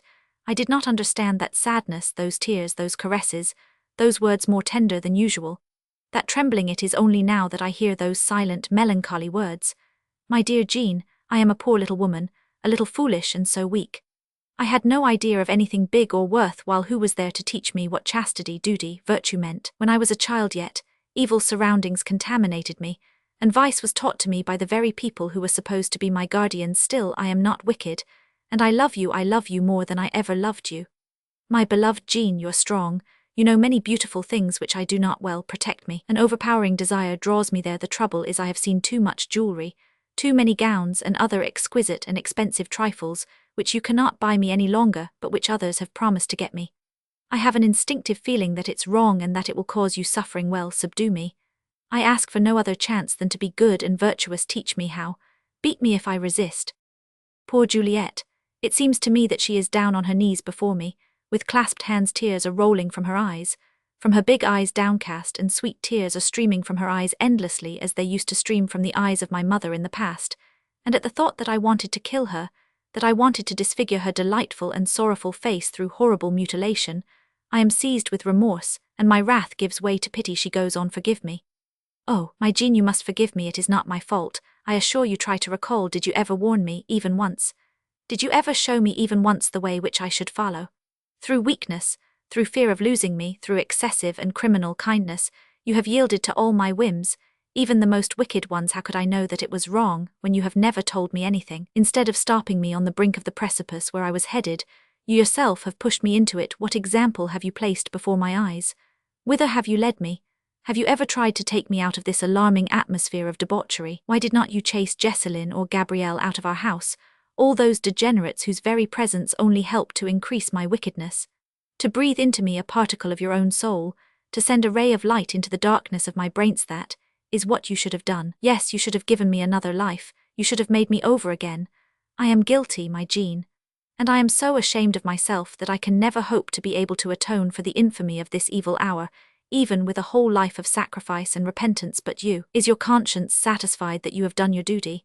I dread not the expiation of my sins. On the contrary, I welcome it, I want it. But you, can you sit in judgment over a crime which I admit I have committed, but in which you, too, have had a part, since you have not done anything to prevent it? My dear beloved, listen to me. This body which I have attempted to defile horrifies you. Hereafter you will not be able to look at it without rage and anguish. All right then, let it perish. Let it rot in the oblivion of a graveyard. There shall be left to you my soul. It belongs to you, for it has never forsaken you, for it loves you. See how white and pure it is. A knife glistens in Juliet's hands. She is going to kill herself with it. I grasp her arms. I shout, no, no, Juliet, no, I do not want you to. I love you. No, no, I do not want you to. My arms are brought together in an embrace, but I enclose nothing but space. I look around me, frightened. The place is empty. I look again. The gas is burning, with a yellow flame over the dressing table. Rumpled skirts are strewn all over the carpet. Shoes lie scattered about, and pale daylight is stealing into the room through the open spaces in the shutters. I begin to fear in earnest that Juliet may kill herself, for otherwise why should this vision arise before me? On tiptoe, quietly I walk toward the door and listen. A feeble sigh reaches my ear, then a wailing, then a sob, and like a fool I rush into the room. A voice speaks to me in the darkness, the voice of Juliet. Ah, my Jean, my dear little Jean.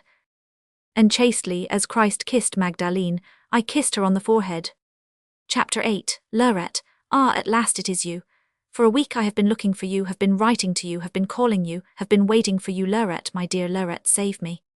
What, my God, what's wrong? I want to kill myself. Kill yourself? Well, that's an old story.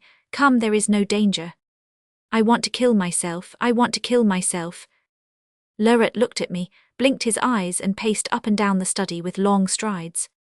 My poor Minty, He said, if you were a statesman, a stockbroker, or well, I do not know, say a grocer, an art critic, or a journalist, I would say to you, you are unhappy and you have had enough of life, my boy. Go ahead, kill yourself. And with these words I would leave you, but here you have that rare opportunity of being an artist.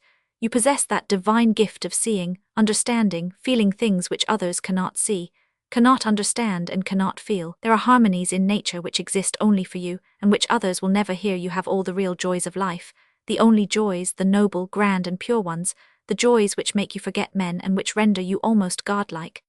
And because some woman has deceived you, you want to renounce all that. She has deceived you. It is evident that she has deceived you. Well, what else did you expect her to do? And what concern is it of yours, even if she has? Please do not jeer at me.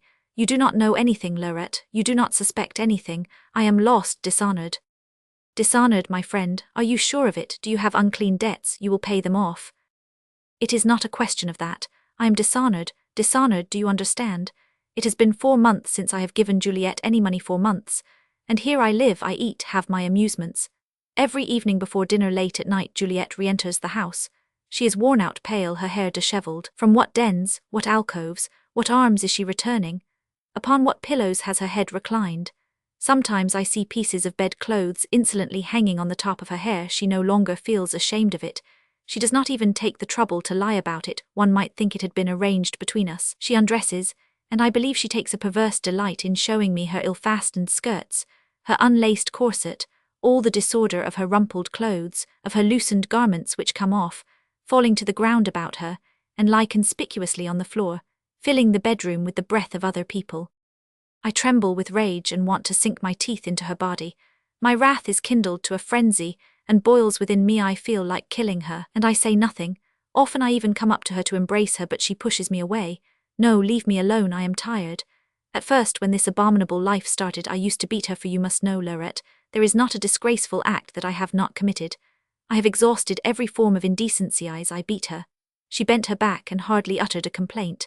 One evening I seized her by the throat, I threw her to the ground. Oh, I had quite made up my mind to finish her. While I was strangling her, I turned my head away for fear that I might be moved to pity, fixed my gaze upon a flower design on the carpet, and in order to hear nothing, neither her wailing nor rattling, I shrieked out inarticulate words like a possessed one. How long did it last? Soon she ceased struggling, her muscles relaxed, I felt her vitality giving out under my fingers. A few more convulsions, and that was the end. She did not stir any more. And suddenly I saw her black-blue face, her contracted eyes, her mouth large and wide open, her rigid body, her motionless arms. And like a madman I rushed into every room of the apartment, calling the servants, "Help, help, I have killed Madame. I have killed Madame." I fled, tumbling down the stairway without a hat, dashed into the caretaker's. "Go upstairs quickly, I have killed Madame." Then I darted out on the street in a frenzy. The whole night I was running without knowing whither, rushing along the boulevards, crossing bridges, dashing against benches in the parks, and mechanically turning back toward the house. It seemed to me that through its closed shutters there penetrated the light of wax tapers. Priests' vestments, surplices, Eucharists passed before me in confusion.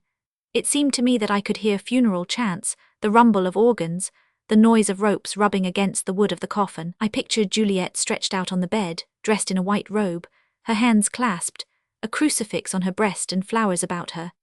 And I was surprised not to see black draperies on the door, or a hearse with flowers and wreaths at the entrance outside, or people in mourning fighting for a chance to be sprinkled with holy water. Oh, Lorette, what a night that was! How did I ever manage not to throw myself under the wheels of the carriages, crash my head against the house wall, or plunge into the Seine? I do not know. Day came I had a notion to surrender to the police. I wanted to go up to a policeman on the street and say to him, "I have killed Juliet, arrest me." But thoughts, each wilder than the other, came to my mind, clashed and yielded to others.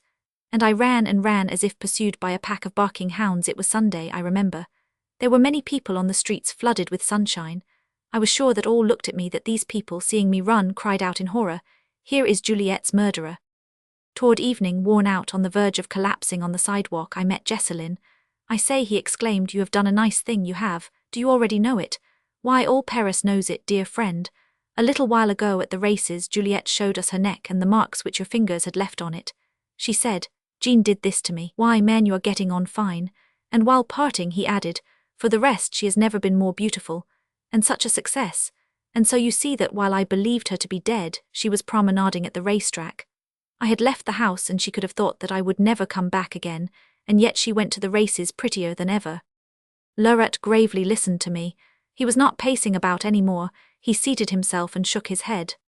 What do you want me to tell you? You must go away. Go away, I rejoined. I should go away. But I do not want to.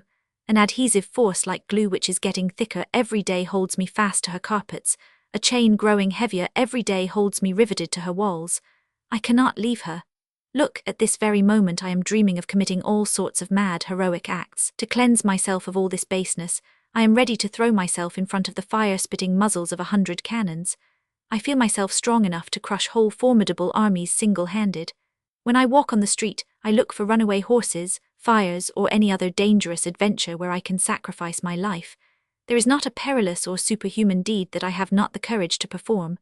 But that I cannot do. At first I offered myself the most ridiculous excuses. I gave myself the most illogical reasons for not leaving her. I said to myself that if I left her, Juliette would sink to even lower depths, that my love for her had in some manner been her last vestige of decency, which I should finally succeed in restoring by saving her from the mire in which she wallowed. Truly I had been repaid by the luxury of pity and self-sacrifice. But I was lying. I simply cannot leave her. I cannot because I love her, because the more depraved she is the more I love her, because I want her, do you hear, Lurette?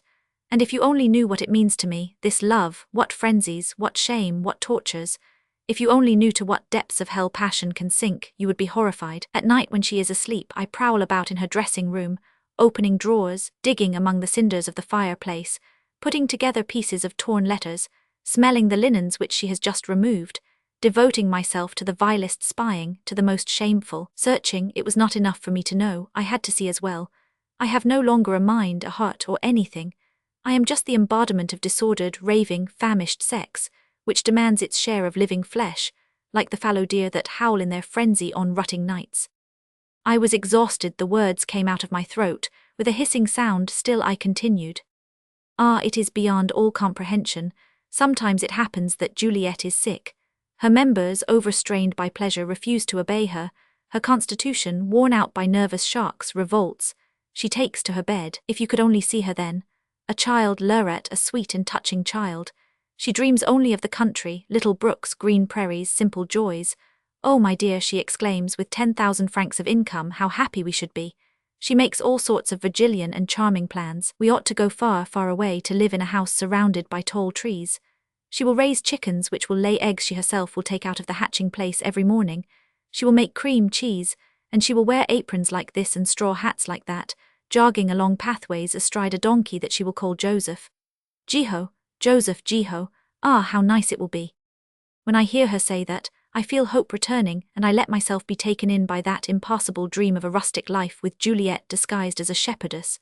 Quiet landscapes like places of refuge, enchanting like a paradise, unroll before us, and we grow exalted and enthusiastic. Juliette cries, "My poor little thing, I have caused you suffering, but now it's all over, I promise you, and then I am going to have a trained ram, am I not? A beautiful ram, very big, all white, around whom I shall tie a bow of red ribbon, and who will follow me everywhere together with Spy, not so, dear. She insists that I have my dinner in front of her bed on a little table, and she coddles me like a nurse and caresses me like a mother. She makes me eat as one does a child, repeating without end and with agitation in her voice, 'My poor little thing.' At other moments she becomes thoughtful and grave. 'My dear, I would like to ask you something that has been worrying me for a long time. Promise that you will tell me.' 'I promise.' 'Well, when one is dead in the coffin, is it true that one's feet rest against the board?' 'What an idea! Why do you speak of it? Tell me, please tell me.' 'But I do not know, my dear Juliette.' 'Do not you know? Although it is true that you never know anything when I am serious, because you see, I do not want my feet to rest against the board. When I am dead you shall put a cushion inside, and my white dress, you know, the one with pink flowers, the dress for which I won the first prize. You will be very sorry, my poor little thing, will not you? Embrace me. Come over here, closer to me, still closer. I adore you.' And I used to wish that Juliette was sick all the time. But as soon as she recovers, she does not remember anything. Her promises, her resolutions are gone, and our life of hell begins again, more violent and exasperating than ever, and from that little bit of heaven to which I have held on for a while, I tumble down again into the filth and crime of this love, even more frightfully maimed in spirit. Ah, that is not all, Lurette. I should have stayed in that apartment to brood over my shame, do not you think? I should have withdrawn into obscurity and oblivion sufficient to make people believe that I am dead. And instead of that, well, go to the boys and you see me there every day. At the theatre it is I whom you will find in the stage box, in a dress suit, with a flower in my buttonhole, always I. Juliet is resplendent amidst flowers, plumes and gems. She is exquisite, she has a new dress which everyone admires, a stock of smiles each more modest than the other, and the string of pearls for which I have not paid, which she toys gracefully with the tips of her fingers and without the least remorse. And here I have not a sou, not a sou. And I am at the end of my rope, having exhausted all my swindling tricks and crooked schemes. Often I tremble. It seems to me that the heavy hand of a gendarme is bearing down upon me. Already I hear the painful whisper, I catch the stealthy looks of contempt. Little by little emptiness broadens and recedes all around me as around a pestiferous person. Old friends pass by, turn their heads away, avoid me in order not to greet me, and unwillingly, I assume the sly and servile manner of disreputable people who walk with eyes asquint and cringing back in search of an outstretched hand. The horrible thing about it, you see, is that I am perfectly conscious of the fact that it is Juliet's beauty that protects me. It is the desire which she awakens, it is her mouth, it is the mystery of her nude and defiled body which in this pleasure-seeking world shields me with a false esteem, with a lying semblance of respect. A handshake, a grateful look seems to say, I have been with your Juliet and I owe that to you. Perhaps you prefer money. Do you want it? Yes, just let me quit Juliet, and with one kick I shall even be thrown out of this crowd, this facile, fawning and perverted crowd, and shall be reduced to sordid association with gamblers and pimps. I burst out sobbing. Leret did not stir, did not raise his head. Motionless, with clasped hands, he was looking at something I knew not what, nothing, I suppose. After a few moments of silence, I continued. My good Leret, do you remember our talks in your studio? I used to listen to you, and what you told me was so beautiful. Without suspecting it, perhaps you awoke noble desires and sublime raptures in me. You breathed into me a little of the belief, ambition, and lofty flights of your soul. You taught me how to read nature, to understand her passionate tongue, to feel the emotions latent in things. You proved to me the existence of immortal beauty. You said to me, Love, why it is in the earthenware pitcher, it is in the verminous rags which I paint. To take a feeling, a joy, a moment of suffering, of palpitation, a vision, a shudder, or anything, no matter how fugitive an experience of life it may be, and recreate it, fix it in colours, in words or sounds, means to love. Love is a man's yearning to create. And I dreamed of becoming a great artist. Ah, my dreams, my delights in being able to perceive things, my doubts, my sacred agonies, do you remember them? Look what I have done with all that. I wanted to love, and I went to a woman who kills love. I started with wings, drunk with the air, with the azure, with light. And now I am nothing but a dirty hog, sunk in its filth, with greedy snout and sides shaking with impure rutting. You can see for yourself, Leret, that I am lost, lost, lost, and that I must kill myself. Then Leret approached and put both hands on my shoulders. You say you are lost. Let us see now, when one is of your stock, can one say that a man's life is lost? You say you must kill yourself. Does a man who has typhoid fever say, I must kill myself? He says, I must cure myself. You have typhoid fever, my poor child, cure yourself. Lost, why there is not a crime, do you hear me? There is not a crime, no matter how monstrous and vile, that cannot be redeemed by forgiveness. I do not mean God's forgiveness or man's forgiveness, but one's own forgiveness, which is much more difficult and more worthwhile to obtain. Lost, I was listening to you, my dear Minty, and do you know what I was thinking? I was thinking that you had the noblest and most beautiful soul that I ever knew. No, a man who accuses himself as you do, who puts into his confession of sin the heart-rending accents which you have put in yours just now, why not, that man is never lost. On the contrary, he finds himself again, and he is near redemption. Love has passed over you and has left all the more filth in its wake because of your extremely delicate nature. Well, you must wash this filth off, and I know where the water is that will wash it off. You are going to leave this place, leave Paris. Leret, I entreated, do not ask me to leave. I have tried it 20 times and I cannot do it. You are going away, repeated Leret, whose face suddenly darkened, or else I am mistaken about you and you are a scamp. He resumed, In the heart of Brittany there is a fishing village which is called La Plaque. The air there is pure, nature is superb, man rugged and kind. It is there that you are going to live 3 months, 6 months, a year if necessary. You will walk along the sandy shore, across the heath, through pine forests, over rocks. You will dig the soil, you will catch sea wrack, you will lift logs, you will shout in the wind. There at last you will subdue this poisoned body insane with love. In the beginning it will be hard for you, and you will perhaps feel homesick, you will rebel. You will be seized with passionate desires to return. Do not be discouraged, I beseech you, on days especially hard to bear. Walk all the more, spend nights out on the sea with the brave people of the place, and when your heart is heavy, weep, weep. Above all, keep from leading an indolent life, from dreaming, from reading, from carving your name on the rocks and tracing it on the sand. Do not think of anything, do not think at all. On such occasions, literature and art are poor counselors. They are apt to bring you back to love again. Incessant activity of your body, hard physical labor, your flesh worn out by crushing fatigue, your head lashed and made giddy by the wind, by the rain, by storms. I tell you, you will come back from that place not only cured but stronger than ever and better armed for struggle. And you shall have paid your debt to that monster. You say you shall have paid it with your fortune. Well, what of it? That's nothing. Why, I envy you and wish I could go with you. Come, my dear Minty, a little courage, go. Yes, Lyrit, you are right, I must go away.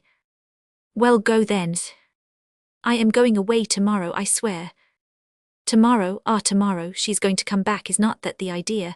And you will throw yourself in her arms again. No, go now. Let me write to her. I cannot leave her like this without a word, without saying goodbye to her. Lyrit, just think. In spite of all this suffering, in spite of all this shame, there still are happy memories, blissful hours. She is not wicked, she simply does not know, that's all, but she loves me. I shall go away, I promise you I shall. But give me just one more day. One more day. One day is not much, especially since I shall not see her any more. One more day. No, go now. Lyrit, my good Lyrit. No. But I have no money. How do you expect me to go without money? I have enough left to last you over the trip. I will send it to you there. Go. At least let me get my things ready. I have some wool stockings and caps, that's what you need. Go. He hurried me away. Without seeing anything, without realizing anything, I went through the apartment, bumping into pieces of furniture. I did not feel any pain, for I was insensible to everything. I was walking behind Lyrit with the heavy step, and the passive gait of a beast led to slaughter. Well, where is your hat? That's right, I went out without a hat. I did not think that I was abandoning, that I was leaving behind anything that was a part of me, that the things which I saw, in the midst of which I lived, were dying one after another as soon as I passed by them. The train left at 8 o'clock in the evening. Lyrit did not leave me all day.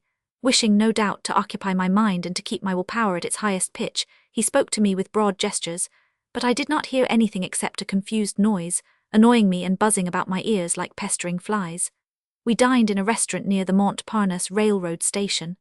Lyrit continued to talk, stupefying me with gestures and words, tracing strange geographic lines with his knife on the table. Look, there's where it is, then you will follow this side and… I believe he was giving me instructions about my trip to the place of exile. I was bound for told me the names of villages, persons. The word sea recurred again and again with the rumble of pebbles, washed by the waves and rubbing against one another. Will you remember? And without knowing exactly what he referred to, I answered, Yes, yes, I will remember. It was only at the station, this vast building, filled with noise and bustle, that I realized my situation. I felt terribly downhearted, and so I was going away. It's all over then. Never again shall I see Juliet, never again. At this moment I forgot all my suffering, my shame, my ruin, the irreparable conduct of Juliet, and remembered only our brief moments of happiness, and I rebelled against the injustice of being separated from my well-beloved. Lyrit meantime was saying, And then, if you only knew what a bliss it is to live among the lowly, to study their poor but worthy life, their resignation of martyrs there. I had a notion to escape his surveillance, to flee then and there. A foolish hope kept me from doing that.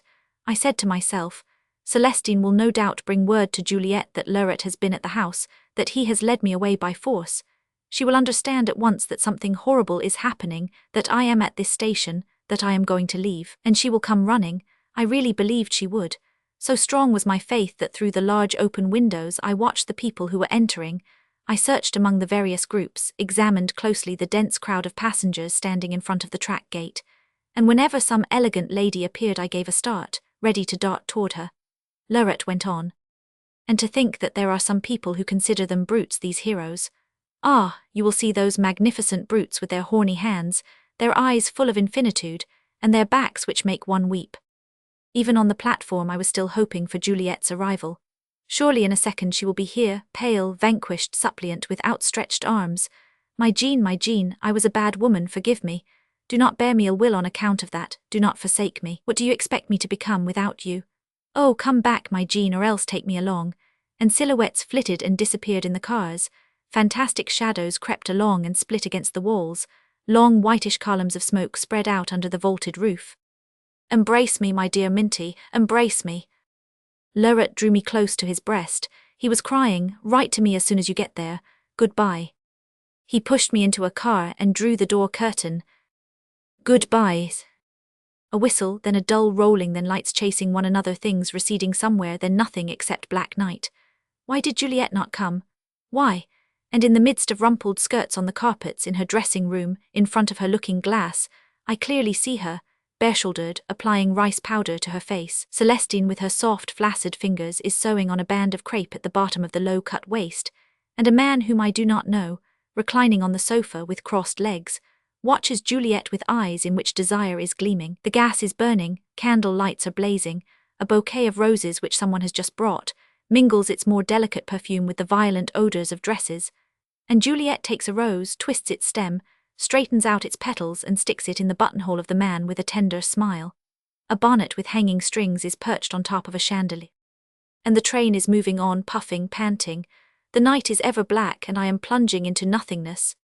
Chapter 9. Lying flat upon the dune, face downward, my elbows sunk in the sand with head buried in my hands, and staring into the space before me, I dream the sea is in front of me, immense and glaucous, streaked with violet shadows, ploughed by mighty billows whose crests, rising and falling back and forth, are white in the sun. The reefs of La Gamelle from time to time uncover the dark points of their rocks and send forth a dull noise like a distant cannonade. Yesterday the tempest broke loose. Today the wind has subsided, but the sea still refuses to quiet down. The waves come up, swell, roll, rise, toss up their manes of swirling foam, break into ripples and fall back upon the pebbles, flat and broken, with a frightful roar of rage. But the sky no longer threatens. Streaks of blue appear between the rifts of clouds swiftly borne away, and the seagulls are soaring high in the air. The fishing boats have just left the harbour. They are receding in the distance, diminishing, separating, becoming indistinct and finally vanishing.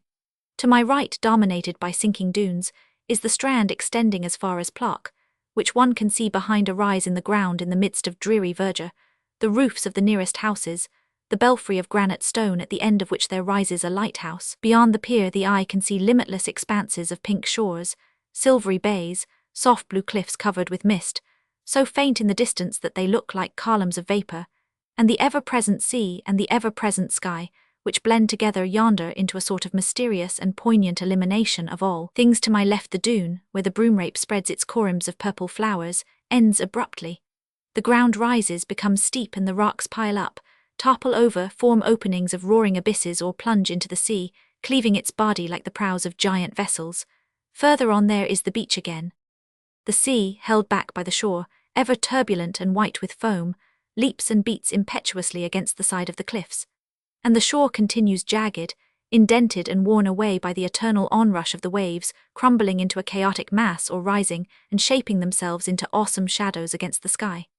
Over my head flocks of linnets are flying, and above the rage of the waves, the wind brings to me the plaint of cock-pigeons and curlews. It is here that I come every day.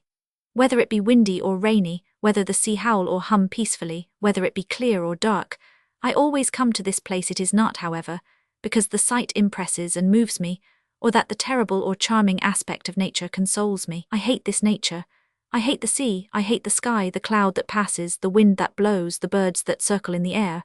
I hate everything that surrounds me, everything that I see, everything that I hear. I come here by force of habit, impelled by an animal instinct which calls animals back to the place that is familiar to them.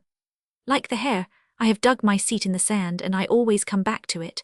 Whether it is upon the sand or on the moss, in the shadow of the woods, in the depths of the caves, or in the sun of the solitary strand does not matter. Where can a man who suffers find refuge? Where look for the voice that soothes? Where can he find compassion which dries the eyes that weep? Oh, I know these chaste dawns, these gay noon hours, these pensive evenings and starry nights, these endless distances where the soul expands, where sorrows dissolve. Ah, I know them. Beyond this horizon line, beyond this sea, are there no countries like the rest? Are there no people, no trees, no noises? There is no rest, no silence for me, to die, but who can assure me that the thought of Juliet will not come to mingle with the worms to eat me up? One stormy day I was face to face with death, and I prayed to be taken by him, but death turned away from me, he spared me. me who am useless for anything or to anybody, to whom life is more of a torture than the carcass of a condemned criminal or the chain-shot of a galley slave, and he took another instead, a strong, brave and kindly man for whom poor creatures were waiting. Yes, one time the sea snatched me, rolled me on its waves, and then cast me up alive again upon the seashore, as if I were unworthy to perish in it. The solid mass of clouds breaks up, becomes whiter. The sun showers the sea with rays of brilliant light, the changing green of the sea grows softer, becomes golden in some places and opalescent in others, and near the shore above, the bubbling line is variegated with all the shades of pink and white.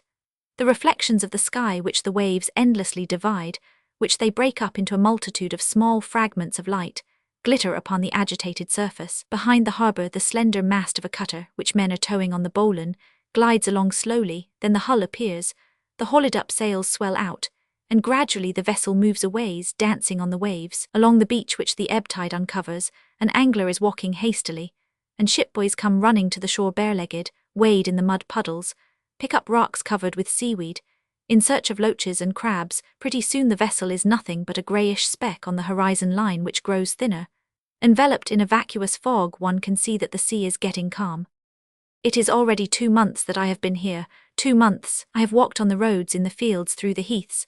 I know all the grass blades, all the rocks, all the crosses, watching over the crossroads. Like a tramp I have slept in the ditches, my limbs made numb by the cold, and I have crawled to the foot of the rocks upon beds of humid foliage. I have wandered over the beach and the cliffs, blinded by the sand, lashed by the spray, deafened by the wind. With bleeding hands and bruised knees I have climbed rocks inaccessible to men, haunted only by sea ravens. I have spent sorrowful nights on the sea, and I have seen sailors crossing themselves in the terror of death. I have rolled from the tops of huge boulders, and with the water up to my neck, swept by dangerous currents, I have fished seaweeds. I have climbed trees, and I have dug the earth with a mattock. The people here thought that I was out of my mind.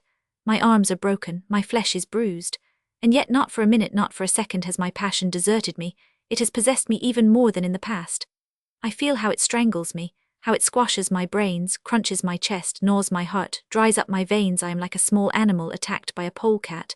No matter how much I roll on the ground, desperately struggling with its teeth, the polecat holds me and will not let me go. Why did I go away? Could not I hide myself away in a room at some furnished house? Juliet would come to see me from time to time, nobody would know that I existed, and in my obscurity I could enjoy my heavenly as well as abominable bliss. Leuret had spoken to me of honour, of duty, and I believed him. He had said to me, "Nature will console you," and I believed him. Leuret had lied to me. Nature has no soul. Entirely given over to her eternal labour of destruction, she whispers to me nothing but thoughts of death and crime. Never has she bent over my burning forehead to cool it, or stooped over my panting breast to calm it. And infinitude has only brought sorrow closer to me. Now I can no longer resist, and vanquished, I abandon myself to grief, without even making an effort to drive it away occasionally. Though the sun rise in the splendour of silver-gilt dawns, though it go down in purple glory, though the sea display its gems, though everything glitter, sing and emit sweet odours, I do not want to see anything. I do not want to hear anything. I only want to see Juliet in the fugitive outline of the clouds. I only want to hear Juliet in the errant plaint of the wind, and I am ready to kill myself just to grasp her elusive image in the things about me. I see her at the boys, smiling, happy with her freedom. I see her promenading in the stage boxes. I see her especially at night in her bedroom. Men enter and go out, others come in and leave, all sated with love. By the glimmer of the night lamp, obscene shadows dance and grimace around her bed. Laughter, kisses and dull spasms are stifled in the pillows, and with a swooning look, with trembling mouth, she offers everyone her luxurious body which never tires of pleasure. With my brains on fire, sinking my nails into my throat, I shriek, "Juliet, Juliet," as if it were possible for Juliet to hear me across the space. Juliet, Juliet, alas! The cry of the seagulls and the rumbling noise of the waves beating against the rocks are the only things that answer. Juliet, Juliet. And evening comes, the fogs float up, pink and weightless, enveloping the shore, the village, while the jetty, almost black, assumes the appearance of the hull of a huge vessel without masts. The sun inclines its copper-coloured ball toward the sea, tracing a path of rippling, crimson light upon its limitless extent. Near the shore the water grows darker, and sparkles flare up on the crests of the waves. At this sad hour I return through the fields, meeting again the same carts pulled by oxen covered with cloths of grey flax, seeing the same silhouettes of peasants who, bent over the niggardly soil, struggle grimly with the heath and the rocks. And upon the heights of St. Jean, where the windmills rotate their sails in the blue of the sky, the same Calvary stretches out its supplicating arms. I lived at the end of the village with Mother Leganic, an excellent woman who took care of me as well as she could. The house which opened on the main road was clean, well kept, furnished with new and shining furniture. The poor woman strove to please me, worked desperately to invent something that would smooth my brow, that would bring a smile upon my lips. She was really touching. Every time I came down in the morning I would find her, knitting stockings or spinning, finished with her housework, alive, alert, almost pretty in her flat cap, her short black shawl and her apron of green serge.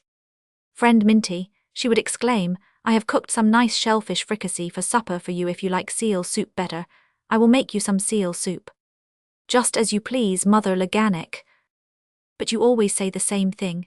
"Ah, by Jesus, friend Leret was not like you at all. Mother Leganic, I want some oysters and some periwinkles." To be sure I gave him some oysters and some periwinkles, but he was never as sad as you are. Why no, indeed. And Mother Leganic told me some stories about Leret, who stayed with her a whole autumn. And he was so lively and so intrepid. He would go out in the rain to take some views. It did not hurt him a bit. He would come back drenched to the bones, but always gay, always singing. You ought to have seen that fellow eat. Ah, he could swallow the sea in the morning. Sometimes, to distract me, she told me her misfortunes simply, without complaining, repeating with sublime resignation, "Whatever the good Lord wishes, we must wish also. To cry over it all the time will not help matters a bit." And in a musical voice which all Bretons possess, she used to say, Leganic was the best fisherman in Plock and the most daring seaman on the entire coast. There was none whose fishing boat was better equipped, none who better knew reefs abounding with fish. Whenever a fishing boat dared out in stormy weather, it was sure be the Marie Joseph. Everybody held him in high esteem, not only because he was courageous, but because his conduct was beyond reproach and worthy. He shunned the cabarets like a pest, detested drunkards, and it was an honor to be of the same mind as he was. I must also tell you that he was the commander of a lifeboat. We had 2 boys, friend Minty, strong, well-built and able. One was 18 years old and the other 20, and the father expected both to be brave seamen as he was our. If you had only seen my 2 handsome boys, friend Minty. Things were coming along nicely, in fact so nicely that with our savings we were able to build this house and buy this furniture, and so we were contented. One night, it was 2 years ago, the father and the boys did not return. I was not alarmed at all. It often happened that he had gone out far as Croisic, Sables or Herbidiere. Was it not his business to follow the fish? But days passed and none showed up, and the days were still passing and not one came back. Every morning and every evening I used to go to the harbour and look at the sea. I used to ask the fishermen whom I happened to meet, "Have you seen the Marie Joseph yet?" "No," someone would answer. "I wonder why they have not come back." "I do not know." "Do you think some misfortune happened to them?" "It's quite possible." And while saying this the fisherman would cross himself. Then I burned 3 candles at the Notre Dame du Bon voyage. Finally one day they came back, all 3 of them in a big cart, black, swollen, half devoured by crabs and starfishes, dead, all 3 of them, my man and my 2 handsome boys. The keeper of the Penmark lighthouse had found them washed upon the rocks. I was not listening and was thinking of Juliet. Where is she? Why does she keep silent? Eternal questions. Mother Leganic continued, "I do not know your affairs, friend Minty, and I do not know why you are so unhappy, but you have not lost your man and your 2 boys at one stroke as I have. And even if I do not cry, friend Minty, that does not keep me from feeling sad, you see." And when the wind howled, when the sea rumbled from afar, she would add with a grave voice, "Holy Virgin, have pity on our poor children over yonder on the sea." While I was thinking, perhaps she is dressing now, maybe she is still sleeping, worn out during the night. I used to go out, walk through the village and seat myself on a stump on the Quimper road, at the foot of a long acclivity, waiting for the postman to arrive. The road, laid out in the midst of rocks, is flanked on one side by a long embankment topped by fir trees. On the other side it dominates a small arm of the sea, which winds round the heath, bare and flat, in the midst of which puddles are shining. Here and there cones of grey rock rise up in the air. A few pines spread their blue crowns in the foggy atmosphere. Over my head, ravens never cease flying, strung out in a black and endless line, hastening toward I know not what voracious feasts, and the wind brings the sad tinkling of bells hung on the necks of the scattered cows, grazing upon the niggardly grass of the heath. As soon as I would see 2 little white horses, and a coach with a yellow body descending the hillside in the clatter of old iron and bells, my heart would start beating faster. There is perhaps a letter from her in that coach. I would say to myself. And that old, dilapidated vehicle creaking on its springs appeared to me more splendid than a royal carriage, and the driver with his crush hat and his red face looked to me like a deliverer of some kind. How could Juliet write to me when she did not know where I was? But I was still hoping for a miracle. Then I would go back to the village, walking hastily, assuring myself by a succession of irrefutable arguments that on that day I was going to get a long letter, in which Juliet would let me know of her coming to me, and I was reading in advance her tender words, her passionate phrases, her repentance. On the paper I saw traces of tears wet as yet, for all this while I thought Juliet was passing her time in crying. Alas, nothing came from her. Sometimes there was a letter from Lirette, admirable, fatherly in its contents, which bored me. With heavy heart, feeling more than ever the crushing weight of loneliness, my mind excited by 1,000 projects, one more foolish than the other, I would return to my dune. From this short-lived hope I would pass to keenest sorrow, and the day would pass in invoking Juliet, in calling her, in begging for her from the pale flowers on the sands, from the foam of the waves, from all this insensible nature about me which denied her to me, and which ever revealed her indistinct image, marred by the kisses of everybody. Juliet, Juliet. One day on the jetty, I met a young lady in the company of an old gentleman. Tall, slender, she looked pretty under her veil of white gauze which covered her face and whose ends, tied at the back of her grey felt hat, fluttered in the wind. Her graceful and supple movements resembled those of Juliet. Indeed, in the way she carried her head, in the delicate curves of her waist-line, in the way her arms fell, in the ruffling of her dress in the air, I recognized something of Juliet. I looked at her with emotion and 2 tears rolled down my cheeks. She walked to the end of the pier. I sat down on the parapet and, pensive and fascinated, followed the silhouette of the young lady. As she was moving away, I felt affected more and more. Why had I not known her before I met the other one? I would have loved her perhaps. A young girl who has never felt the impure breath of man upon her, whose ears are chaste, whose lips have never known lewd kisses. What a joy it would be to love her as angels do.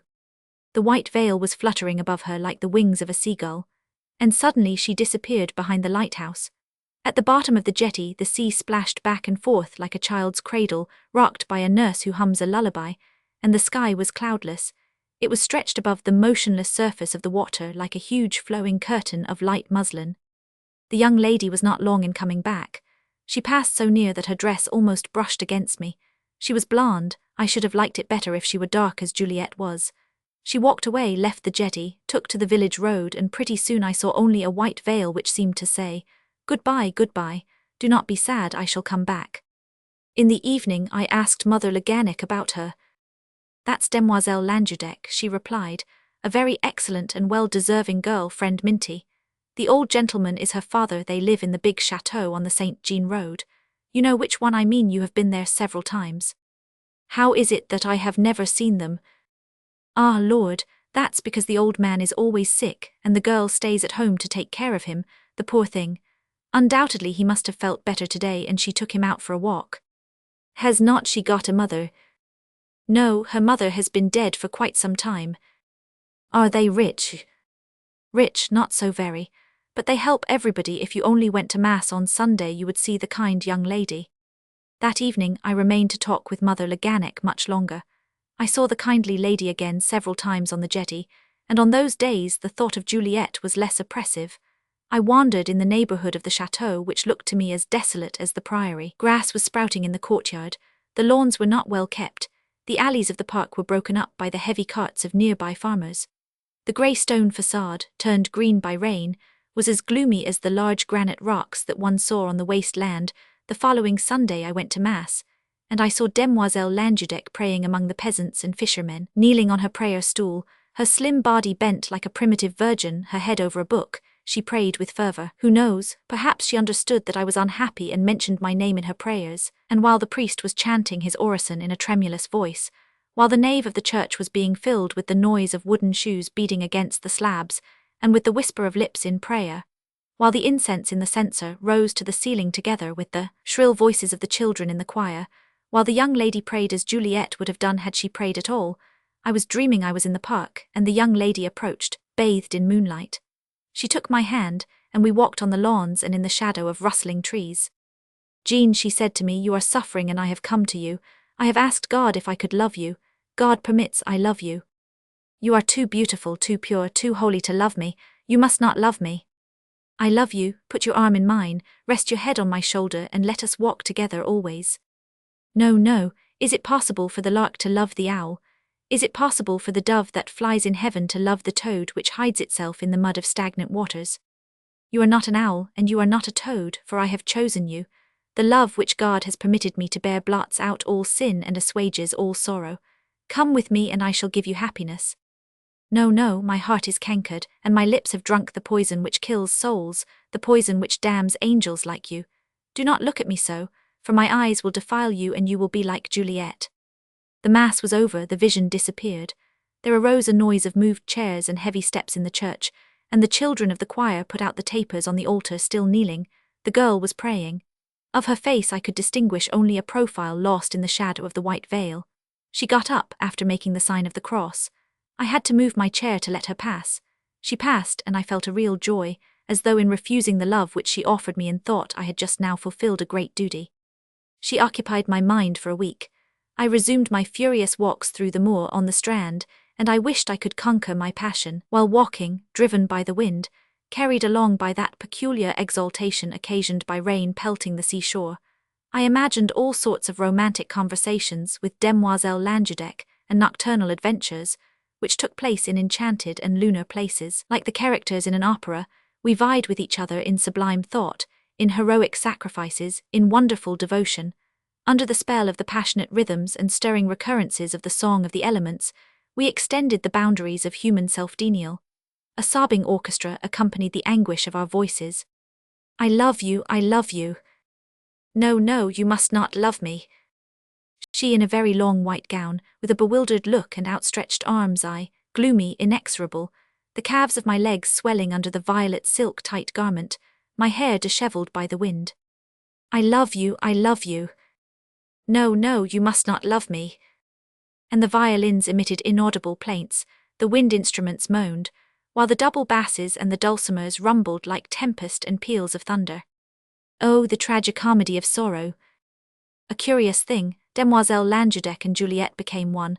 I no longer separated them, I confused them in my dreams, extravagant and melodramatic. Both were too pure for me. No, no, I am a leper, leave me alone. They passionately kissed my wounds, spoke of death and cried, I love you, I love you. And vanquished, subdued, redeemed by love, I fell at their feet. The old father, dying, spread his arms over us and blessed us, the three of us. This trance did not last long. I soon found myself on the dune, face to face with Juliet. There were no violins, no wind instruments any longer, only the howl of anguish and revolt, the cry of a captured stag craving the female of its species. Juliet, Juliet. One evening I returned home more despondent than ever, my mind obsessed with dismal projects, my arms and hands in some manner agitated by a mad desire to kill, to strangle. I would have liked to feel something alive writhing, rattling, dying under the pressure of my fingers. Mother Leganic was standing at the threshold, darning the never-failing pair of stockings. She said to me, How late you are today, friend Minty. I have prepared some nice sea crab for you. Leave me alone, you drivelling woman, I shouted. I do not want your sea crab, I do not want anything, do you hear me? And sputtering angry words, I brutally made her step aside to let me pass. The poor kindly woman, stupefied by my action, lifted her arms to heaven and moaned. Ah, my Lord, ah, Jesus. I went to my room and locked myself in. At first I rolled on the bed, smashed 2 chairs, beat my head against the wall. Then I suddenly sat down to write a letter to Juliet, exalted, raging, full of terrible threats and humble entreaties. A letter in which I spoke of killing her, of forgiving her, in which I begged her to come to see me before I died, describing to her in tragic detail the cliff from which I was going to throw myself into the sea. I compared her to the lowest women in the brothel, and 2 lines further I compared her to the Holy Virgin. More than 20 times I started this letter over again, excited, weeping, in turn delirious with rage and swooning with tenderness. Presently I heard a noise behind the door like the scratching of a mouse. I opened it. Mother Leganic was standing there, trembling and pale. She looked at me with her kind, bewildered eyes.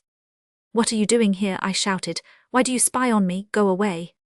Friend Minty, muttered the sainted woman, do not be angry. I can see that you are unhappy, and I came to know if I can help you. Well, suppose I am unhappy. Does that concern you?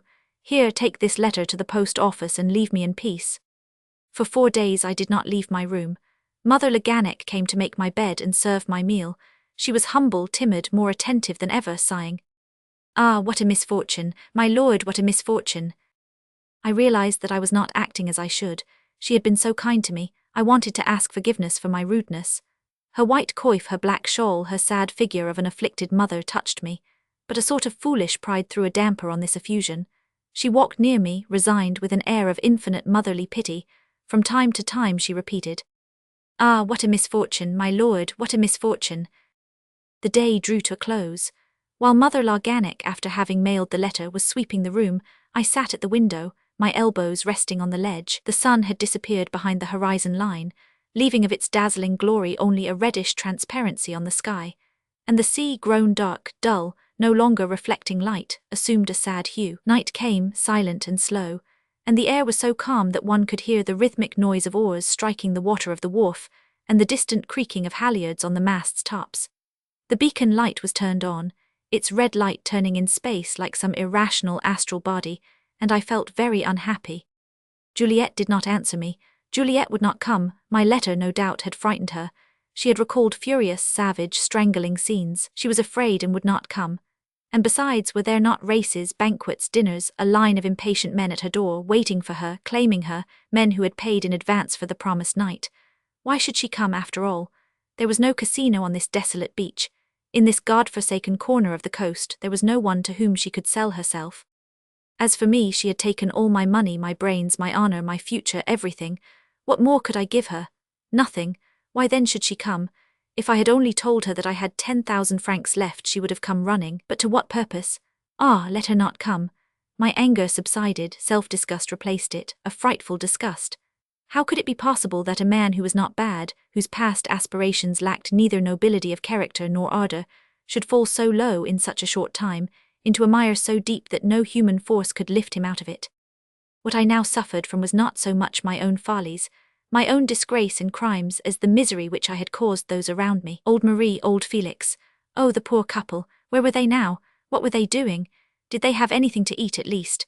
Had I not compelled them to beg their bread when I expelled them, so old, so kind, so confiding, more feeble and desolate than homeless dogs? I saw them bent over their staffs, horribly thin, coughing, harassed, spending nights in chance lodgings. And the sainted Mother Leganic, who took care of me as a mother her child, who lulled me to sleep with her warm caresses like those bestowed on little ones. Instead of kneeling before her, of thanking her, did I not treat her brutally? Did I not almost beat her? Ah, no, let her not come. Let her not come. Mother Leganic lit the lamp, and I was about to close the window when I heard the tinkling of small bells upon the road, then the trundling of a carriage. I mechanically looked out. Indeed, a carriage had ascended the steep hill of this place. It was a sort of stage which appeared very high and loaded with trunks. A fisherman passed by. The postman asked him, "Will you please tell us where the house of Madame Leganic is?" "It is in front of you," answered the fisherman, who indicated the house with a motion of hand, and continued on his way. I grew very pale, and I saw by the light of the lantern a small gloved hand resting on the handle of the stage door. "Juliet, Juliet," I shouted like a madman. "Mother Leganic, it's Juliet. Quick, quick, it's Juliet." Running, tumbling down the stairway, I dashed to the street. "Juliet, my Juliet." Arms embraced me, lips pressed against my cheek, a voice breathed in my ears. "Jean, my dear little Jean." And I swooned into the arms of Juliet. It did not take me long to regain my senses, however. They put me to bed, and Juliet, bent over me, embraced me, crying, "Ah, poor little thing, how you frightened me. How pale you still are. Is it all over? Tell me. Speak to me, my Jean." I did nothing but look at her. It seemed as though my whole being, inert and rigid, smitten by a powerful blow, by some great suffering or happiness, I did not know which, had brought back and crowded into my glance all the life forces leaving me. Dripping from my limbs, my veins, my heart, my brains, I was looking at her. She was still beautiful, a little paler than in the past, but on the whole the same as ever, with her beautiful, sweet eyes, her lovely mouth, her deliciously childish voice.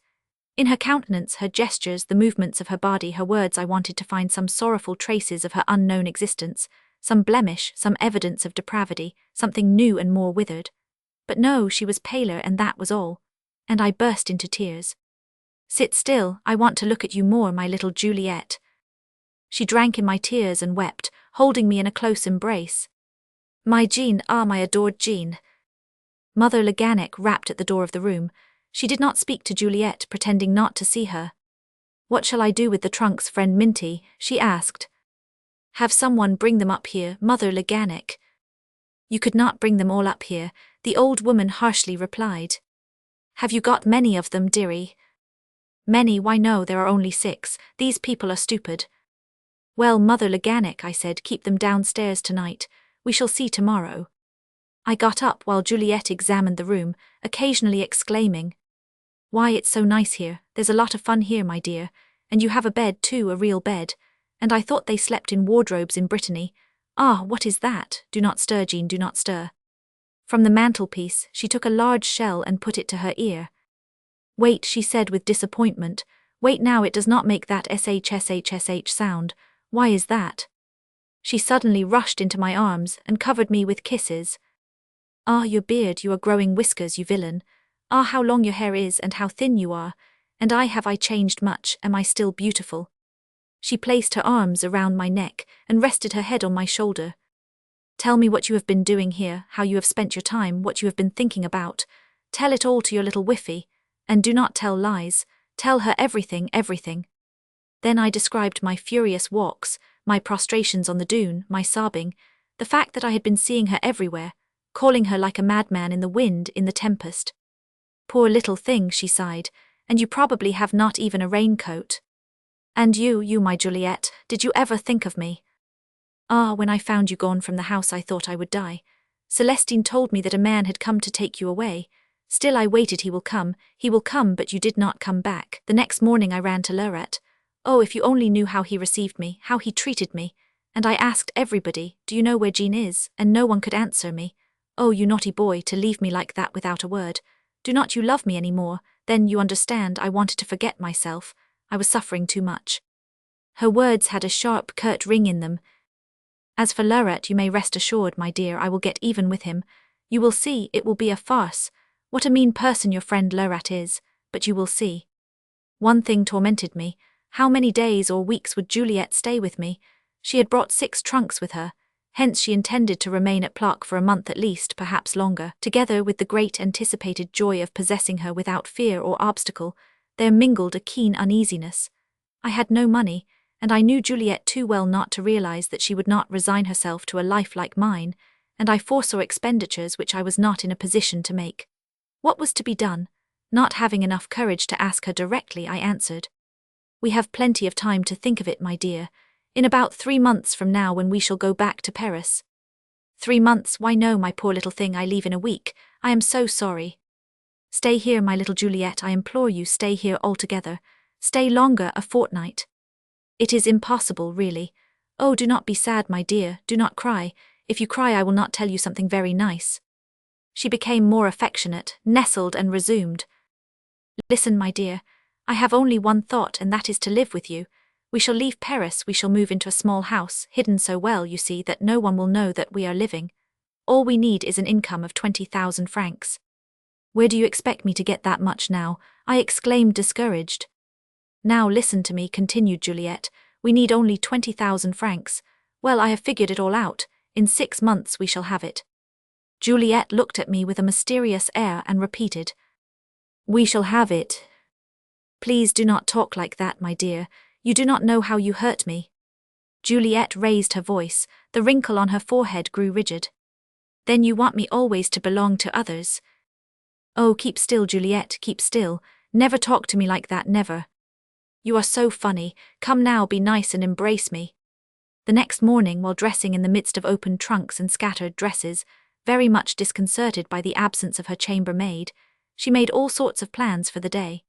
She wanted to take a walk on the jetty, to visit the lighthouse, to fish, to walk to the dune and sit down on the spot where I had cried so much. She said she enjoyed watching the pretty Breton girls in braided and embroidered dresses, like those in the theatre, drinking fresh milk on the farms. Are there any boats here? Yes. Lot of them. Certainly. Ah, what a chance, I like boats so much. Then she gave me news of Paris. Gabrielle no longer lived with Robert, Maltera was married, Jesselyn was on a trip, he had had several duels, and gossip about everybody. All this bad odour of Paris brought back my melancholy and bitter memories. Seeing me sad, she interrupted herself and embraced me, assuming an air of distress. "Ah, perhaps you suppose I like this life," she said plaintively, "and that I only think of amusing myself, of flirting. If you only knew, there are certain things that I cannot tell you. But if you knew what a torture it is to me, you think you are unhappy. How about me? Why, if I did not have the hope of living with my Jean, I would kill myself, so often do I feel disgusted with life."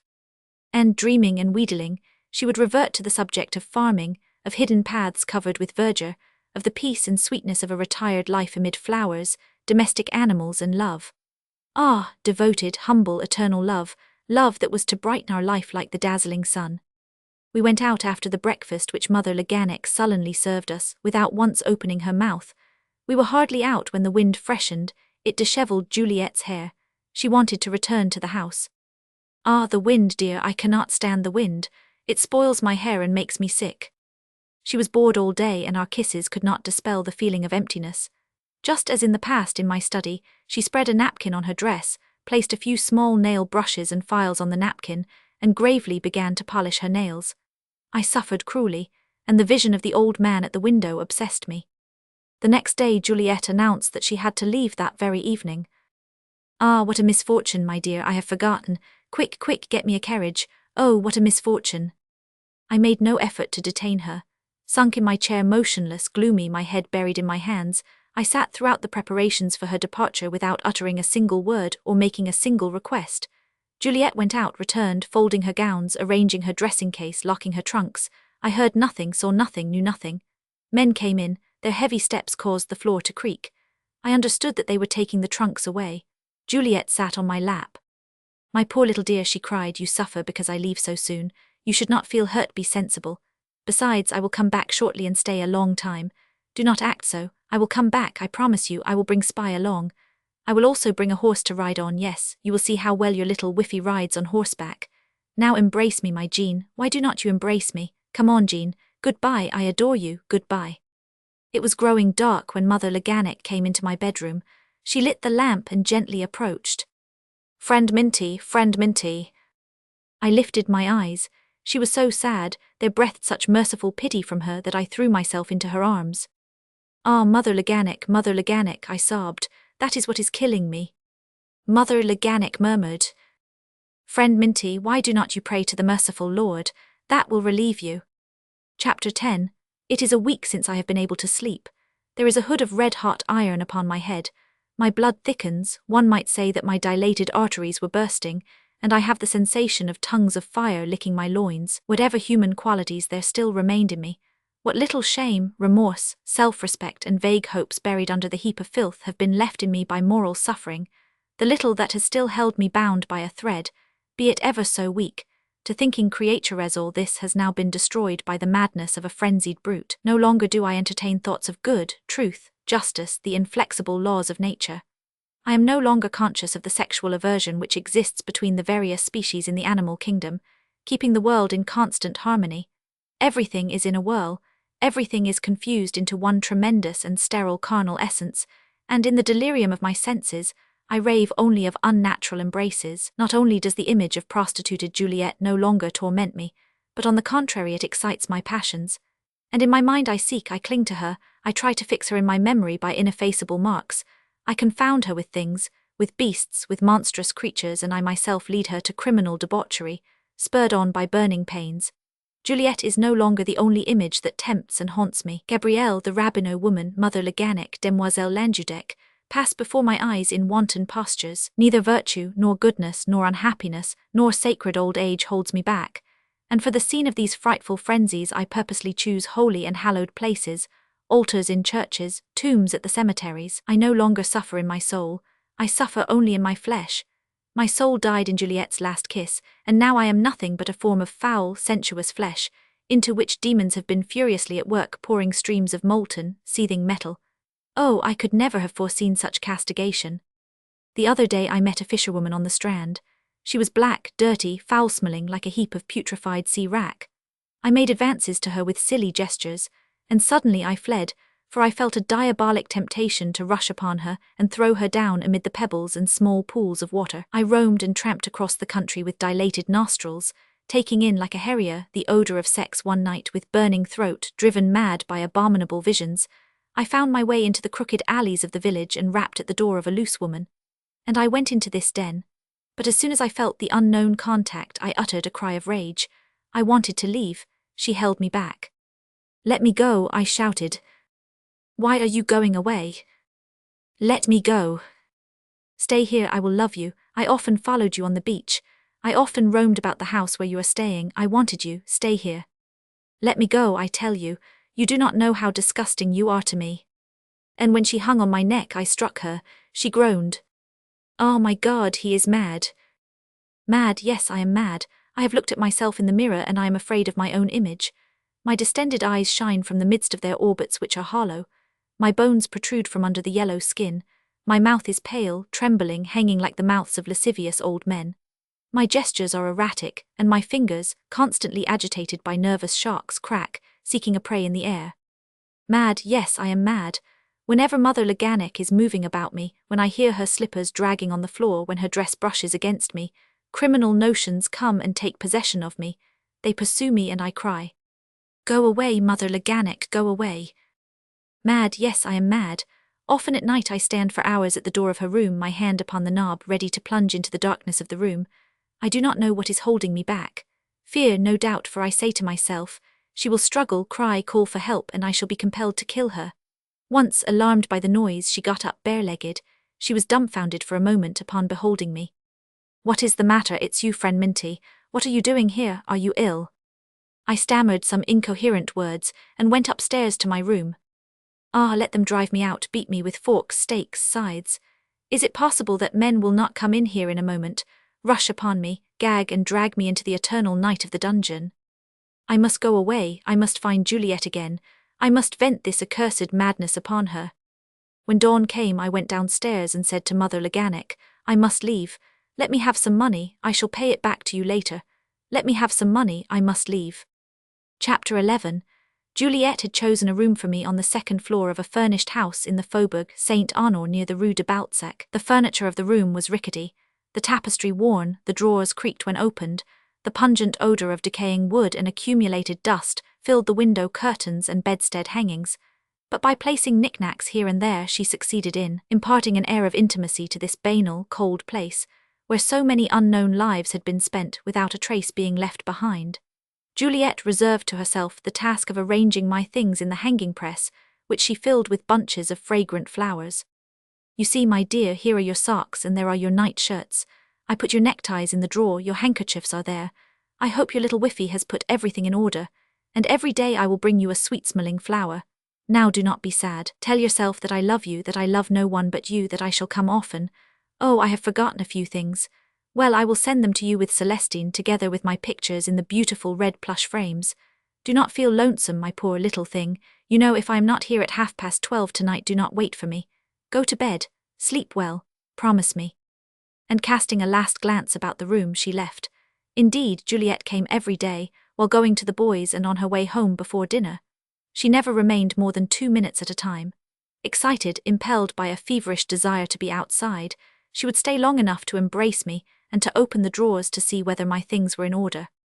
"Well, I am going, do not be sad. I see you have been crying. That is not nice at all. Why cause me aggravation? Juliet, will I see you tonight? Oh, please, tonight." "Tonight." She reflected for a minute. "Tonight, yes, my dear, but still do not wait for me too long. Go to bed, sleep well, above all do not cry, you drive me to despair. Really, I do not know what to do with you."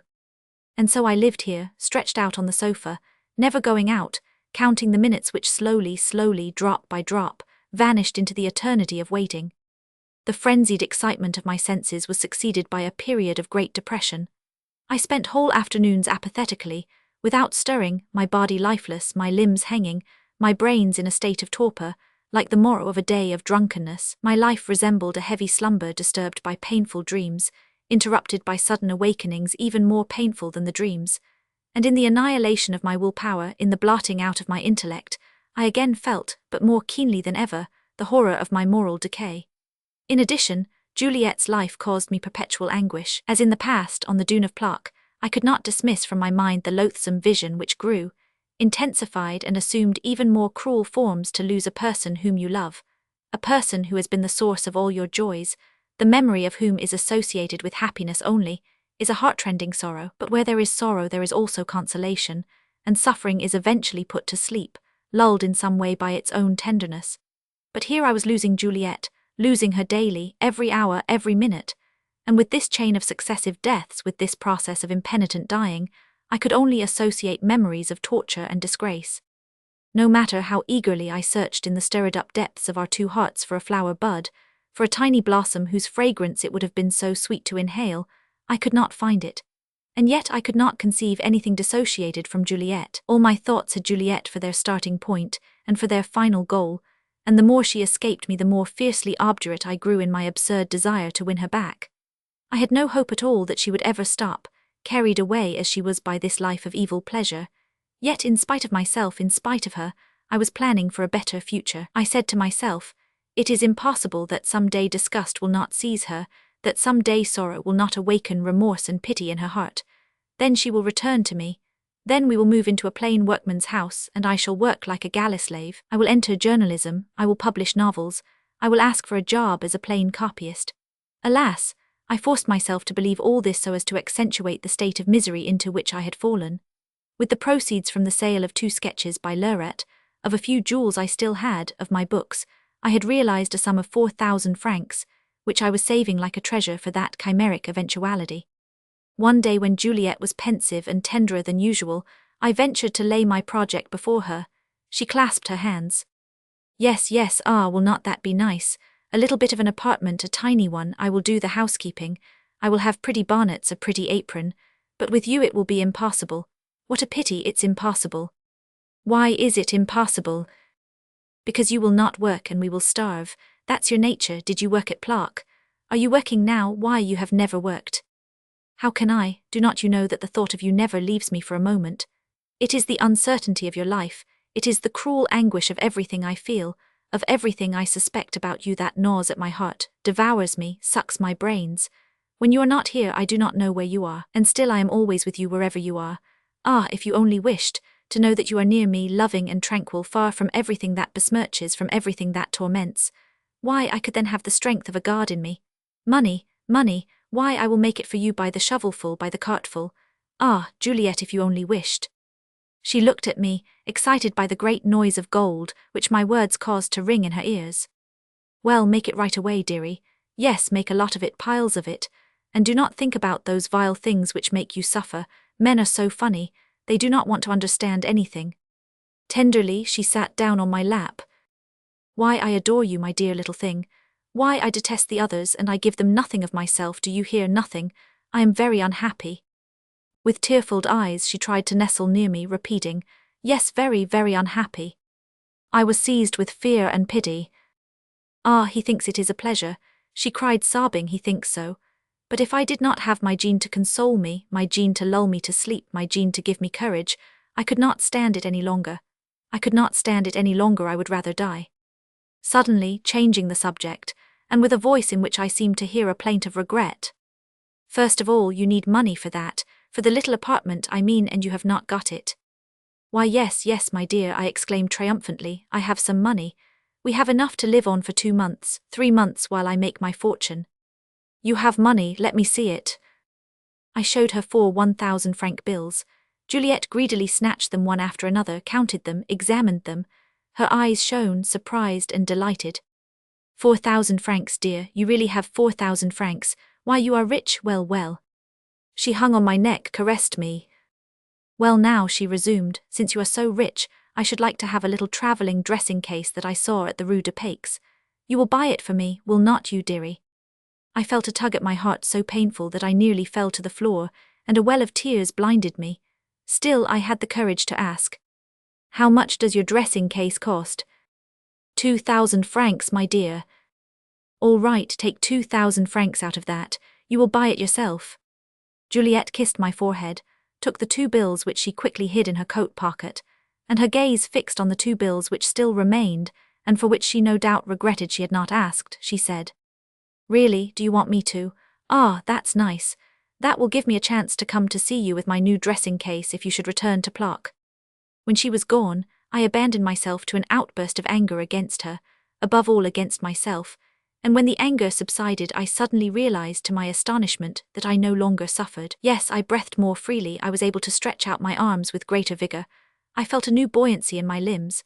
At last, one might say, someone had removed the crushing weight which for so long a time I had borne on my shoulders. I experienced a keen joy in moving my limbs, in exercising my muscles and joints, in setting my nerves into vibration, when it thus came upon me one morning, in a leap from my bed. Was I not really awakening from a slumber as deep as death? Was I not recovering from a sort of catalepsy, in which my whole being, sunk in torpor, had known the horrible nightmare of non-existence? I was like one buried who finds the light of day again, like one famished who is given a piece of bread, like one sentenced to death who receives his pardon. I went to the window and looked out into the street. The slanting rays of the sun were flooding the houses in front of me with a golden mist. On the sidewalk people were hurriedly passing, preoccupied with a happy gait. Carriages joyously crossed each other's path. The hustle and bustle and noise of life intoxicated, stirred, carried me away, and I cried out, "I do not love you any more, I do not love you any more." In the space of a second I had a very clear vision of a new life of work and happiness.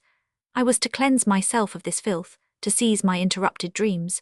Not only did I want to redeem my honor, but I wanted also to achieve a glory so great, so undisputed, so universal, that Juliet would burst with spite for having lost a man like me. I already saw myself perpetuated in bronze and marble by posterity, placed upon columns and symbolic pedestals, filling the centuries to come with my immortalized image. And what gave me particular pleasure was the thought that Juliet would not share a particle of this glory, and that I pitilessly pushed her off my lofty plane entirely. I went down, and for the first time in 2 years felt a delicious pleasure in being on the street. I walked fast, with supple movements, a victorious gait, interested in the simplest things about me which seemed so new, and I asked myself with amazement how in the world I could have been unhappy so long, why my eyes had not opened to the truth much sooner than they Roman 999 are, that despicable Juliet. How she must have laughed at my submission, my blindness, my pitifulness, my inconceivable folly. No doubt, she told her casual lovers of my idiotic grief. But I was going to have my revenge, and it would be terrible. Juliet would soon lie prostrate at my feet begging my pardon. "No, no, you miserable creature, never, when I cried, did you comfort me? Did you spare me a single suffering, a single one? Did you ever for a moment consent to share my misery, to live my life with me? You do not deserve to share my glory. No, go." And to show my absolute contempt for her, I would throw millions in her face. "Here are your millions, you said you wanted millions, here are some more." Juliet would wring her arms in despair. "Have mercy, Jean, have pity on me, I do not want your money. What I want is to live in obscurity and humbly in your shadow, happy if a single ray of light surrounding you will some day come to rest upon your poor Juliet. Have pity on me." Did you have pity on me when I asked for it? No, women like you should be killed with blows of gold. Here, have some more, here some more still. I was walking with long strides, talking aloud, moving my hands as if throwing millions into space. Here, wretch, here. Nevertheless, my insusceptibility to everything else when preoccupied with the thought of Juliet was not so complete as to preclude my getting uneasy at the sight of any woman, and scrutinizing with an impatient glance the inside of the carriages which endlessly passed by on the street. On the boulevard my assurance left me, and anguish again seized my whole being. I felt an unbearable burden upon my shoulders, and the devouring beast driven off but a moment ago rushed on me more ferociously than ever, sinking its fangs into my flesh deeper than ever. It was enough for me to see the theatres, the restaurants, those evil places full of the mystery of Juliet's life, to make me feel this. The theatres were saying to me, "She was here that night. While you were moaning, calling her, waiting for her, she was promenading in her stage box, with flowers on her bosom, happy without the slightest thought of you." The restaurants were saying, "That night your Juliet was here with eyes drunk with lust, she was rolling on our broken sofas, and men who smelled of wine and cigars possessed her." And all the agile, handsome young men I met on the street seemed to say to me, "We know your Juliet. Does she give you any of the money she charges us?" Every house, every object, every manifestation of life cried with a frightful chuckle, "Juliet, Juliet." The sight of roses at the florist's was painful, and I felt rage boil within me each time I looked at the shop windows with their display of inviting things. It seemed to me that Paris was spending all its power, using all its seduction, to rob me of Juliet, and I wished to see it perish in some catastrophe. I regretted that the rigorous days of the Commune were over, when one could pour petroleum and scatter death upon the streets. I returned home. Did anyone call? I asked the caretaker. No, Monsieur Minty. No letters either. No, Monsieur Minty. Are you sure nobody went up to my room while I was away? The key was not touched. I scribbled the following words on my card. I want to see you. Take this over to the Rue de Balzac. I waited in the street, impatient, nervous. The caretaker was not long in returning. The maid told me that Madame had not yet come back. It was 7 o'clock. I went to my room and stretched out on the sofa. She will not come. Where is she? What is she doing? I did not light the candles. The window, illuminated by the street, shone in the room with a dark glimmer, reflected a yellow shine upon the ceiling, where appeared the trembling shadow of the curtains. And the hours passed, slow and endless, so endless and so slow that one might say the flow of time had suddenly stopped. She will not come. From the street the intermittent noise of vehicles reached me. The buses rolled heavily, the closed carriages passed by lightly and rapidly. When one of them passed close to the sidewalk or slowed down, I would rush to the window, which I had left half open, to look into the street. No one alighted. She will not come. And while saying to myself, she will not come, I hoped that Juliet would be in shortly. Oh, how many times I had rolled on the sofa crying, she will not come, and Juliet always came. Always at the moment when I most despaired, I heard a carriage stop, then steps on the stairway, a creaking noise in the hallway, and Juliet would appear smiling, adorned with plumes, filling the room with a strong odor of perfume and the rustling of silk in motion. Come on, get your hat, my dear. Irritated by her smile, by her dress, by the perfume, exasperated by the long waiting, I used to upbraid her severely. Where have you been? In what joints have you been? Yes, tell me in what joints. Ah, you are trying to make a scene. Well, thanks, I am leaving. Good night, and here I have taken all the pains in the world to snatch a moment to look you up. Then pointing my finger to the door, my muscles contracted, I would burst out. Well, go ahead, go to the devil, and never come back again, never. With the door scarcely shut behind Juliet, I would run after her. Juliet, come back, please. Juliet, wait, I am going with you. She would still be descending the stairs without turning her head. I would catch up with her. Near her, near this dress, these plumes, these flowers, these jewels, fury would again seize me. Come right up with me, or I will crack your head against these steps. And when in the room, I would throw myself at her feet. Ah, my little Juliet, I am wrong, I know I am wrong, but I suffer so much. Have pity on me. If you only knew in what a hell I am living, if you could only tear my breast open and see what is going on in my heart. Juliet, oh, I cannot go on living like this any more. Even a beast would have pity on me. Yes, a wretched beast would have pity on me. I would press her arms, cling to her dress. My Juliet, I have not killed you, though I have a perfect right to, I swear. I have not killed you. You should have given an account of yourself. I must make inhuman efforts to control myself, for you do not know what terrible and vengeful things a man who suffers and is lonely can conceive. I have not killed you. I have been hoping. I am still hoping. Come back to me. I will forget everything. I will erase everything from my memory. My sorrow and my shame. You will be to me the purest, the most radiant of virgins. We will go away, far, far away from here. Wherever you wish. I shall marry you. Do not you want me to? Do you think I am telling you this in order to have you with me again? Swear to me that you will change your mode of life, and I will kill myself here in front of you. Listen, I have sacrificed everything for you. I am not talking of my fortune, but of what was formerly the pride of my life, my manly honor, my dream of an artist.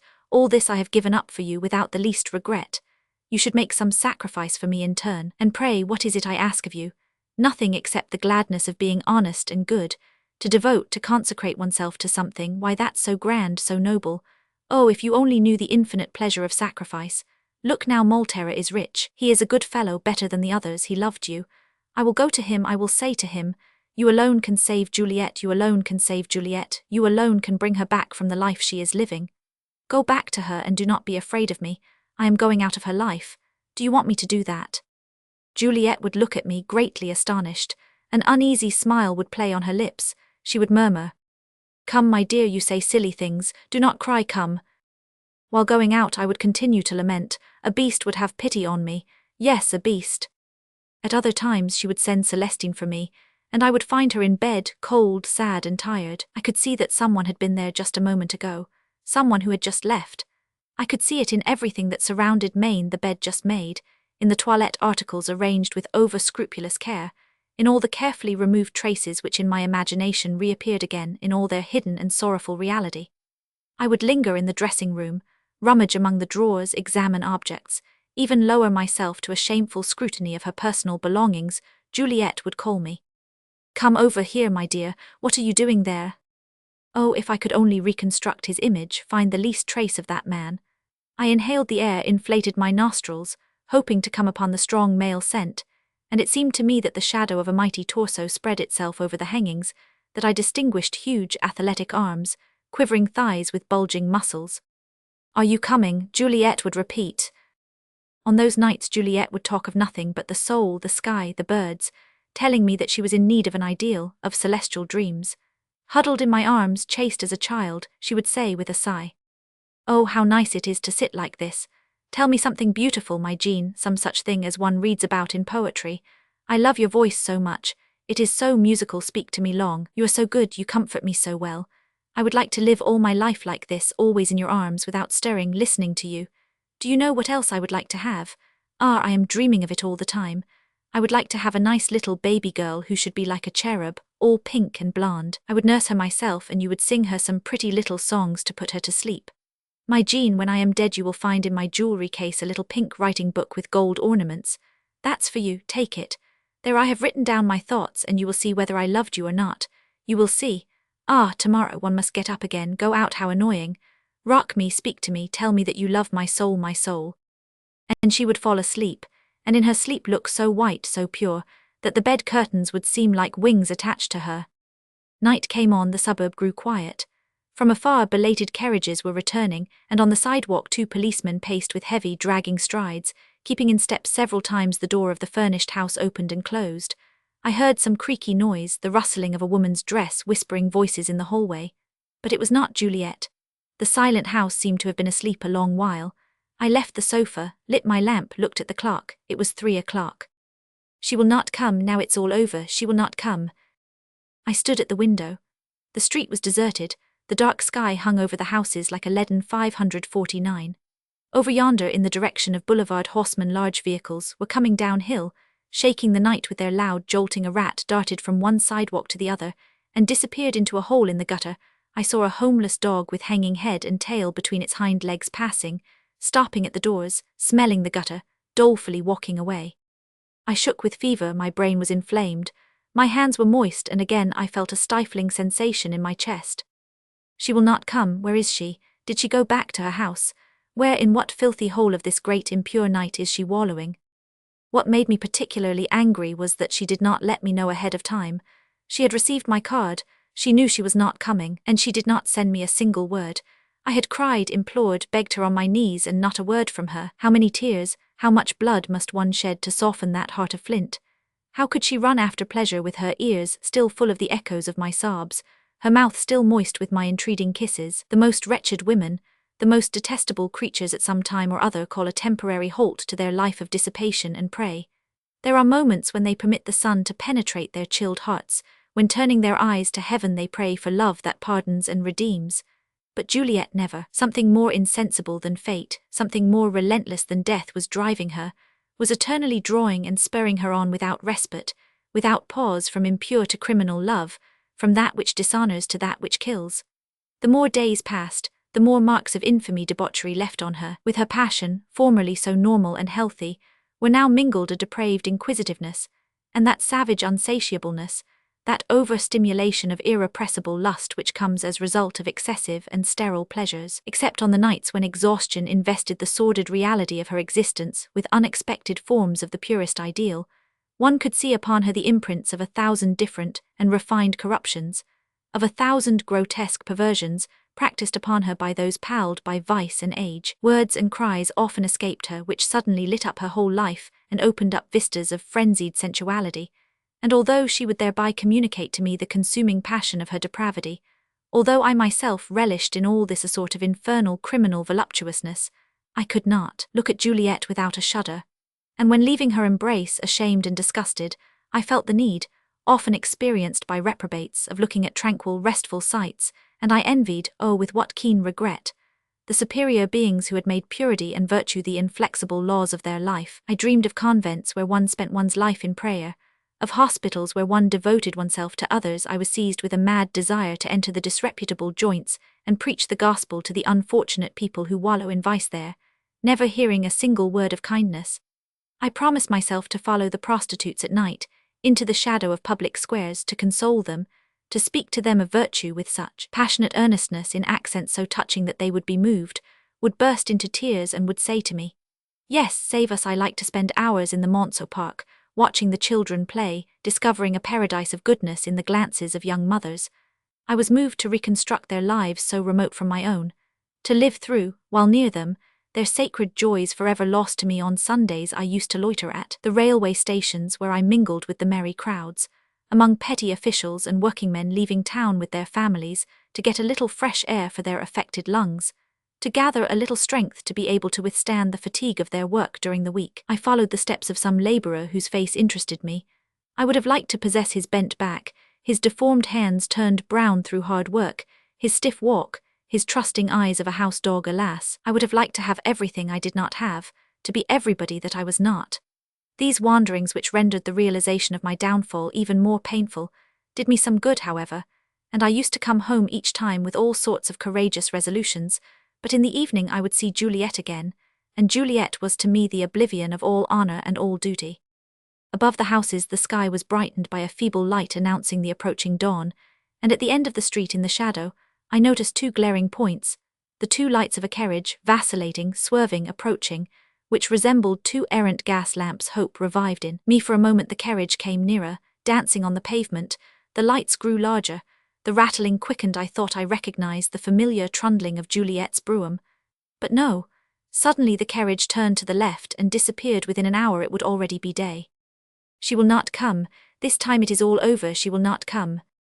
I closed the window, lay down again on the sofa, blood surging in my temples, all my members aching in vain. I tried to sleep. I could not do anything but weep, cry out, "Oh, Juliet, Juliet!"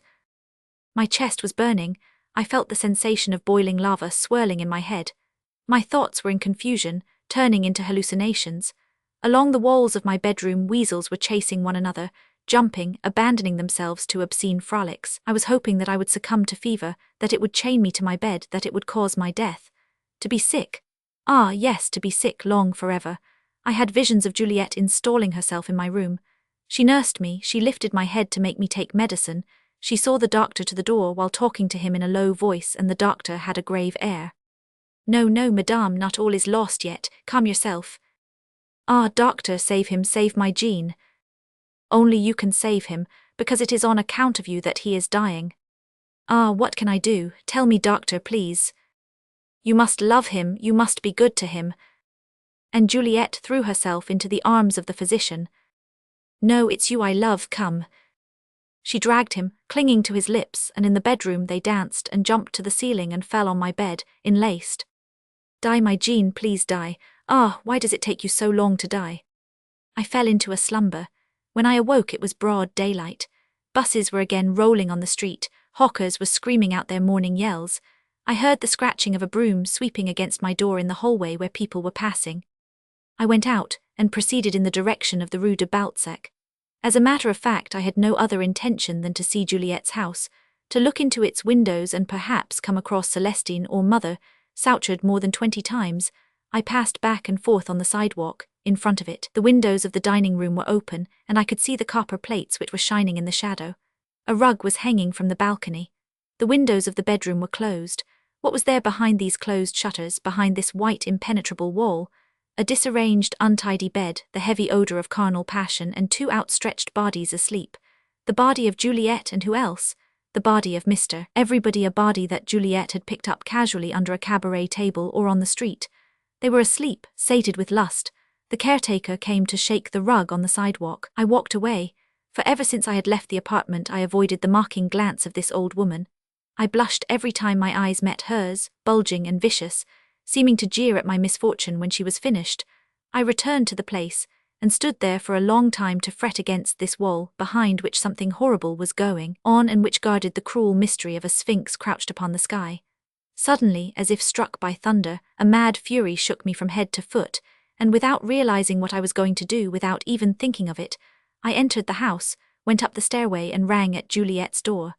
It was Mother Souchard who opened the door for me. "Tell Madame," I shouted, "tell Madame that I want to see her immediately, I want to speak to her. Also tell her that if she does not come out I will go and find her myself, I will drag her out of her bed, do you hear? Tell her." Mother Souchard, pale and trembling, stammered out, "Why, my poor Monsieur Minty, Madame is not in there. Madame has not come back." "Take care, you old sorceress. Do not try to make a fool out of me.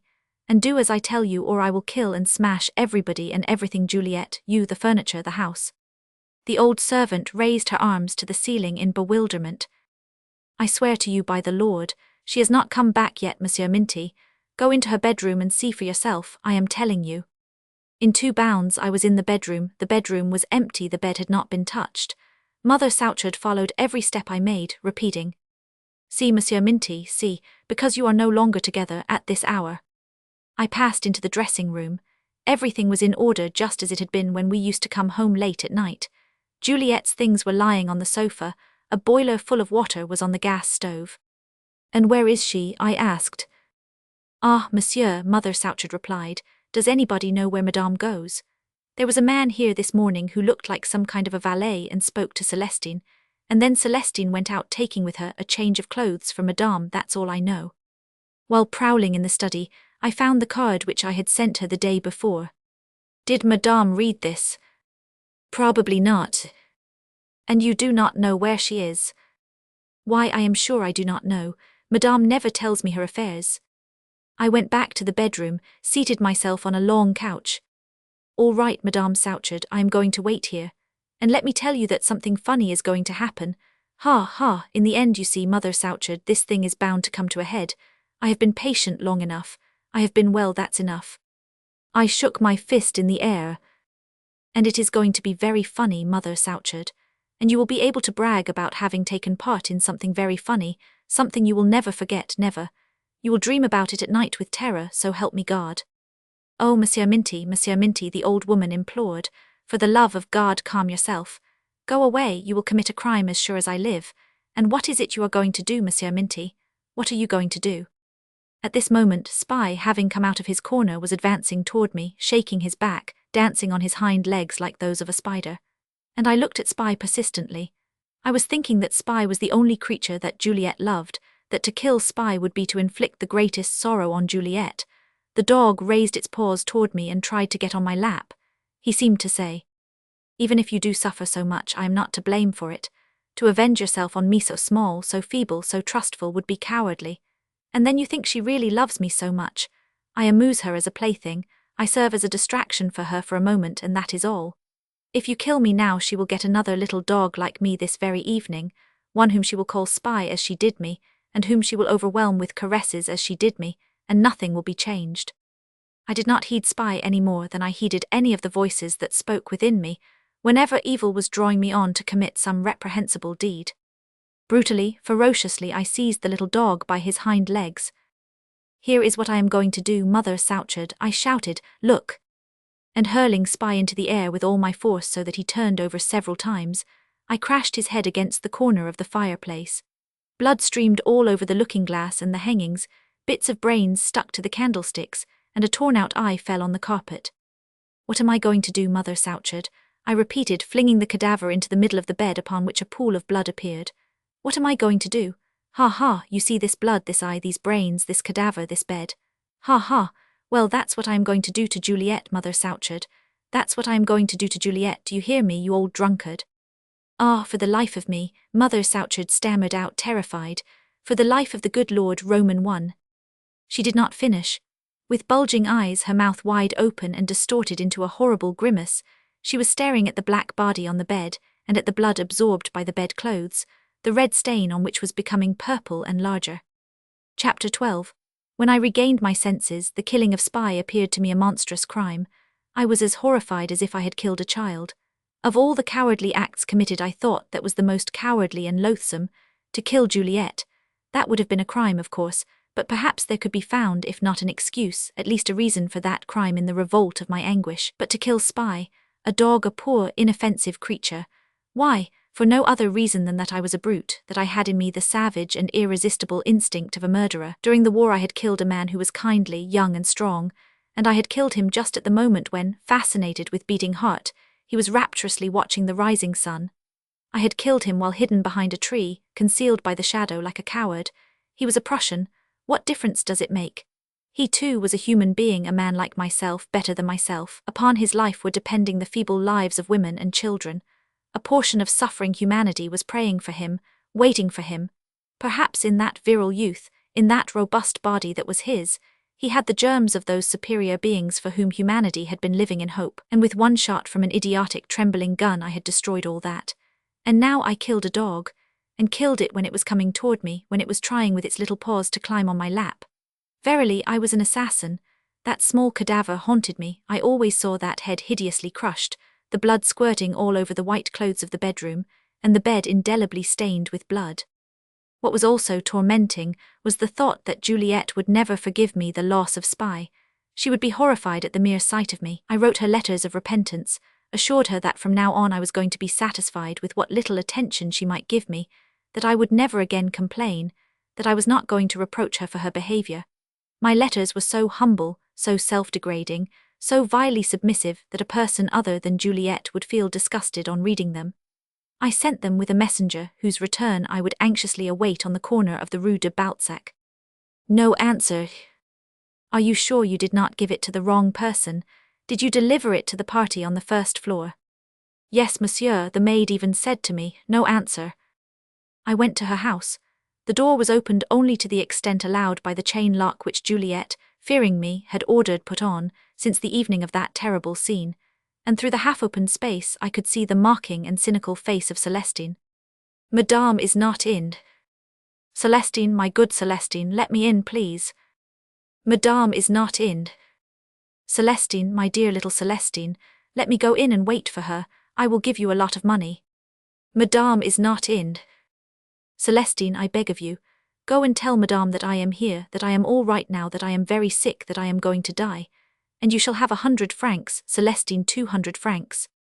Celestine looked at me slyly with a mocking air, happy to see me suffer, happy above all to see a man reduced to her own level, begging servilely to her.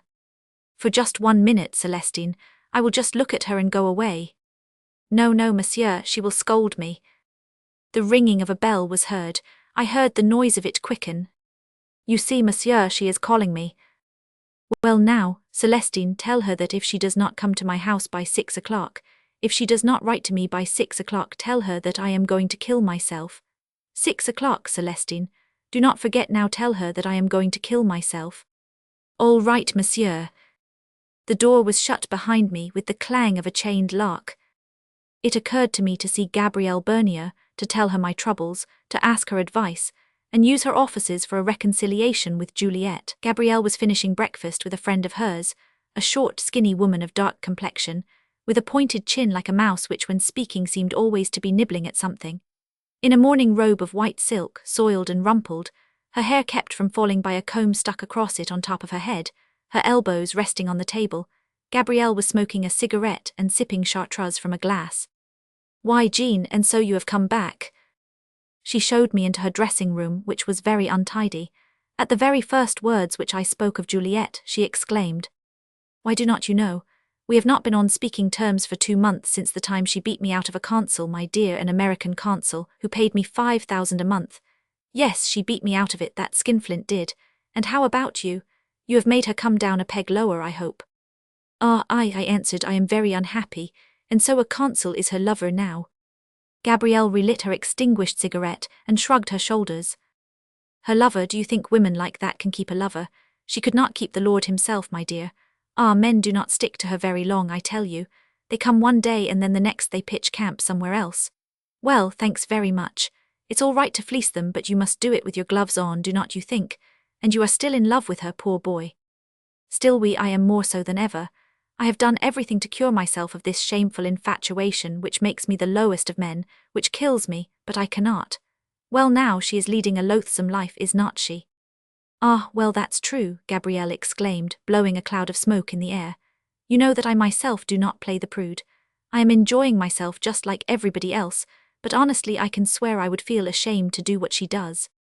With head turned, she was emitting coils of smoke which rose tremblingly toward the ceiling, and to emphasize what she had just said. "That's the truth I am telling you," she repeated. Although I suffered cruelly, although every word of Gabrielle cut my heart as with a knife, I came up to her and coaxingly. "Come, my little Gabrielle," I begged her, "tell me all about her." Tell you, wait now. You know the two Borgsheim brothers, those two dirty Germans. Well, Juliet was with both of them at the same time. I saw that myself, at the same time, mind you, my dear. One night she said to one of them, "Ah well, it is you that I love," and she led him away. The next day she said to the other, "No, it is positively you," and she led him away. And you should have seen them, two wretched Prussians who haggled over the bill, and a lot of other things, but I do not want to tell you anything because I see I hurt you. "No," I exclaimed, "no, Gabrielle, go on because you understand. After all the disgust. I was choking, I burst into sobs. Gabrielle was trying to console me. Come now, poor Jean, do not cry, she does not deserve all this grief. Such a nice boy as you are, I cannot see how that is possible. I always used to tell her. You do not understand him, my dear, you never did understand him. A man like that is a jewel. Ah, I know some women who would be mighty glad to have a man like you and who would love you very much." She sat down on my lap and wanted to dry the tears from my eyes. Her voice became soft and her eyes luminous. "Have a little courage, cut loose from her. Get another one who is kind and gentle, one who would understand you. Cannot you see?" And suddenly she threw her arms around me and fastened her mouth upon my own. Her bare breast, which rolled out from under the lace of her peignoir, was pressing against my chest. This kiss, this exposed portion of her body, horrified me. I freed myself from her embrace. I rudely pushed Gabrielle away. She straightened up again, somewhat abashed, fixed her dress and said to me, "Yes, I understand, I have had the same feeling, but you know, dear, whenever you want to come to see me." I left. My legs were shaking, around my head I felt rings of lead. A cold sweat covered my face and rolled in titillating drops down my back. In order to walk, I had to hold on to the house walls. As I was on the verge of fainting, I walked into a cafe and avidly gulped down a few draughts of rum. I could not say that I suffered much. It was a sort of stupor that rendered my members inactive, a kind of physical and mental prostration in which from time to time the thought of Juliet brought with it the sensation of a sharp, lancinating odor, and in my disordered mind Juliet was losing her identity. It was no longer a woman who had an individual existence that I saw. It was prostitution itself, with its immense, outstretched body covering the entire world. It was lust personified, eternally defiled, toward which panting multitudes were rushing across the shadow of woeful nights. Pierced by torches carried by monstrous idols, I remained there a long time, my elbows on the table, my head buried in my hands, with gaze fixed between two mirrors upon a panel on which flowers were painted. At last I left the cafe and walked ahead without knowing where I was going. After a long course and without the least intention of getting there, I found myself in the Avenue Boist Boulogne, near the Arc de Triomphe. The sun was beginning to set. Above the hills of St. Cloud, which took on a violet tinge, the sky was a glorious purple, and little pink clouds were wandering upon the pallid blue expanse. The woods stood out as a solid mass grown darker. A fine dust reddened by the reflection of a setting sun rose from the avenue black with carriages. And the dense mass of carriages, congested into interminable lines, were passing without end, carrying human birds of prey to nocturnal carnages. Reclining on their cushions, indolent and disdainful, with stupid countenances and flabby flesh, exhaling a putrid odor, they were all there, so nearly alike that I recognized Juliet in each one of them. The line of vehicles appeared to me more lugubrious than ever. As I looked at these horses, this diversity of colors, this crimson sun which made the glass panes of the carriages shine like breastplates, all this intense intermingling of color-thrid, yellow, blue, all these plumes that swayed in the wind, I had the impression of looking at some enemy regiments of an army of conquest ready to fall upon vanquished foes, drunk with a desire for pillage, and quite seriously I was indignant over the fact that I did not hear the roar of cannons, did not hear the mitrailleuses spitting death and sweeping the avenue with fire.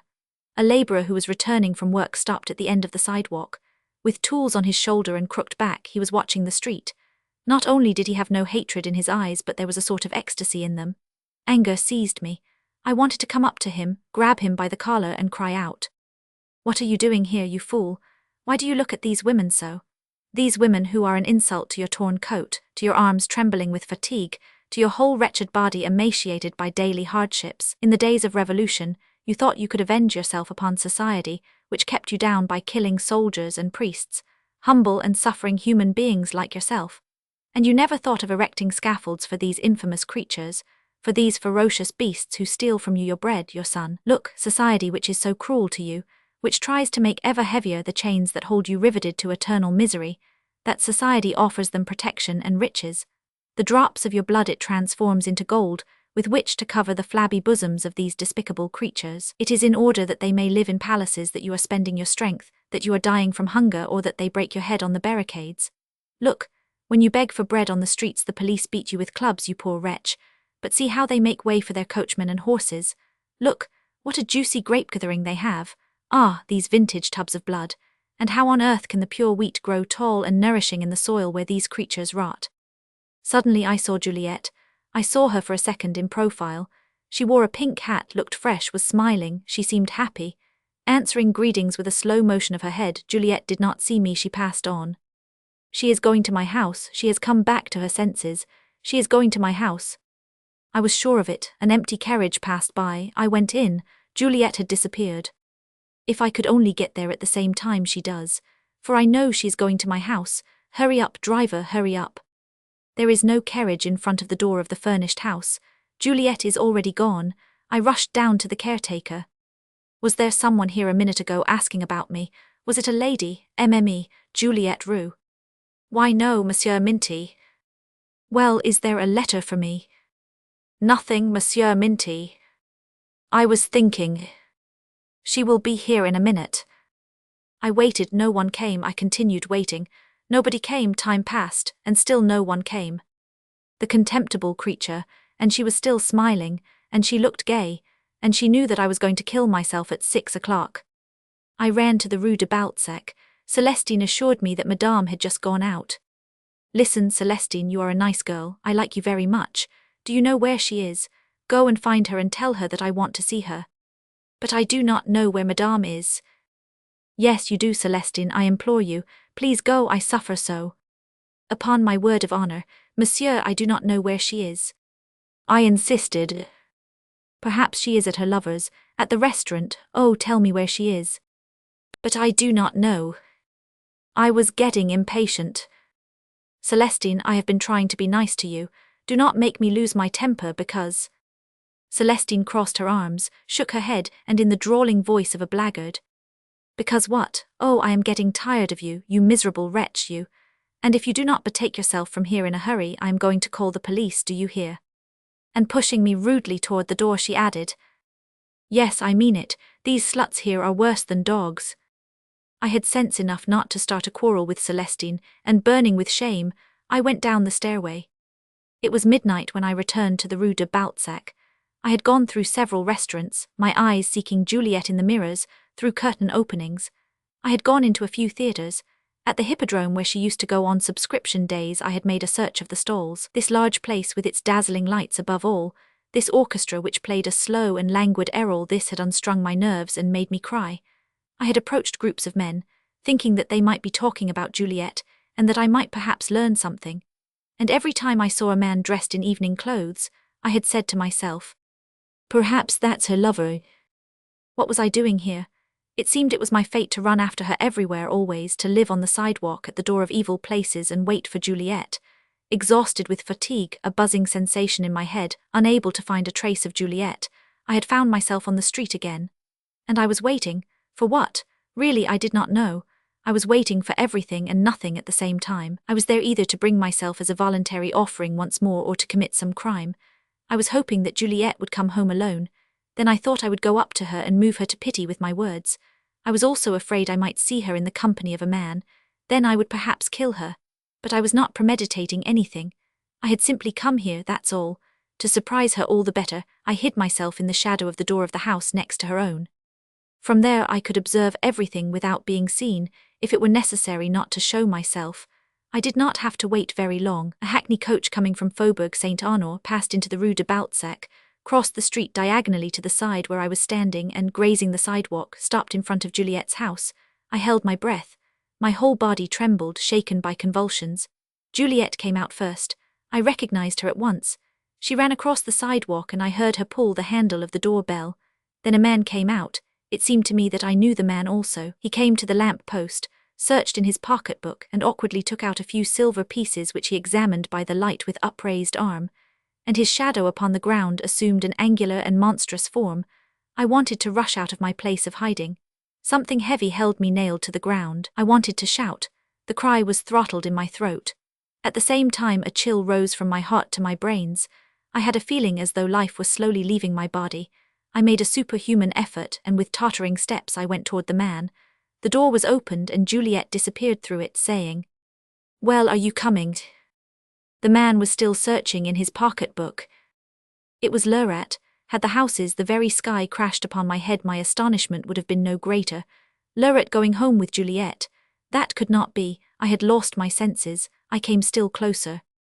"Leurat," I cried out, "Leurat." He had paid the coachman and looked at me terrified. Motionless, with gaping mouth, with outspread legs, he was looking at me without saying a word. "Leurat, is that you? It is not possible. It is not you, is it? You look like Leurat, but you are not Leurat." Leurat was silent. "Come, Leurat, you are not going to do that, or I shall say that you have sent me away to Plock in order to steal Juliet from me. You here with her? Why, that's preposterous. Leurat, remember what you told me about her. Think of the beautiful things which you had planted in my soul. This despicable woman, why, she is good only for one like me who am lost. But you are an honorable man, you are a great artist. Is it to revenge yourself on me that you are doing this? A man like you does not revenge himself in such a manner. He does not besmirch himself. If I did not come to see you, it was because I feared to incur your anger. Come, speak to me, Leurat, answer me." Leurat was silent. Juliet was calling him in the hallway. "Well, are you coming?" I seized Leurat's hands. "Look here, Leurat, she is mocking you. Do not you understand it? One day she said to me, I shall revenge myself on Leurat for his contempt, for his arrogant harshness. And that will be a farce. She is having that revenge now. You are going into her house, are not you, and tomorrow, tonight, this very minute perhaps, she will chase you out in disgrace. Yes, that is what she is after, I can swear. Ah, now I understand it all. She has pursued you. Foolish as she is, infinitely inferior to you as she has known how to turn your head. She has a genius for evil, and you are chaste in body and mind. She has poured poison into your veins. But you are strong. You cannot do this after all that has taken place between us, or else you are a depraved man, a dirty pig, you whom I admire. You are a dirty pig. Come now." Leurat suddenly wriggled out of my hold, and pushing me away with his two clenched fists. "Well, yes," he shouted, "I am a dirty pig. Leave me alone." A dull noise was heard which resounded in the air like a thunderbolt. It was the door shut after Leurat. The houses, the sky, the lights of the street were in a whirl, and I no longer saw anything. I stretched out my arms in front of me and fell on the sidewalk. Then in the midst of peaceful cornfields I saw a white road upon which a man, seemingly tired, was walking. The man never stopped looking at the beautiful corn which ripened in the sun, and at the broad meadows where flocks of gambolling sheep grazed, their snouts buried in the grass. Apple trees stretched out to him, their branches weighted down with the purple fruit, and the springs purled at the bottom of their moss-covered recesses in the ground. He seated himself upon the bank of a river covered at this spot with little fragrant flowers, and listened rapturously to the music of nature, from everywhere voices which rose up from the earth, voices which came down from heaven. Soft voices were murmuring, "Come to me, all ye who suffer, all ye who have sinned. We are the comforters who will restore to wretched people their repose of life and their peace of conscience. Come to us, all ye who wish to live." And the man with arms uplifted to heaven prayed, "Yes, I wish to live. What must I do in order not to suffer? What must I do in order not to sin?" The trees shook their crowns, the cornfield moved its sea of stubble, a buzzing arose from every grass blade, the flowers swayed their little corollas on top of their stems, and from all this a unique voice was heard. "Love us," said the voice. The man resumed his walk, birds were fluttering all around him. The next day I bought a suit of working clothes. "And so monsieur is going away?" asked the errand boy of the premises to whom I had just given my old clothes. "Yes, my friend." "And where is monsieur going?" "I do not know." On the street, men appeared to me like mad ghosts, old skeletons out of joint, whose bones, badly strung together, were falling to the pavement with a strange noise. I saw the necks turning on top of broken spinal columns, hanging upon disjointed clavicles, arms sundered from the trunks themselves losing their shape. And all these scraps of human bodies, stripped of their flesh by death, were rushing upon one another, forever spurred on by a homicidal fever, forever driven by pleasure, and they were fighting over foul carrion.